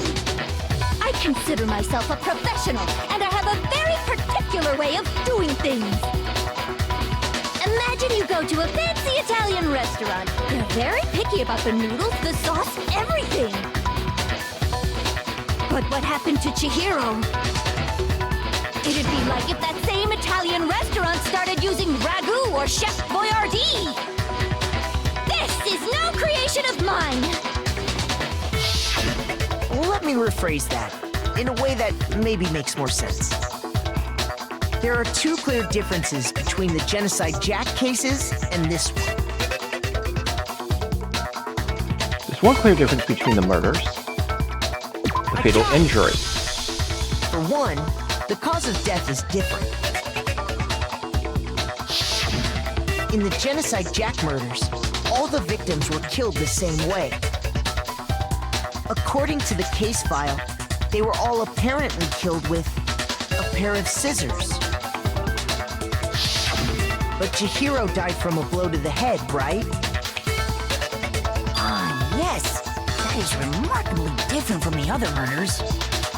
Wouldn't it be strange for someone who kills the same way without fail to suddenly change their method? And there's more. One more conflicting detail. That's right. In my recipe of murder, if the bloody message is the tortellini, then the arrangement of the body would be the pesto sauce. Can you please stop comparing killing people to cooking?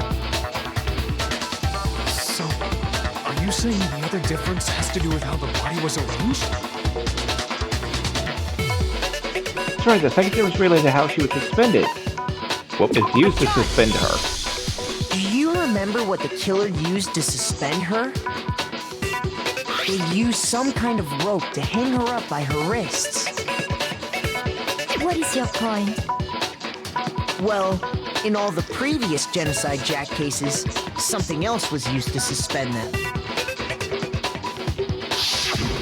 Specifically, pairs of razor-sharp scissors. And guess what? I used my own specially designed scissors for the murders and the arrangement. Like I said, I'm a professional, so naturally I'm very picky about the tools I use. And you know what else? Big Mac said there's 2 differences, but he's wrong. Big Mac? Are you referring to me? Listen up, Big Mac. There's actually one more difference. Huh? My word, you really didn't notice? Take a look at who the victims were in each Genocide Jack case.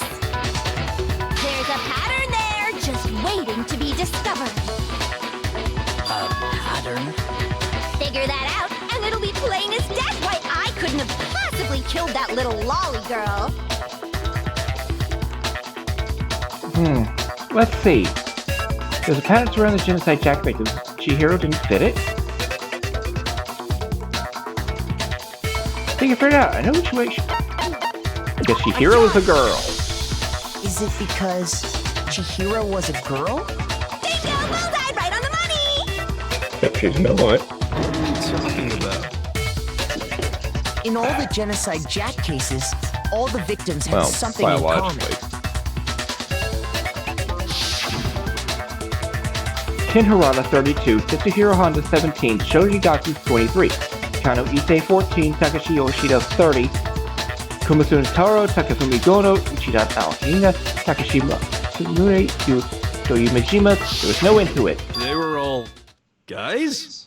That's right! The people I killed with such passion and conviction are all adorable little men! I can't believe I said it! I'm so embarrassed! The hell is wrong with you? I can't help it! I'm just a full-throttle boy-on-boy fangirl, and the mopey side of me just hates it. But now I'm on the fast track to becoming a full-fledged man-madam! So since Chihiro was a girl and not an adorable little man, you wouldn't kill her? Would an Italian chef suddenly start making ramen just because they're both noodles? Don't be stupid. I have too much passion and conviction to cross that line. That's the absolute reality of the one and only. We get it. You've clearly explained your hobby and your philosophy. But that's not all there is to it. It's a different matter entirely when you're forced to kill in order to survive. Quiet, lowly cur! Lowly? Cur? I would never kill for a reason as petty as mere survival. And if by some fluke I did kill to survive, why would I bother with the message and arrangement? It'd make me the obvious suspect! That does make some amount of sense. Plus, whatever reason I have for killing, I would never leave out my prized scissors. Who would go out of their way to use a big, stupid, heavy dumbbell? Maybe you used the dumbbell because you couldn't find any scissors in the school? Any scissors? I don't just use any scissors. I only use my own set of high-class envy of the entire world scissors! Okay, whatever. There still aren't any in the school. Are you sure about that?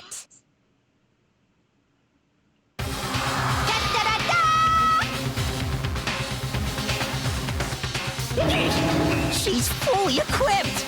That's right! So I can kill anywhere, anytime! Why would I resort to dumbbells or rope when I have my trusty scissors by my side? Go ahead, tell me I'm wrong! You can't, can you? Gutter dogs, all of you!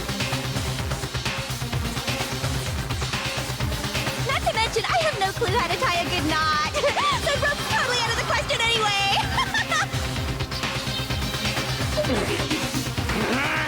I have no idea what's going on anymore! Could such a heinous villain really be innocent? Yup. But the body really was suspended, right? And nobody but the police knew about that. Yeah. That's why we figured it had to be the real deal, and not some copycat killer or whatever.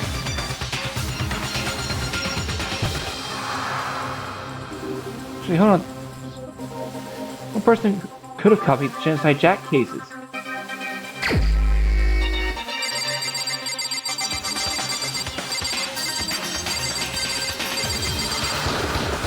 Here's my answer. Byakuya, it's possible you could have found out, isn't it? You'd have no problem gaining access to classified government documents or internal police records. Plus, you'd already looked through the Genocide Jack file before this all happened, hadn't you? Are you saying Mr. Togami did it? Then, the reason he pushed the theory of Genocide Jack being the killer so hard was because he wanted to pin the crime on her. So, he rearranged the scene to disguise it and make it look like I put my stamp on it! The adorable glasses man was behind it all! Oh, I'm on fire! Well, Byakuya, what's your response? I see. So now the suspicion falls on me. Then I must ask, when would you say I began acting suspicious? Surely you must have an answer. Looking back and thinking about it now, the way you were acting right before we discovered the body was a little strange.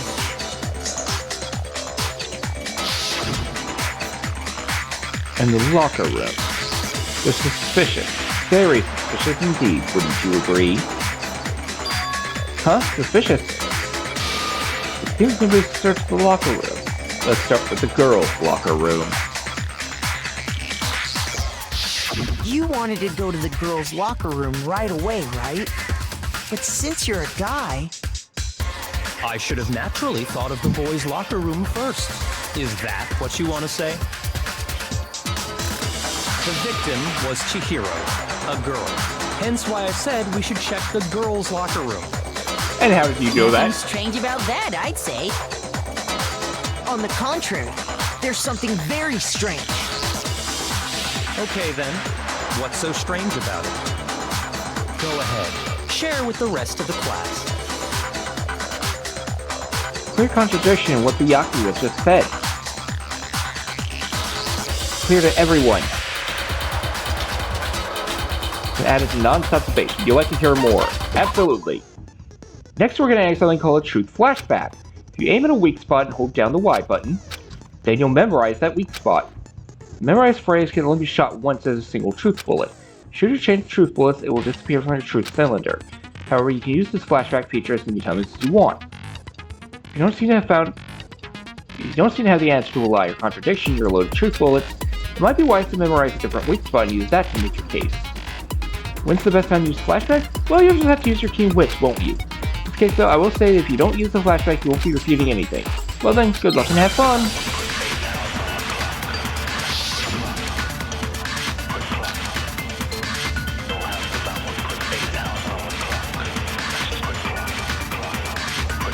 So, you said Byakuya was acting kind of weird before we found the body.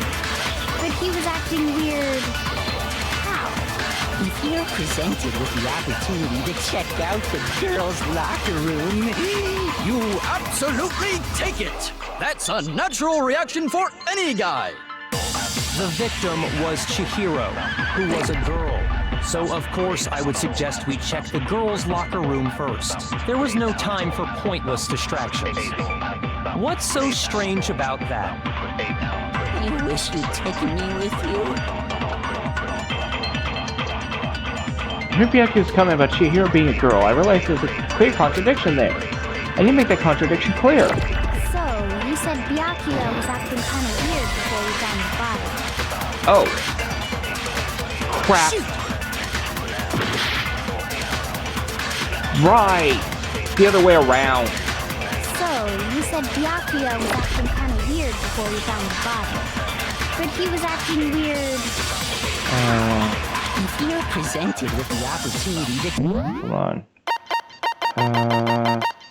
B. That's unnatural. The victim Was Chihiro, so of course I would suggest we God check damn the it. girls. there was no time. What's so strange? You wish you'd taken me with you. Well, I didn't get through this one flawlessly. So, you said Byakuya was acting kind of weird before, but he was acting... If you're presented with the opportunity, That's unnatural. The victim was Chihiro. No, that's wrong. There we go. I'll tell you what's so strange about that. Because up until we actually discovered the body, we couldn't have known who the victim was. So your claim that you went to the girls' locker room first because Chihiro was the victim doesn't hold up. I see. That's a good answer, I must admit. Interesting. Very interesting indeed. But your reasoning is still too weak. Huh? What's wrong? Is that it? Surely you've got more than that. Go ahead. Show us. What's with Byakuya's attitude? It's like he doesn't even care. I've got him cornered, but he's acting like it has nothing to do with him. What's the matter? You're not finished already, are you? There must be more to it. There is. I think. There is more to it. Think about it. We just talked about the differences between this case and past Genocide Jack incidents. The proof you're looking for is hidden in there. Oh? Proof that I'm the culprit, you mean? Between this case and other Genocide Jack murders. Is responsible hidden there? What could it be?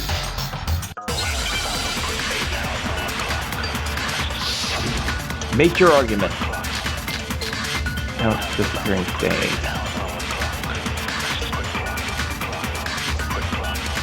What? The difference between the cases?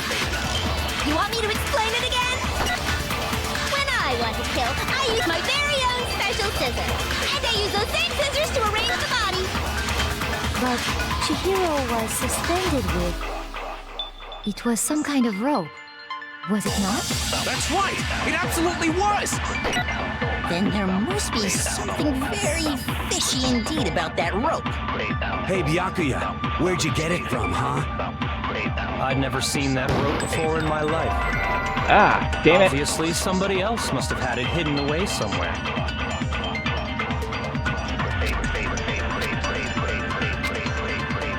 What? The difference? You want me to explain it again? When I want to kill, I use my very own special scissors. And I use those same scissors to arrange the body. But Chihiro was suspended with... It was some kind of rope, was it not? That's right! It absolutely was! Then there must be something very fishy indeed about that rope. Hey, Byakuya, where'd you get it from, huh? I'd never seen that rope before in my life. No, it's wrong. There we go. Actually, I'm pretty sure you have seen it before. Because, you see, that rope, or should I say, that extension cord? What? An extension cord? Byakuya, you've used the extension cord in the library more than once, haven't you? And the same extension cord that was in the library all this time went missing after the murder. And there's no way someone who uses that extension cord as much as you do wouldn't discover that fact. And Byakuya must be the one who took the extension cord. I can't imagine any other possibility. That's really what you think? Then your conclusion is something like this? I killed Chihiro in the girls' locker room, then hung her up and wrote that bloody message. I intentionally made it look like Genocide Jack was behind it. Is that about right? He's doing it again. He's totally calm, totally unconcerned. As if he's not even involved. Wait, not even involved? What's wrong? I asked you if you think that's what happened. Oh yes, that's what happened. So that's it, right? Byakuya's the killer. I don't disagree with not disagreeing. He kept calling this a game, right? So he'd be totally willing to do something like this to win. Sorry, but could we hold on just a second? I think we need to talk about this a little more. Sure. Do we really need to? We've already decided who did it.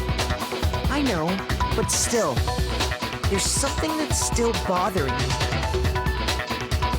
Is that right? And what, pray tell, is still bothering you? I killed her in the girls' locker room, then disguised my crime. Specifically, I dressed it up to make it look like it was the work of a homicidal psychopath. What about all that bothers you? Wait. What was that just now? Something's not right. Exclamation out. There's something that concerns me. I got it! You say you killed Chihiro in the girls' locker room, right? But are you sure about that? Isn't it possible that the murder took place somewhere else? How disappointing. What kind of question is that? Even in the world of disappointments, this is a true letdown. She was found dead in the girls' locker room. There is absolutely no question about that. How could the scene of the crime have been anywhere else? Well, I think it's entirely possible that she was killed somewhere else, then carried there later, along with the rest of the murder scene. The rest of the murder scene? That was awfully specific. Please tell me you have a reason for saying all of that. I believe I do. Hey, Byakuya, did you just... Did I just take you off guard? The story suddenly moved to the crime scene. Byakuya, who'd been so confident up until now. Maybe Byakuya never even realized that the actual scene of the crime could have been somewhere else.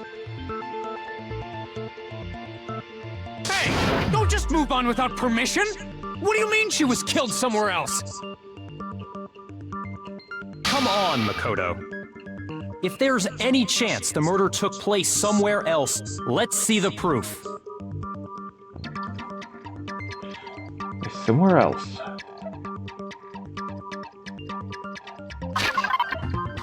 Means they got switched. That would be the posters. I got it! The proof that she was killed somewhere else is the poster that's hanging in each locker room.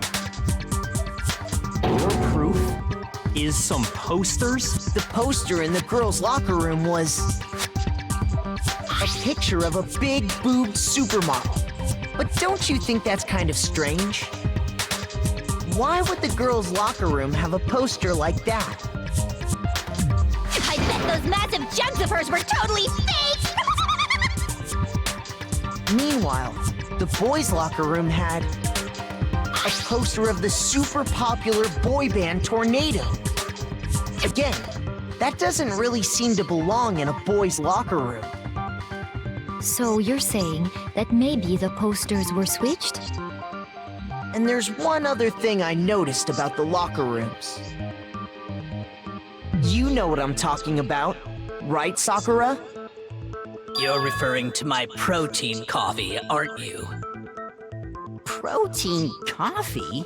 While I was in the girls' locker room earlier, I spilled some protein coffee on the carpet. But I noticed that after the murder, the stain had been totally scrubbed away. It was not that the stain was scrubbed away. It was moved. I got it! The stain on the girls' locker room carpet wasn't scrubbed away. In fact, I found it on the boys' locker room carpet. That's definitely the stain from my protein coffee. Then, does that mean that the carpets were switched too? But why would anyone do that? To move the murder scene from one locker room to the other. It's certainly plausible, don't you think? What? In other words, in order to completely swap the scene of the crime, the blood-stained poster and carpet were moved along with the dead body. By doing this, the killer was able to change the entire room where the murder took place. I can certainly follow your reasoning, but why would the culprit bother doing that? Huh? Why would they go through all that trouble of switching the scene of the crime?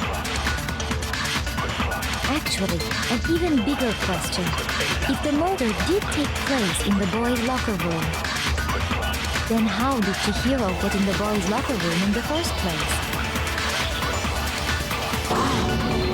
To get into the locker rooms, you have to swipe your e-handbook across the card reader device. But Chihiro's handbook should have only allowed her access to the girls' locker room. She had no way to get into the boys' locker room to begin with. No, she did have a way, and I can tell you what it was. I highly doubt that. Shut up! I'm telling you, I know how she could have done it. Boys' locker room somehow?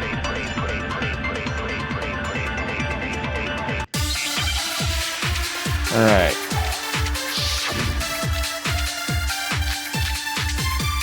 Broken e-handbook. Okay. We're gonna keep going until the midpoint.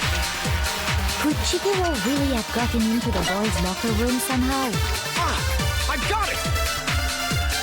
She must have hacked her e-handbook. She was the ultimate programmer, after all. I'm sure that would have been no problem for her. No, I don't think that's it. She used the thing that was in the main hall. Huh? What thing? I'm talking about Leon's handbook, of course. If she had that, she could get into the boys' locker room no problem.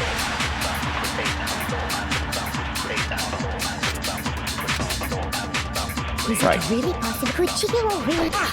She must have hacked her e-handbook. She was the ultimate. I'm sure that would have... No, I don't... She used the stick, huh? What thing? I'm talking about Leon's handbook, of course. There we go. No, it's wrong.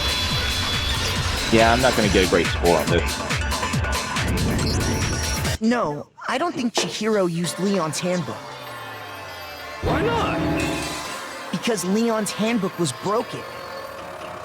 Oh. Well, then, yeah, I guess that'd be pretty impossible, huh? I am struck silent by how quickly you gave up. Plus, isn't there a regulation against using someone else's handbook? Actually, the rule states that loaning your handbook is prohibited. It says nothing about borrowing one. In other words, you could borrow a dead person's handbook all you want, and you'd be safe. Yup, yup, yup! Hit the nail square on the noggin! Of course, if it were broken, that wouldn't make any sense anyway. So then, she must have hacked hers, like I said. She used her ultimate programmer skills and... Psst! You can't fix an e-handbook! The instant you open one up, a security buzzer starts blaring! So, if she didn't use Leon's handbook, and she didn't modify her own handbook... Maybe Mr. Naegi's initial assumption is just... wrong? It seems like there's no way she could have got into the boys' locker room. So I guess so. Okay then, I vote for Byakuya! That it then? Chihiro was killed in the girls' locker room, and Byakuya's the one who did it? Really? But still, I don't know what else I can do. Hold on a second. I agree with you, though. I think you're on the right track. What the... You finally decide to open your mouth and that's what you've got to say? There's no way she could get in the boys' locker room, right? So, Why are you so sure she couldn't get in? There's still one other way she could have gained access. What? What are you talking about? What other way is there? Well, to explain that, why don't we take a little break from the trial? I'd like you all to come see something. Wait. Just what do you think you're doing? Don't worry. This'll make the whole trial more exciting. I'm sure that thought must please you. Huh? It'll make things more exciting? Well, all right then. I declare an official class trial recess. For real? Now then, what is it you want to show us? It better not be boring or I'll be very unhappy. Oh, I have no doubt it'll meet your lofty expectations. So, shall we go? Alright. So before I even knew what was happening, the class trial had been put on hold. We headed off with Kyoko in the lead. Where she took us was...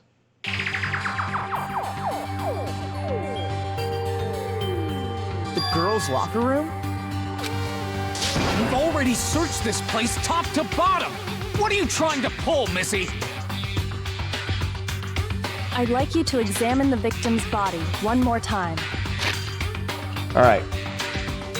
This is where we're gonna take our final break for tonight's stream.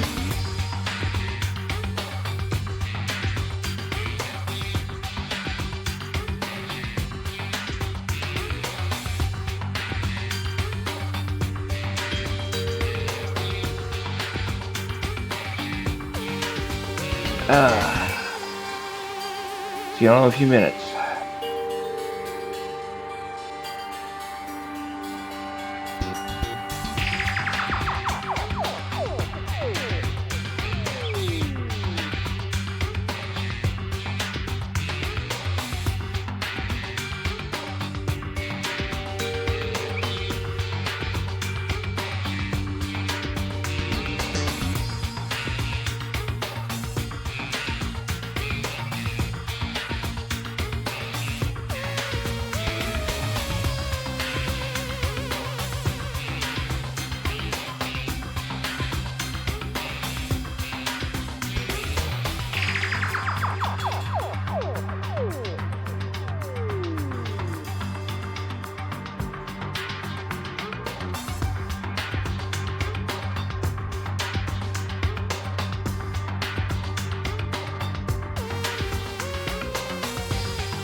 Alright. That's the last break we're gonna take. Take the stream. And we will be going until the end of the trial because I do not want to end the stream in the middle of the trial.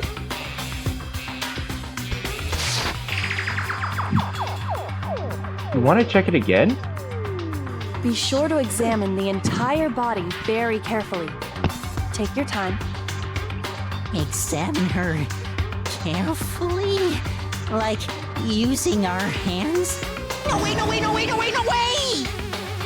It's probably best if I don't run my hands all over a girl's dead body. It's not that I'm creeped out or anything, it's just based on religious grounds, you know? Very well. I'll do it. But you're a girl.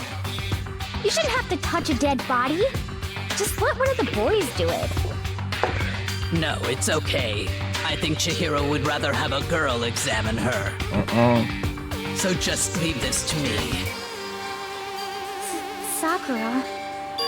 What is this? Some kind of secret girl-on-girl action? Is that what you two are about? That's not it at all. Stop screwing around. Okay, here I go. I'm sorry, Chihiro. Please excuse the intrusion.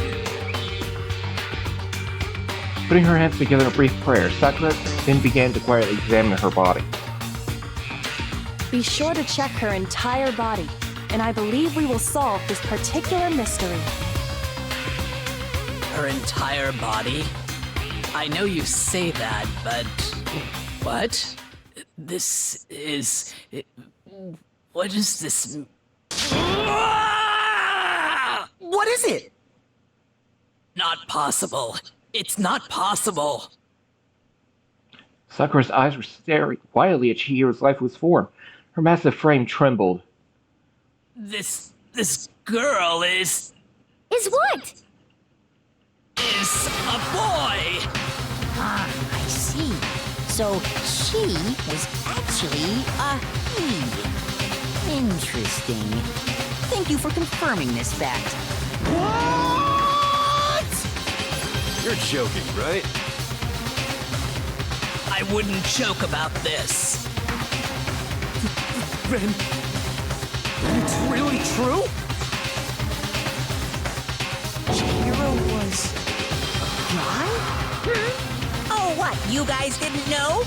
Heck, I knew that right off the bat. Chihiro Fujisaki was totally a guy. He was a cross-dresser? Oh, I'm really on fire! I wish I had killed him! So that's what Kyoko wanted to show everyone, huh? Interesting. Yes, that certainly does make things much more exciting. Now let's ride this wave of excitement back to the courtroom and get back to the trial. I do apologize for keeping you waiting. Now then, let's resume the class trial. We've all just learned of the shocking revelation that Chihiro was actually a boy. Let's pick up from there. Yes, well, I don't know his reason for hiding it, but the fact is, Chihiro was not a girl, but a boy. To think that Chihiro was actually a guy. The thought had never even crossed my mind. And because the victim was male, he would have had no problem gaining access to the boys' locker room. Assuming his handbook did, in fact, list his gender as male, then yes, that would be true. Of course his handbook said he was a boy. He dressed like a girl, but he was a boy through and through. So then, there should be no issue with Makoto's initial assertion. The victim was killed in the boys' locker room, and was then later moved to the girls' locker room. And the killer could have easily used Sayaka or Junko's handbook to get into the girls' locker room. So Chihiro really was killed in the boys' locker room? I still don't understand the motive for moving the body, but yes, that does seem plausible. Well, I must admit, I did find it rather odd. I knew he felt a little off. There was a certain incongruity to his female body. This is the most titillating situation! So now everything has been connected. All the mysteries have finally become clear. Okay, well, connected or clear or whatever. We still think you're the killer, remember? Very interesting. This has become very interesting indeed. He's off in his own little world. What about you, Makoto? After everything we've learned, do you still think Byakuya's the killer? Well, without a doubt, Byakuya is the one that made Chihiro's death look like Genocide Jack did it. But I think he might not actually be the killer after all. What? But aren't you the one who accused him in the first place? He just seems to be too easygoing about all this. Like he's enjoying us solving the mystery. The way he's acting, it makes it seem like it doesn't have anything to do with him. And you think that might be because it doesn't have anything to do with him? Plus, the evidence he left behind was a little too... how can I put it? Overt. He consciously chose to use the extension cord, knowing it could connect him to the murder. At least, that's how I see it. And Byakuya, when you found out the murder took place in the boys' locker room, it seemed to rattle you. And then again, when you found out Chihiro was actually a guy. If you really were the killer, that stuff wouldn't have had any effect on you. So that's your thinking, huh? Well, it bothers me that you don't have more concrete reasons, but it's fine. I guess I'll mark it as correct for the time being. Mark it as correct? He's right. I am not the culprit. I just happened to come across the corpse in the girls' locker room and decided to alter it. Are you fucking with us right now? No, I am not effing with you right now. I'm telling you the truth. Well, I find it very hard to believe. Go ahead. Find it very hard to believe. You're free to be executed along with the rest of us. If you're really telling the truth, then why? Why do you do that to his body? My reasons hardly matter right now. Uncovering the culprit is much more important, wouldn't you say? Now then, if it wasn't me, who was it? Well, I don't think I can say for sure without talking about it a little more. You're seriously gonna keep going? We're all good, aren't we? I thought it was clear Byakuya did it. No, I'm with Makoto.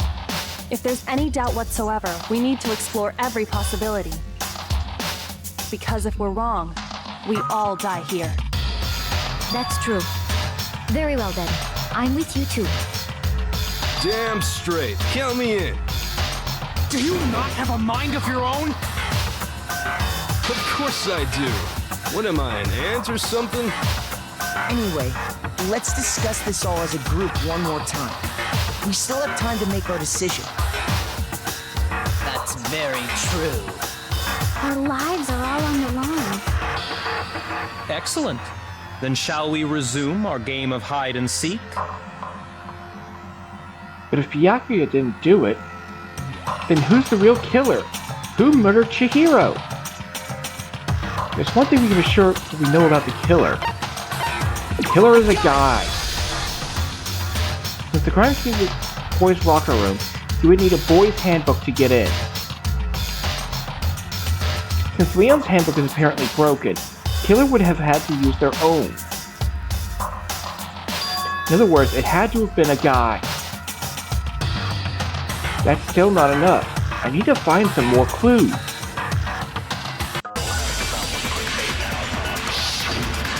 Make your argument. Change less account. The less account, I believe, is what we need. Isn't there a single clue that might lead us to who did it? Yep. Damn it. Isn't there a single clue that might lead us to who did it? Well, clues are one thing, but did nobody get a look at the killer? I'm sure if someone saw the killer, they would have said something by now. Perhaps someone saw the victim at some point. Even that might be enough for now. There we go. Yeah. All we need right now is any kind of new info. It's over. It's all over. You want to know who saw the victim? The killer. And only the killer. And it's not like they're just gonna turn themselves in. Game over, man. Game over. No! Not game over! That's actually true. Isn't there a single clue that might lead us to who did it? Well, clues are one thing, but did nobody get a look at the killer? I'm sure if someone saw the... Perhaps someone saw the victim. Yeah. All we need right now is any kind of new... It's over. You want to know who saw the killer? And only the killer. And it's Damn not it. like they're just gonna turn themselves. Game over, man! No! Not game over! Isn't there a single clue that might lead us to who? Well, did nobody get... I'm sure if someone saw the... perhaps someone saw the victim. Yeah. All we need right now is... It's over. You want to know who saw The killer. And only the killer. And it's not like they're just gonna Damn it. turn the... Game over, man! No! Not game over! Isn't there a single clue that might lead us to who did it? Clues are one... Did nobody get... I'm sure if someone saw the... Perhaps someone saw the victim at some point. Hold on. Guess I need to use concentration for this. Yeah. All we need right now is any kind of new info. It's over. If you want to know who saw the victim, the killer. And only the... There we go. No, it's wrong.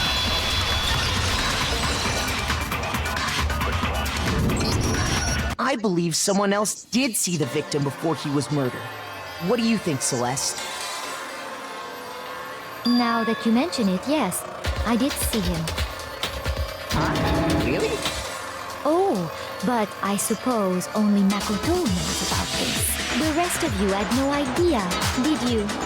That is why you're all making such ugly noises.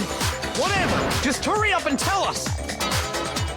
It was last night, right before nighttime. I saw Chihiro in the dormitory warehouse. I saw him stuffing a track jacket into a duffel bag. And then, I assume, he headed off to exercise. A track jacket and a duffel bag? But we didn't find anything like that at the murder scene. It seems likely that the culprit destroyed them to get rid of any evidence. And that is when he said something that struck me as rather odd. Well, I better get going. I'm kind of in a hurry. Chihiro told me he was in a hurry. But why would he be in a hurry? Only if someone were waiting for him, I should think. So, Mr. Fujisaki was on his way to meet with someone, and then they were going to work out together? But Hina and I had invited him to exercise with us plenty of times, and he always declined. Probably because he was afraid you'd find out the secret he was hiding, right? Which means that conversely, he must have trusted whoever he was meeting with very much. Enough so that he was willing to risk his secret being revealed. Oh, what a marvelous friendship! The point is, whoever he met up with is the culprit, right? So we just gotta figure out who it was. But knowing what we know, I can't even guess. No. You already have what you need to make the connection. Huh? You know who the killer is. Seriously? Who is it? Who's the killer? Think back to the track jacket and duffel bag the killer disposed of. Focus on the details of these items, and it should become obvious who was waiting for him. Are you sure about that? You really think we can figure out who did it based on 2 pieces of evidence that we don't have? What? You want to track down some fingerprints or something? Even if we had the equipment for that, we wouldn't know how to use it. As was noted, the evidence is already gone. There's nothing to get fingerprints from. Maybe, but we can make certain inferences. We just take the time to talk it out. Easy for you to say. But fine. Celeste, did you notice anything special about the bag or jacket? The bag was just a normal duffel bag from the warehouse. All the bags in there are the same, so I can't imagine what would make that one special. Well, if I remember right, there was a decent variety of tracksuits to choose from. Do you think there might be some connection between the culprit and Chihiro's jacket? Perhaps. Let's explore that and talk a bit more about the jacket he took. Does Chihiro's track jacket really hold some clue about the killer? Somehow, it's really hard to believe. I believe I need a true flashback to this one.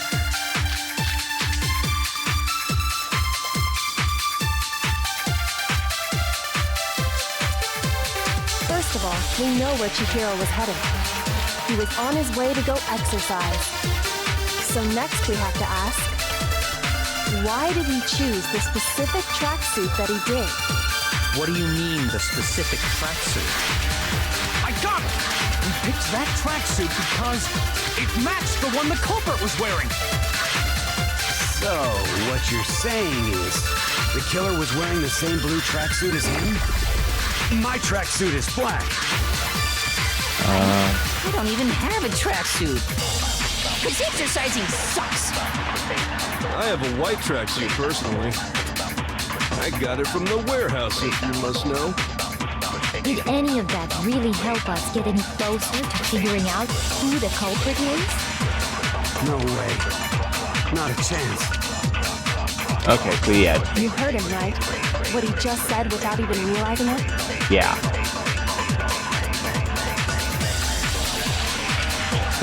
First of all, we know where Chihiro was headed. He was on his way Okay, to go so yeah, it wasn't a exercise. flashback. So next week, why did he choose? What do you mean? I got it! It matched the one... So, what you're saying is, the killer was wearing the same blue tracksuit? There we go.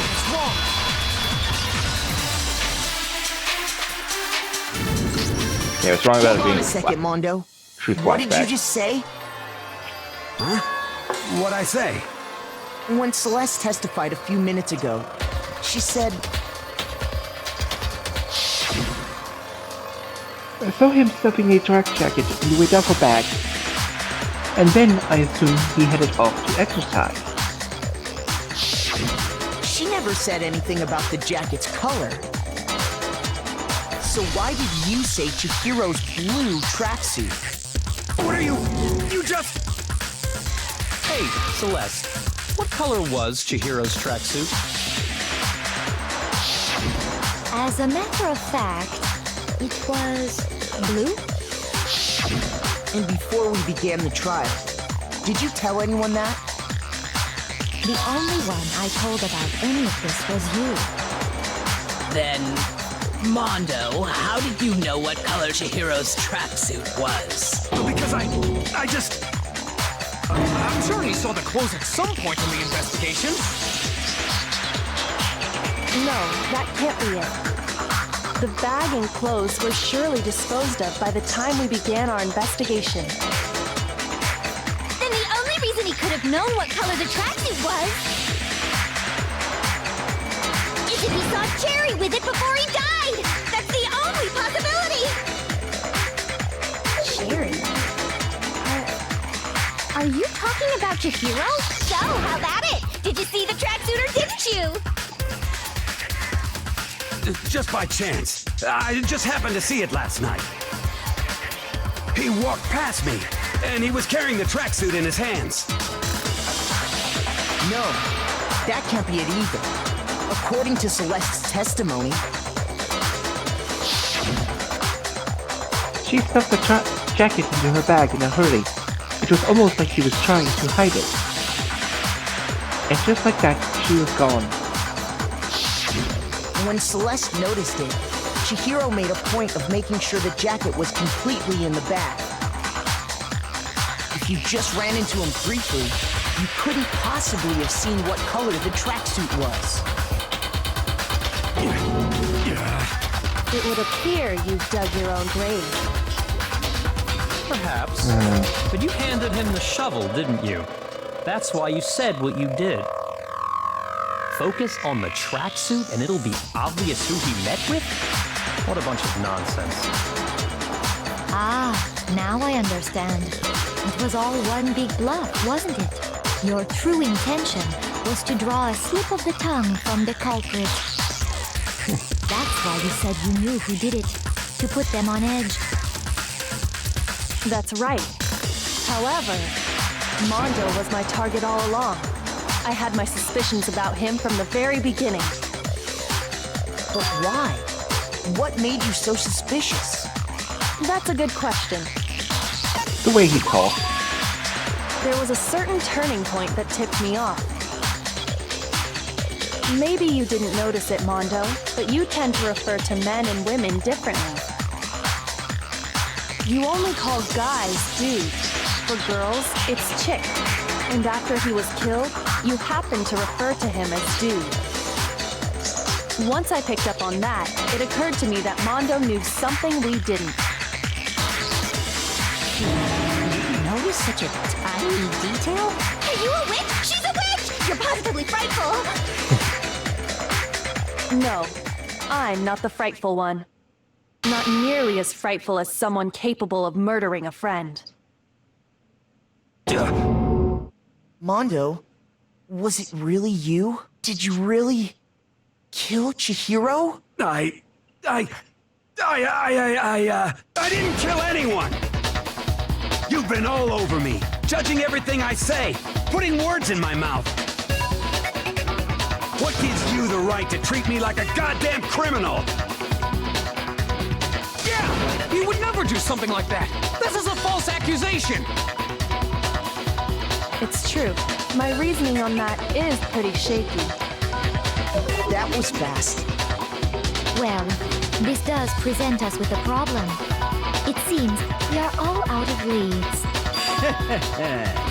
My time has nearly come. That's what my little ghost friend is telling me. Oh yeah, that reminds me. Hifumi, weren't you telling me you found some evidence? Really? What kind of evidence? Actually, now that I'm thinking about it here calmly, it might not be all that relevant. Jeez, did your confidence just get up and walk away? It's fine, man. Just tell us. If you really insist, then, here it is. What do you have there? It happens to be an e-handbook. I found it laying on the ground, so I scooped it up. Ground, and it must be long too. I got it! We know Chihiro's handbook was missing from the scene of the crime, right? For a fact. For a fact indeed. I was totally sure I'd found it. Then it must hold some clue about the culprit, right? Well, that's what I was hoping. But it's busted. It won't even turn on. I imagine the culprit broke it to get rid of any evidence after the murder. That's odd. I didn't think the handbooks were quite so fragile. You're right. They're not. They're totally waterproof and shock resistant. It would take an awful lot to break one. And yet, this one does appear to be broken, as is Leon's, sitting useless in the main hall. For all your confidence, that is a remarkably high failure rate. Do you think there might might be some kind of mystery in there somewhere. How precisely did the handbooks get broken? Wait, there's only one possible explanation. By hitting its weak point. You already told us before that the handbook has one weak point, didn't you? You remember that? Sure, maybe I let that slip, but I never told anyone what the weak point actually was. But if the handbook is supposed to never break, and two of them broke in quick succession, Then we can only assume that someone's figured out its weakness. You know what the weakness is, right, Monokuma? So, what is it? You're asking me? I think it's a necessary piece of information if you want this to be a fair trial. But if I tell you, and someone else decides to copy it, that would be very not good. Just tell us already. Why would we want to break our own handbooks? Oh well, I have a weakness for pushy demands. But you're sure you won't follow their example? Then allow me to make a special announcement.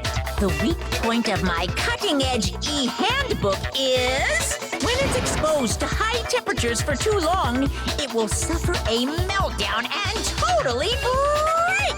I flippin' knew it! You knew it? Yeah, because I found the handbook laying on the floor of the sauna. The temperature in the sauna can reach over 200 degrees. Strange how you don't get burnt, huh? It's because as your sweat evaporates, it creates a cooling layer of air around your skin. If the hot air of the sauna were somehow pushed directly onto your skin, you'd definitely get fried. That layer of air would get blown away. That's why you may feel a burning when you move around.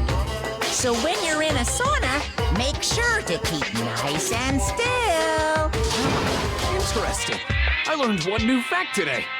That is a mere trifling speck of knowledge. Anyway, if you found the victim's handbook in the sauna, then the killer must have been purposely trying to raise its temperature in order to break it. meaning the culprit somehow knew its weakness. But how'd they find out? Monokuma said he didn't tell anyone, right? Indeed. Quite the mystery. What if they found out by accident? What do you mean by accident? What if the killer took their own handbook into the sauna, not knowing its weakness, and it broke? They'd realize it was broken, of course, and it wouldn't be hard to figure out why. And once they had Chihiro's handbook, they knew they had an easy way to dispose of it. I won't say it's not possible, but who would have done something like that? I don't know of anyone who took their handbook into the sauna. I might know someone who did. Whoa! Seriously? I think the one who may have taken their handbook into the sauna was...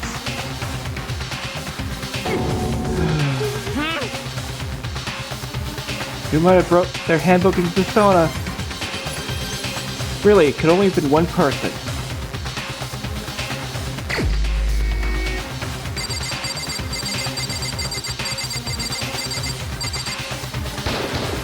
Here's my answer. Mondo, your handbook got broken in the sauna, didn't it? What? Why? Why do you keep accusing him? Mondo and Taka had an endurance contest in the sauna not too long ago, remember? And for the contest, Mondo just so happened to keep his school uniform on. But little did he realize, he'd also left his handbook in one of his uniform pockets. And when it was all over, Mondo discovered that taking your handbook into the sauna could easily destroy it. No, wait, hold on! You've got it all wrong! He would never kill! I don't accept this! Show me the proof! The actual solid proof! I mean, I don't want to believe it either, but I found something that proves it beyond a shadow of a doubt.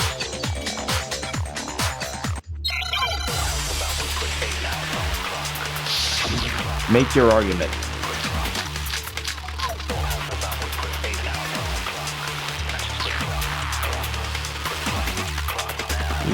Let's test Makoto's assertion.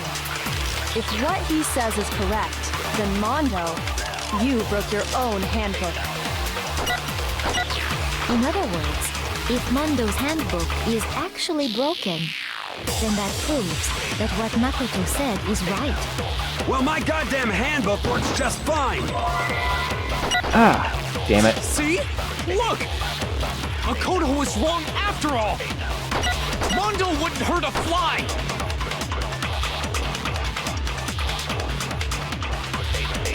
Kill someone quicker? Yeah. Let's test Makoto's assertion. If what he said you broke your own, in other words, if then that proves... Well, my goddamn handbook works just... No, it's wrong.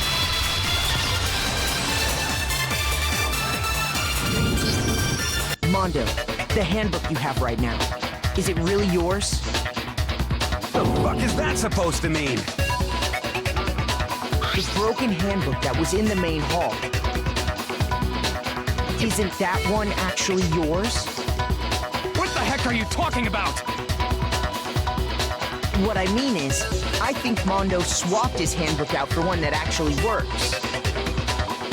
I think he took Leon's handbook and replaced it with his own. After all, Monokuma said himself that Leon's handbook never should have broken. That's right! The punishment it suffered wasn't nearly enough to destroy it. So then, the broken handbook in the main hall is actually Mondo's, which would mean that the handbook Mondo has right now is actually Leon's, yes? But doesn't that violate the school regulation that says loaning out your handbook is prohibited? Well, here's how I look at it. There is a rule about loaning your handbook to another student, but if they're dead, they're not a student. It's kind of a gray area, I admit, but no worries. If anything, it just makes things more interesting. As such, I decree that exchanging handbooks with a corpse is not a violation of the rules. Well, Mondo, if I'm wrong about this, you're welcome to say so. I'm happy to admit I made a mistake, but... Son of a bitch! What's wrong, bro? Come on! Tell him he's wrong! You are wrong! You have to be wrong! Everything you just said is wrong! You made it all up! Okay, then why don't we look back on this case one more time, from the beginning? That way, everything will become clear, and we'll all see if I was right or wrong. Closing arm met. Alright. Let's see.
want to make sure.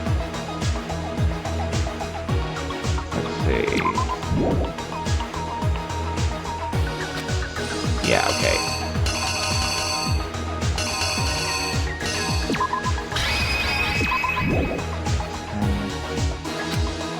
Okay, yeah. Just wanted to make sure of those. You! Here we are. First, let's take a look back to before the incident. Last night, Celeste saw Chihiro in the warehouse, correct? At the time, she was apparently stuffing something into a duffel bag.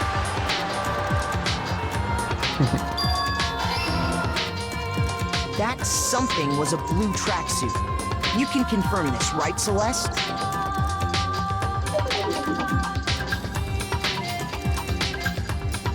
With bag in hand, Chihiro headed out, even though it was officially nighttime. She made her way to the locker room, specifically the boys' locker room. But how could the victim, who was apparently a girl, access the boys' locker room?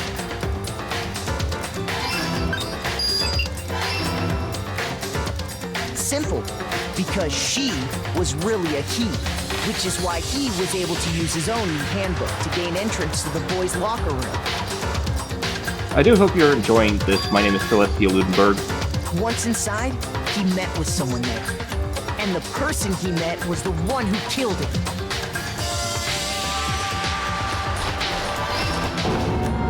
It seems likely that the killer grabbed the nearby dumbbell, approached the unsuspecting Chihiro,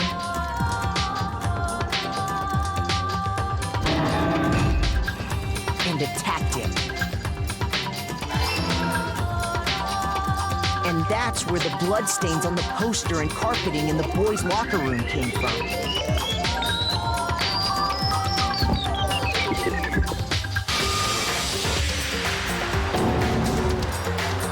It was likely in the heat of the moment.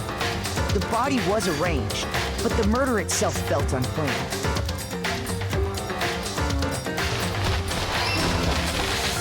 Which is why the killer hurried to try and hide the act. First, pulling up the bloodstained carpet. Then, removing the bloody poster.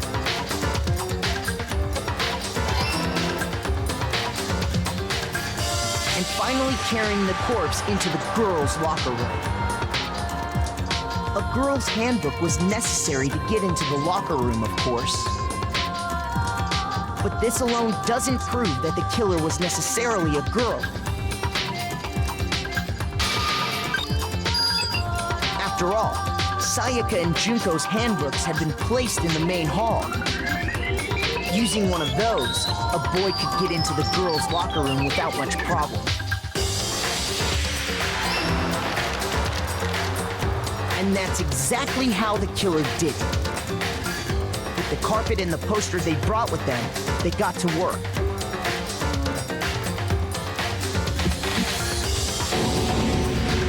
They changed the layout of the boys' and girls' locker room in what you might call a crime scene switch. That could have been the end of things, but no. Byakuya discovered the body and decided to intervene in the situation, making things even more complicated. So, after stumbling on the crime scene, he went and grabbed the extension cord from the library, and then he got to work. He used the cord to string up Chihiro's lifeless body.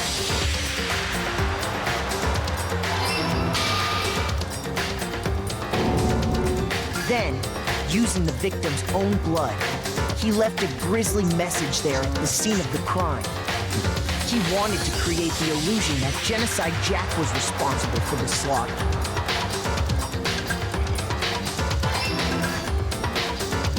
And around the same time that Byakuya was putting together this facade, the killer, having already disposed of Chihiro's bag and other belongings, arrived at the sauna.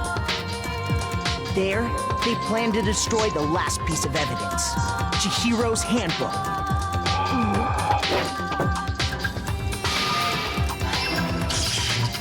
And just as the killer expected, the steamy sauna was enough to ruin the electronic gadget. Somehow, the killer knew that the it's almost handbook 7, couldn't stand up to the heat of the but sauna. we're going to be going up until the end of chapter Reason they knew save that point. is because the sauna had already wrecked their own handbook. And that's how it all played out.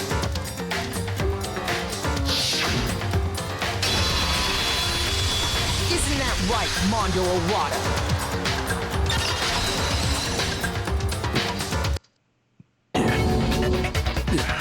Wait!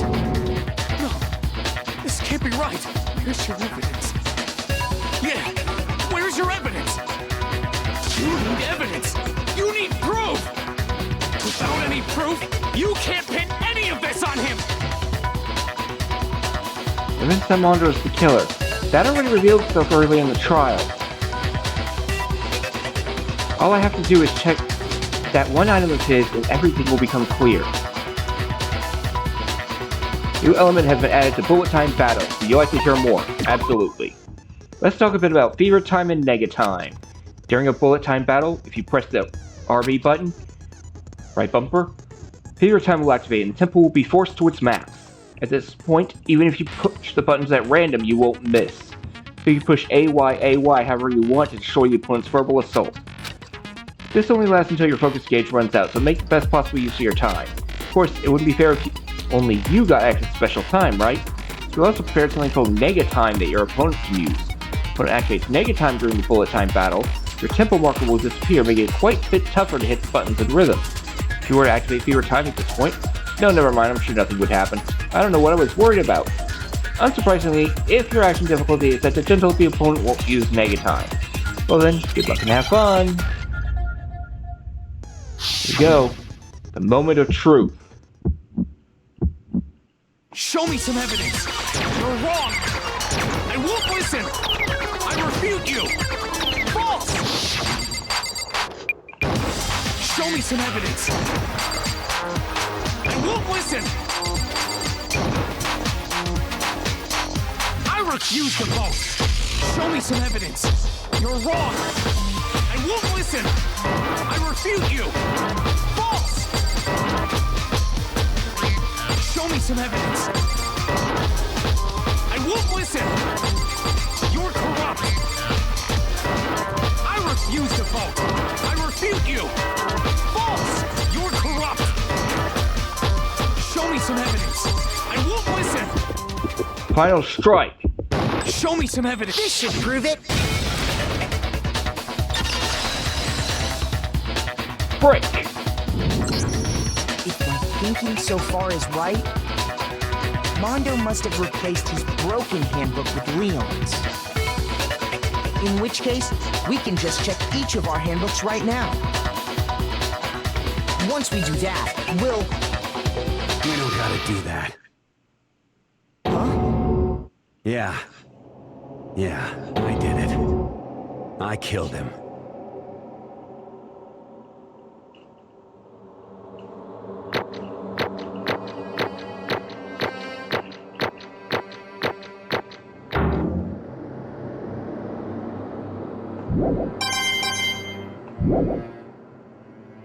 Still got an A rank. Bro!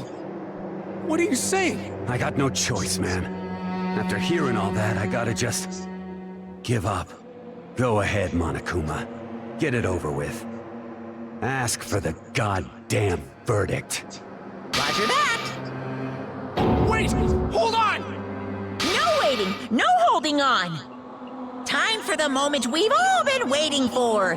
Grab your lever and give it a yank! Who will you elect as the Blackened this time around? Will you make the right choice or the dreadfully wrong one? What's it gonna be? What's it gonna be?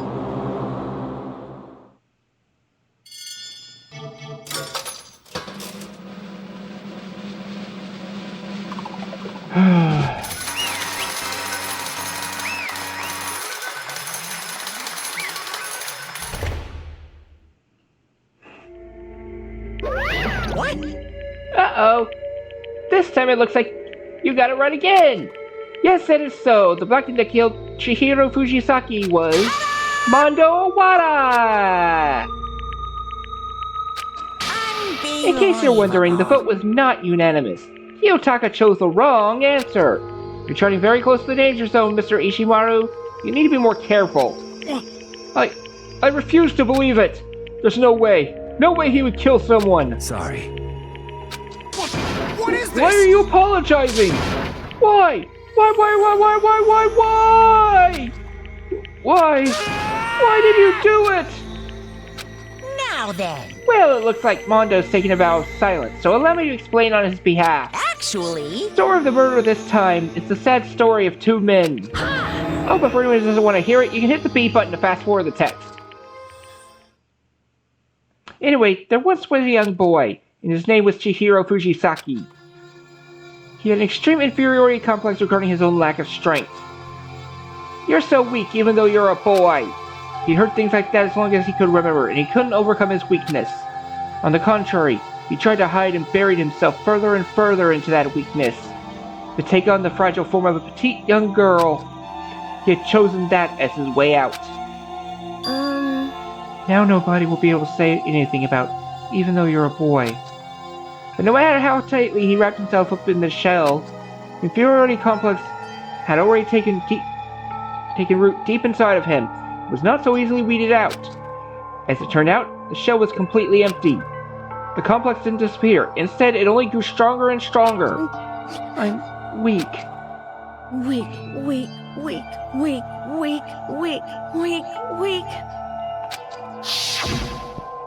Once the killing game had begun here at the school, he had no choice but to accept this fact. After all, this world is survival of the fittest. If you're not strong, you don't survive. And then the lovely and hateful Monokuma announced the revealing of the embarrassing secrets. Which of course included Chihiro's embarrassing secret, which I was more than willing to divulge. Even though he dresses like a girl, Chihiro is actually a boy. Hey, And that was something Chihiro couldn't let anyone find out no matter the cost. If that was revealed, it would be the end. The hardened shell would crack, the armor would fall away. Without a doubt, those around him would torture him more than ever before. Everyone figured being thrust in such a dilemma must have sent him spiraling into despair. And yet... I'm sorry. Sorry. I don't really want to talk about it right now. But I also don't want to leave things the way they are. So maybe I can talk about it later. After I try my best to become strong. Then I can tell everyone. Annoyingly, he used the threat of discovery to motivate himself to become stronger. That's right. Now's my chance. I want to change. I'm going to get stronger and accept who I am. Strong enough so that when someone says, even though you're a boy, I'll be okay. I'll get better. With that thought at the front of his mind, he resolved to take immediate action. And so... that day, he made the commitment to begin exercising. He was prepared to retrain his mind and body. But sadly, that would be the first and only chance he would get at it. Hey, When he decided to start exercising, he thought it would be good to ask for someone's help. But he wanted to tell that person his secret first, and then ask them to help him from there. And the person he went to... Yeah, that's right. It was me. Yep, it sure was! Biker Gang fella had been painfully clear about how important his manly promises were. So Chihiro probably figured that even if he confided in Mondo, his honor would make him keep the secret. Plus, Mr. Macho Mondo was a very symbol of a strong man that Chihiro had always aspired to. Maybe talking to Mondo about it will help give me some courage. So he went and asked Mondo to help him become strong. That was his aspiration. And he thought that only with Mondo's support would he ever be able to come close to that. Correct. So then that must be why Mondo did what he did. To keep the promise he'd made to Chihiro. Huh? Did what he did? You mean that's why Mondo carried Chihiro from the boys' locker room into the girls' locker room? Indeed. Yes, that's exactly what I mean. Wasn't that to cover up what he'd done? Certainly. That could have been part of it, but I don't think it was the main reason. The real reason was to keep the promise between men he'd made to Chihiro.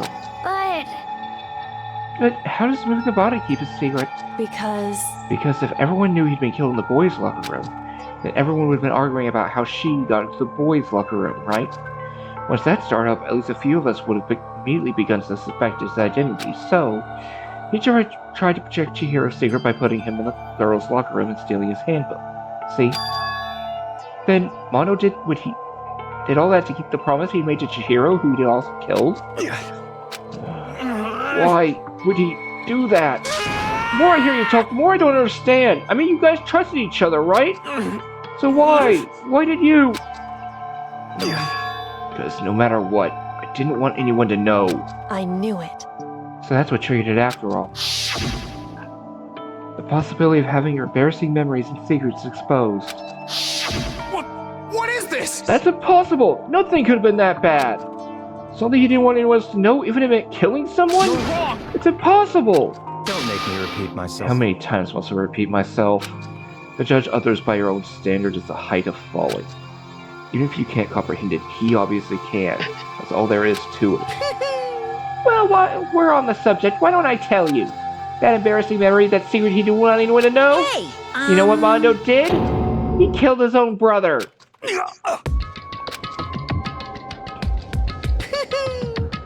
Mondo, the ultimate biker gang leader, makes all the hoodlums and riffraff across the country tremble.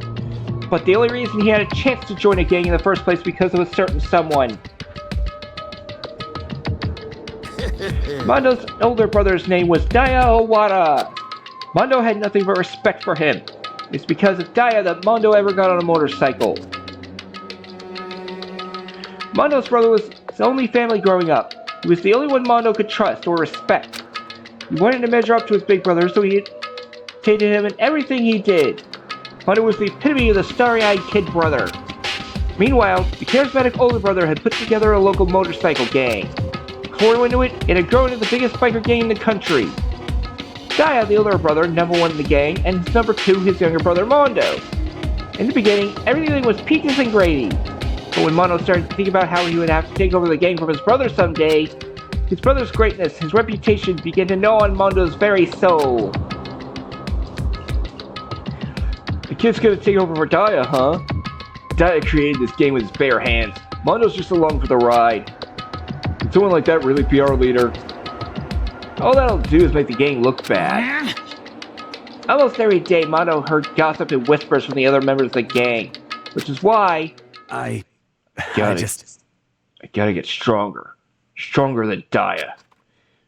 Just one time. No matter what, I gotta win. With me. Don't care what it takes, I've gotta come out on top.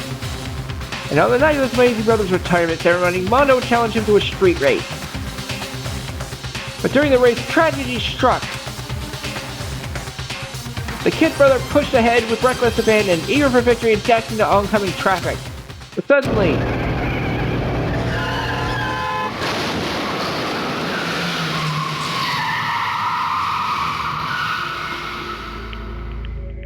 laying in his kid brother's arms, the older brother delivered his final words.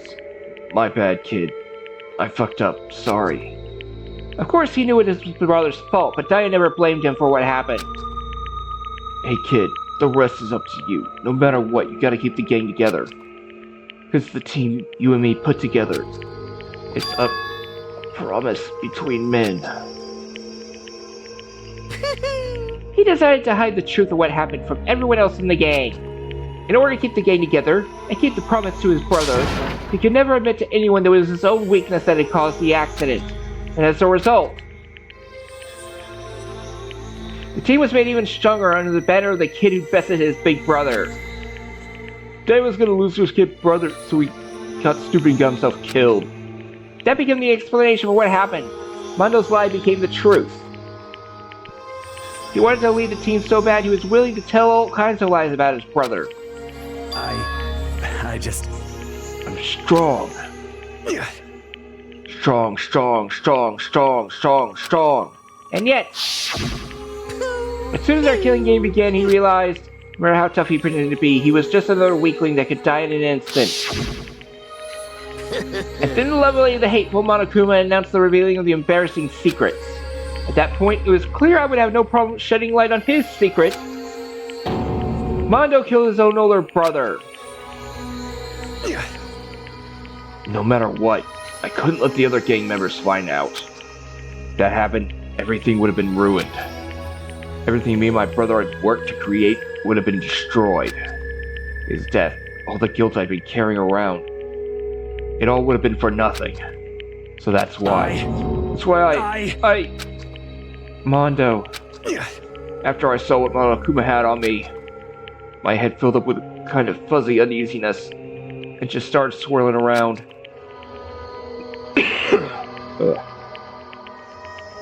I never felt anything like it before. I didn't know what to do about it. I wasn't sure what to think or say. After a while, that fuzzy uneasiness turned itself into a rock-hard lump of anxiety weighed down in my stomach. And it was right around then that Chihiro asked me to start working out with him. And right there, he told me a secret. Seriously? Jesus! I'm sorry. Yeah, I'm sorry I lied to you. But why? Why now? Why are you telling me this all of a sudden? Huh? Because, I mean, you've kept that secret all this time, right? If no one found out, you would... But... You're right, but... I want to change. I wrapped myself in lies. I'm weak. I want to destroy that version of me forever. His words were like a knife in my gut. I felt like he was exposing the lie I've been living myself. I have to change. I don't want to be weak anymore. You're so strong, it can't hurt you, right? Whatever secret Monokuma might tell us.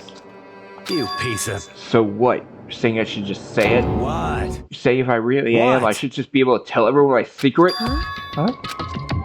I was jealous. Jealous of Chihiro's strength. He had the strength to overcome his own weakness, to try and overcome it. It was the kind of strength I never had. So I was jealous of him. That jealousy broke me. What? Are you making fun of me? I'm strong. Are you fucking with me right now? No! I'm not making fun of you. You really are strong, Mondo. I felt like I could hear something starting to creak. Something inside my head. What did he want me to do? What was I supposed to do? Was I supposed to just sit back, let my secret get revealed and ruin everything? What's wrong? Damn you! Why did you have to tell me all that? Are you trying to rub my failure in my face? I just wanted to... I just really admire you.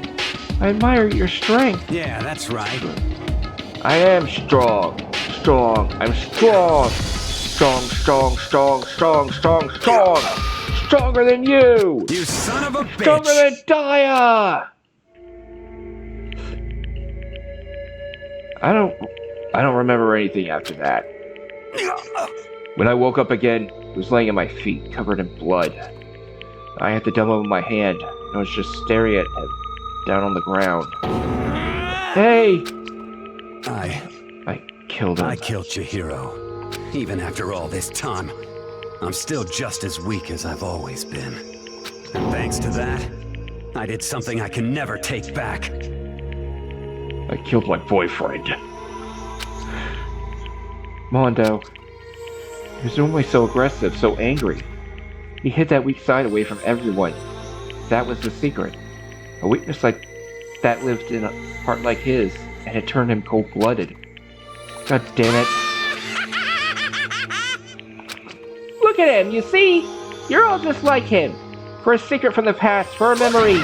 That's to kill another living human in cold blood. He couldn't cut free of his regrets in the outside world. He doesn't know what true strength is. Do you see hope anywhere in there? Because I sure don't. You bastard! Just shut up, you son of a bitch! Go ahead, say that again, I dare you! Yep. Okay, I'll say it as many times as I want. It's what I want to say, but unfortunately I can't do that right now because the time for punishing is fast approaching. Punishing? You kid me? You mean execution? Well now. That's what I promised you, right? The black and that disturbs the peace will be punished. Ridiculous. Hold on. Now then, I prepared a very special punishment. From Mondo Owada, the ultimate biker gang leader. No, wait. Let's give it everything we've got. It's punishment time. I said wait! Sorry, man. I couldn't keep the promise we made. From one man to another.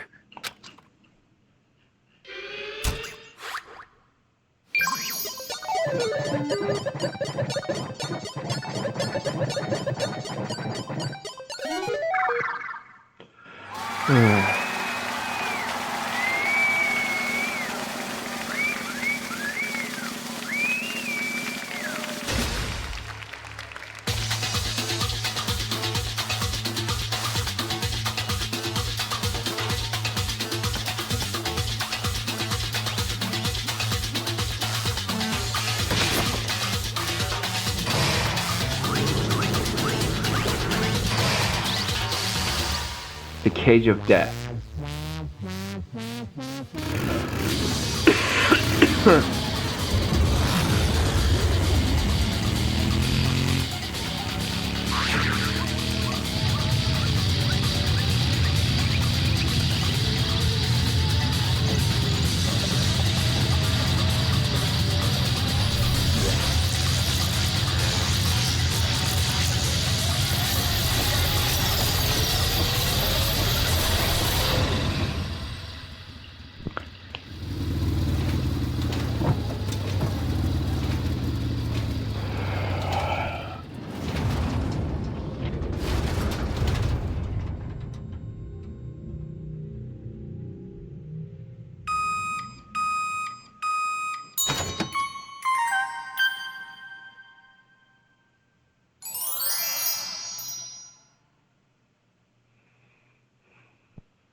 Laugh at death and your soul will forever be at peace. It can't be! My brother! Another murder and another execution. I want to feel again. Everyone's lives are taken so lightly here. I feel like I might be going mad. Maybe I'll just let it happen.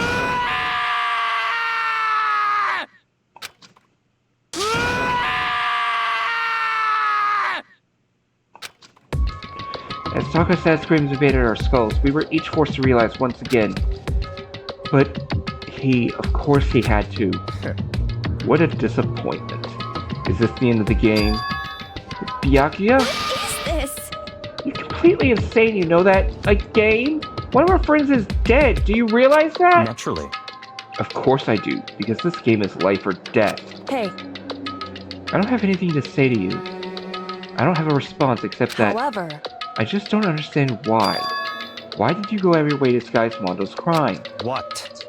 Why? Isn't it obvious? Because it made things more interesting. His voice was calm, emotionless, like the voice of death. It chilled me to the bone. Last night, when the murder took place, I was in the library as usual. Honestly. So you ain't going to nighttime rule too? That rule never mattered to me. I don't recall agreeing to it. There is nothing to be done. Well, I don't particularly care. Please continue. The night grew late, and I decided to return to my room, which is when I stumbled upon him. I spotted Mondo coming out of the girls' locker room. After he'd gone, I looked inside and saw the corpse. What? You mean you actually witnessed the murder? He was such a fool. He didn't have the slightest idea that I'd seen him. Well... So you're saying you knew who the culprit was from the very beginning? That's right. Indeed. But if that had been it, how boring would that have been? I mean, what a waste of time to have the answer revealed right at the beginning. Which is why I decided to lend a little helping hand. I thought it would liven things up. You did all that to liven things up? I see. So after hearing about Genocide Jack from Toko, you decided to use that. Create the fake murder scene. But damn, man. If we hadn't figured out who'd really done it, you would have been dead too, right? Well, obviously it would reveal the truth before it reached that point. Of course. Byakuya turned and looked me in the eye. I could feel his sharp eyes piercing into me. Thanks to a certain remarkable someone, they never did. If they would perform an interesting experiment. Once I do decide to become blackened, I now know who I have to watch out for. Correct. What? So that was your reason. Are you satisfied? Indeed. Yes, we're done listening to your story. Moving on. Hey. Something I'd like to ask Monokuma. What's this? Oh, I'm up next? You like to perform these elaborate executions each time, correct? My question is, why? Do you like them? But you know, this punishment, this despair, it's not just for you. All this punishment, all this despair is my gift to mankind itself. What? You're over-exaggerating. I'm not over-exaggerating. These punishments are meant to transform all hope to despair.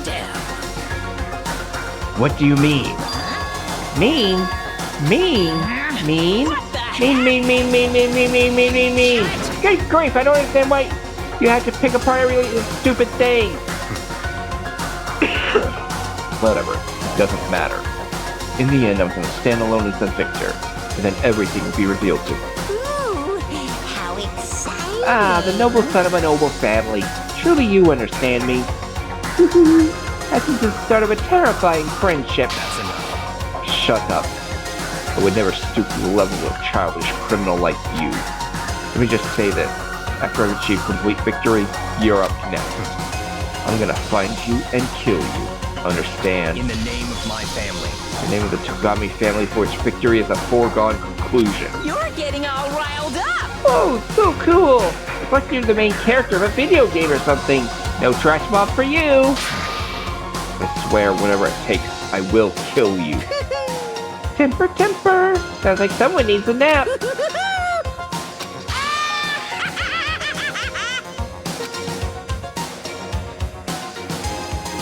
Monokuma's laughter peeled across the courtroom, and the curtains closed on the case of Chihiro and Mondo. But I knew that wasn't the end. The killing game would still continue, because the mastermind wouldn't let it end. Those of us who were still alive, our worst fear and despair kept on multiplying. It was the kind of despair that felt like a blind puppy in hell had more of a future than us. All of our courage, our effort, our friendship, it felt like it amounted to nothing at all. It was the worst kind of despair. Well, anyway, like I was saying, this is a pretty good spot. Yeah, a really good spot. Anyway, isn't it amazing how that girl went and killed someone before things even had a chance to get boring? Once things really get moving, it'll be like a roller coaster. There won't be any stopping it. Fear and despair charge forward at a speed nothing can hope to match. But I must admit, I'm disappointed. I went to all the pain and effort of making you part of the group, and you couldn't play your part. You do remember you were supposed to make the first move, right? Well, no biggie. Nothing we can do about it now, so just do your best to make things more exciting from now on, okay? After all, that's what everyone wants to see. There's one thing I'd like to ask As you. long as you don't want to know my measurements, fire away. Who is it? The 16th high school student, I mean. Ooh, my, you really took me by surprise there. I know I said you could ask anything, but super denied, ultra denied, demonic denied. Because you see, that's my ace in the hole. And nobody'd be dumb enough to reveal that, right? No matter how close they were to their friends.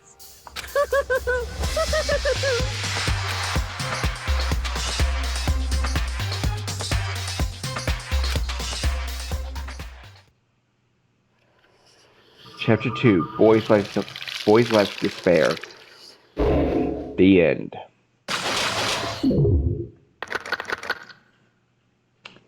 Down to 10. To be continued. Crazy diamond presents.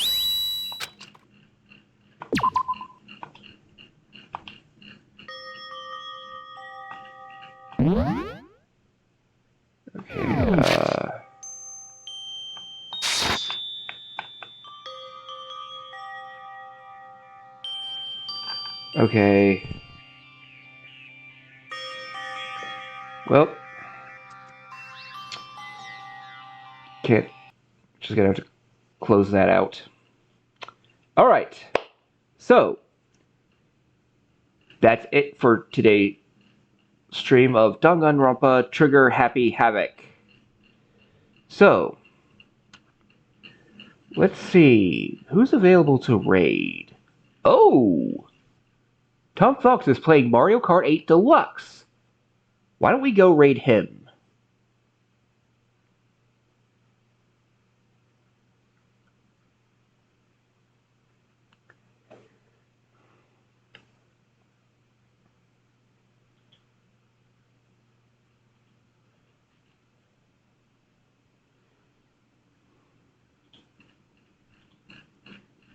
Alright.